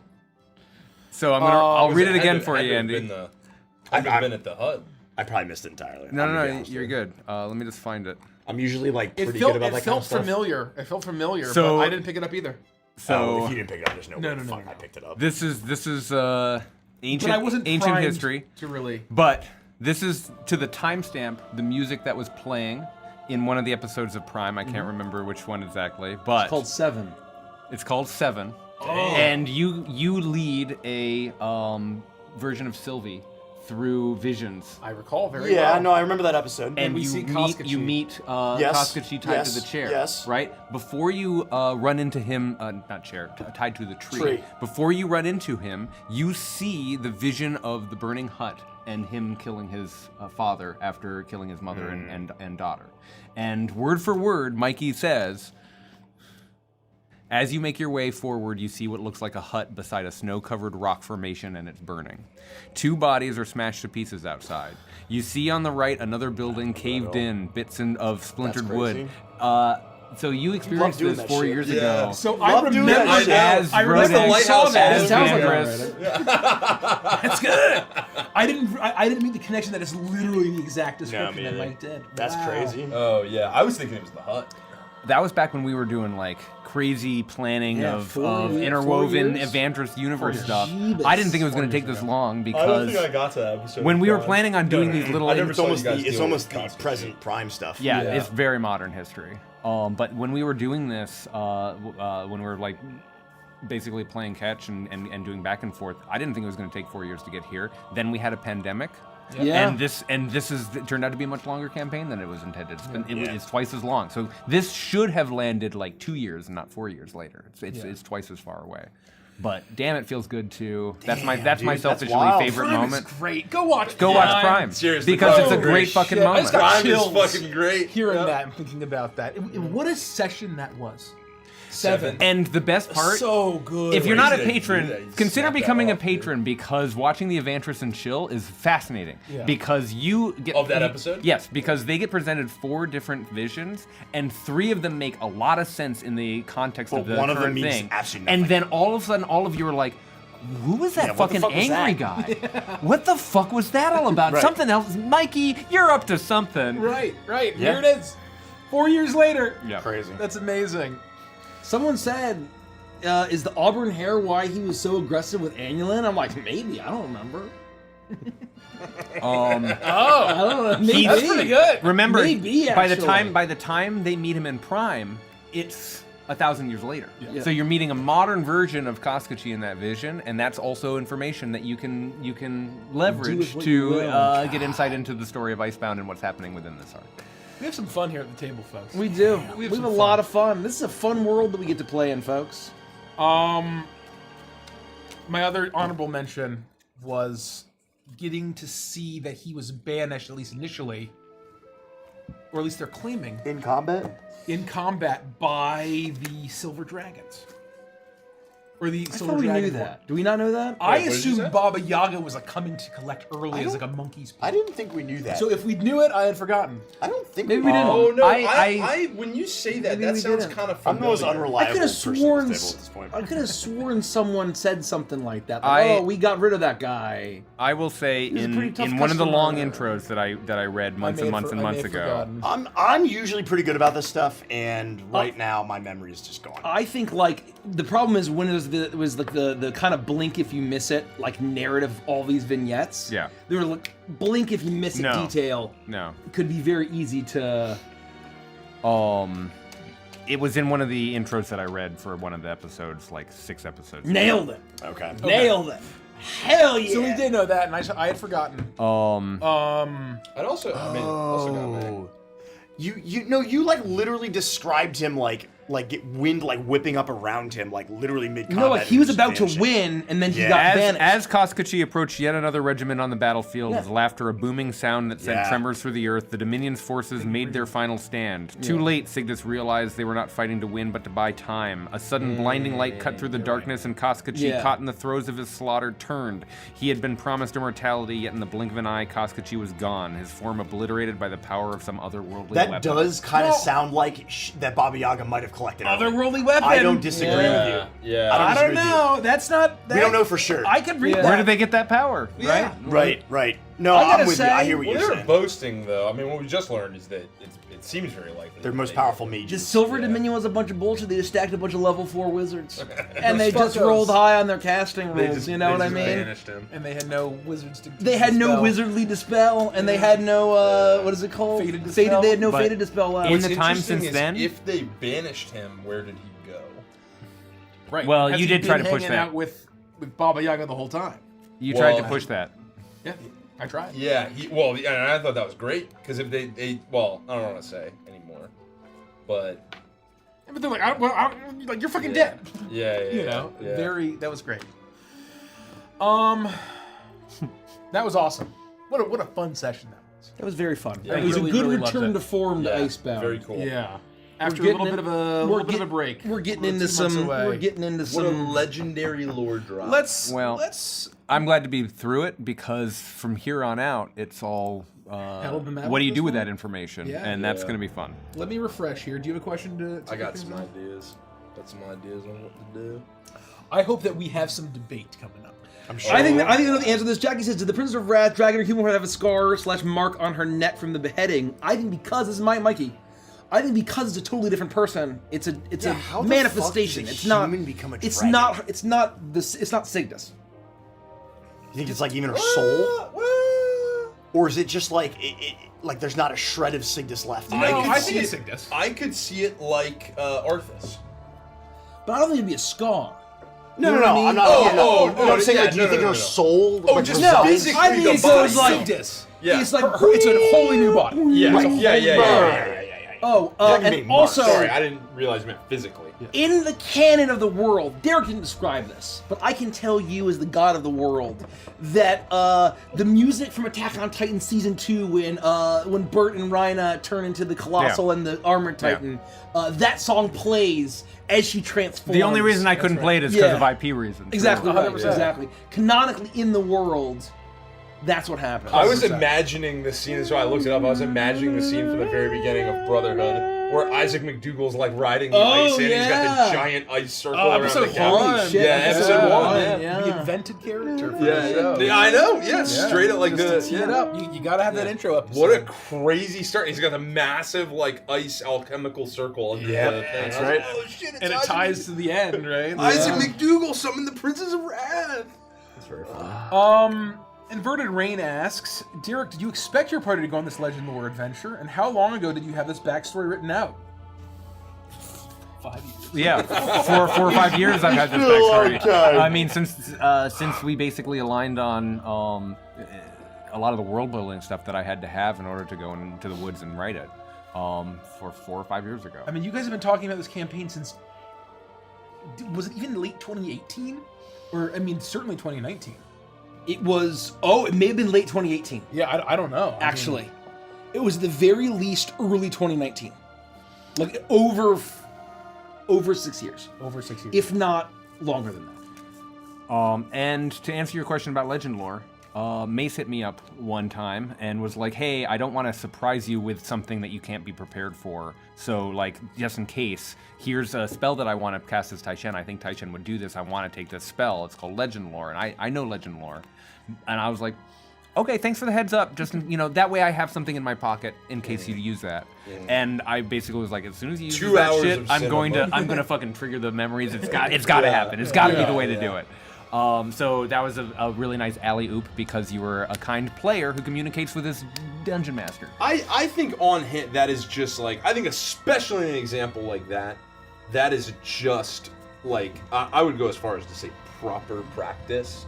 Where like if you're sitting at a table and you cast something like legend lore or something crazy of that level, and then your DM I'm on can't the spot. snap off like some unbelievably narrative and flavorful 10-minute breakdown of like what you would learn and all this stuff.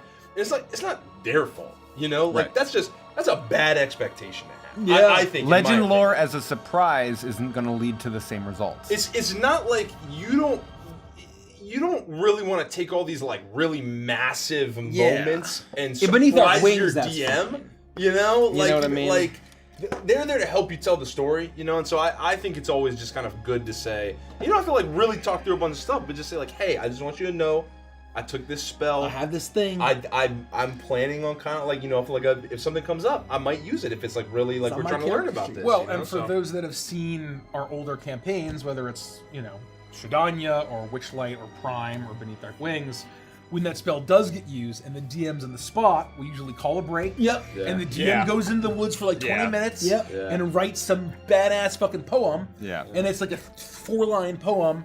And that alone, it takes 20 minutes to like, so I think that... And on Beneath Dark Wings, that you can devote the time to that because we have fucking 8 to 12 hours. Yeah. The monthly evening stream is the slowest cadence that we do. Yes. Yeah. Here at Avantris. Yep. So That's fine. it's be mindful of Is that spell been cast in every single campaign? Not every campaign, but it's no. been A Prime lot of them. certainly.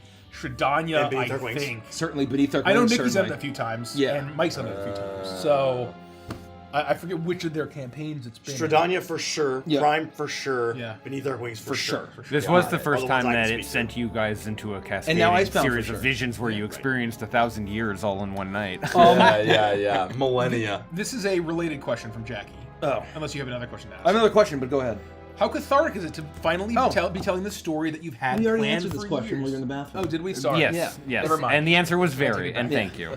Sorry, continue. I remember when I figured out Barnabas, I was at a pool party in 2019 in the summer. So that's how I that know. was May. Very thematic. May. It was very May. thematic. in of May you. of 2019. So how long were we talking about before that? When I figured out Barnabas. So anyway, No, we started talking about it. Me Maybe doing a very early campaign 2019. very early on, and all I had was Yeah. I really like Conan the Barbarian, Mike. yeah. I love This is a great question because of the relevance of us getting into Commander and Magic. We can end on this. Ice Queen Kululu asks, Oh. if your characters were placed Yeah, into a I'll Final remember. Fantasy, which Final Fantasy would you want them to be in? No question, Final Fantasy X for Barnabas. Oh, that's No cool. question. Oh yeah. Yeah, that makes a lot of sense. It's all about the beach and the ocean, and the big bad is a giant Leviathan sea monster. true. And there's just a ton of sea monsters in Yeah, general that you yeah. end up like battling. Yeah. So we can be He in would different crush ones. a Blitzball too. Are you kidding me? Oh yeah. He would be cheating. So good. He He would would, be he would cheating. be cheating. Yeah. He would He'd be cheating he'd at be a great Blitzball. defender. Yeah, that's he'd a be great That's what I mean. defender. Final Fantasy X for Yeah, Barnabas. he'd have, like, no question. Crazy powerful passes and yeah. Granted, I only know about half the Final Fantasies, so Me too. I don't know, man. Tai Shen.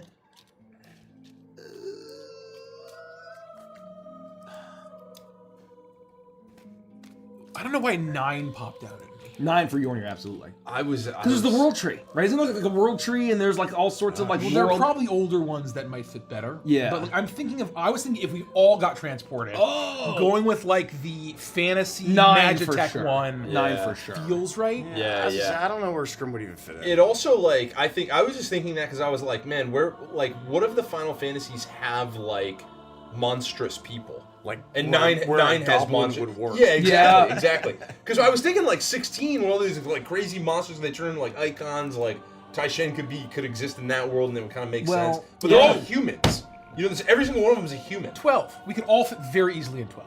I love Evilise. I was called Evilise. Evilise? Yeah. I don't know if it's Ivilise. That's like my favorite. It's mine too. Yeah. I Like think, you yeah. could put Yornir in the judges are Cosmo very Canyon, maybe, but like We could all be I think, Sky Pirates. Like in my mind, a goblin being an Evilise makes sense. Yeah. Like, we Well, would no, all just isn't, show up. Isn't one of the classic Final Fantasy monsters a goblin with a knife, and his whole thing is steel? His special ability is steel.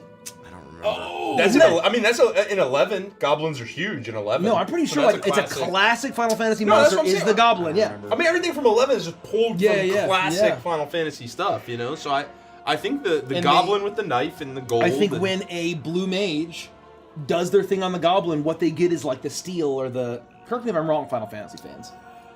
Yeah, 9 or 12, I think, are just yeah. is my answer. I didn't play 12, unfortunately. I Me think or neither. very little of it. Yeah. So it's hard for me to. I would like Say, to try but- it. It was I would not like very to popular try from it. my recollection. 12 was not no. super popular. Basically, at 10 set the expectations so high, like 10 set the bar. Yeah. Like, Final Fantasy 7 was huge. Everyone hated 8, generally. 8 was very unpopular relatively. 9 was pretty unpopular relatively. Then 10 came out, huge. So good. Well, 10 to 12, it wasn't turn-based combat anymore. Yeah. Yeah. Well, and it's like 12 used like a programmatic card system to determine the flow of. Oh, I had no It idea. used- well, so the idea was that I you knew could it only wasn't control one character at a turn-based. time, and everybody basically had action gauges. And the idea is that you're not switching from character to character when the action gauge fills up. So you give them like a series of cards that basically are if-then orders to be like if. So like your healer has a card that's basically like if anybody's less than 50% health, cast heal on them. Or That's cast Curaga, cast Cure. If that action doesn't happen, then they can continue just making their normal basic attack. Didn't 10 pilot that? Some proto version of that? Not that I remember, but it's possible. I don't. Where it recall was still that. turn-based, but couldn't you say, like, I don't have to worry about... like auto battle. Maybe. Like two of my may characters? have been an auto battle. I could be wrong. I I don't could remember. be... Not that I've experienced. I've been playing 10 recently, and I've Oh, not run no. into that. So they started to move away from the traditional turn-based combat anyway after 10 was my point. So that was Yeah. probably why 12 wasn't as popular. Yeah. I feel like maybe I thought it worked 9 really well, does that but- though. Actually, I could have sworn I've played one that had something, I not wanna say, literally like, that. 9 you can turn on like auto attack basically. Yeah, maybe that's what it is. Auto act or something. Anyway, 9 went back to the four character party. Didn't it? No, it's 3. I thought it was 4. No, it's 3. Oh, it's 3. 9 is okay. 3 Is it for 3? sure. Got it. I thought they had gone back to like the fantasy, the 4 couldn't players. have been 10-2. No. I never played 10-2. We're gonna raid. There's an at the table Yeah. stream. What's the channel? The called. Let's see here. Roll to Quest. Go give them the love of the Avantris fam. Roll to Quest. Mikey was right as 4 characters. I just had to say it. Damn. I can't let it go off while. Damn. while you thought So it Mikey was went right. 7 was 4, 8 to 3, 7 was 9 3. 7 was 3? 7 was 7 was 3. 3. 6 Yeah. was 4. So you had to swap in a person? I can't believe it was 3. I never. Yeah, I so played 3 basically since I was a 7 went child. down in the party size into 3. Holy shit, I And then never would've 8 was guessed that. 3, and then 9 went back to the classic medieval vibe, end of the 4, and then 10 brought it back, Back to into 3. three, yeah, and then I I think it recall was that. always... 3 from then on. God, It was 3. I got some too. nostalgia memories. Yeah, because I always thought I played Steiner and Vivi and then one other person, but it must have been generally 4. Steiner, Vivi, Zidane, and Garnet is the classic. Classic. Well, I always used Quina, but Oh yeah, Yeah. pretty cool. Good night, everybody. Love you guys. Good night. We will see you on Sunday, then Monday, then Wednesday. Goodbye. See you Goodbye. guys. And then I go here. I want to say we're all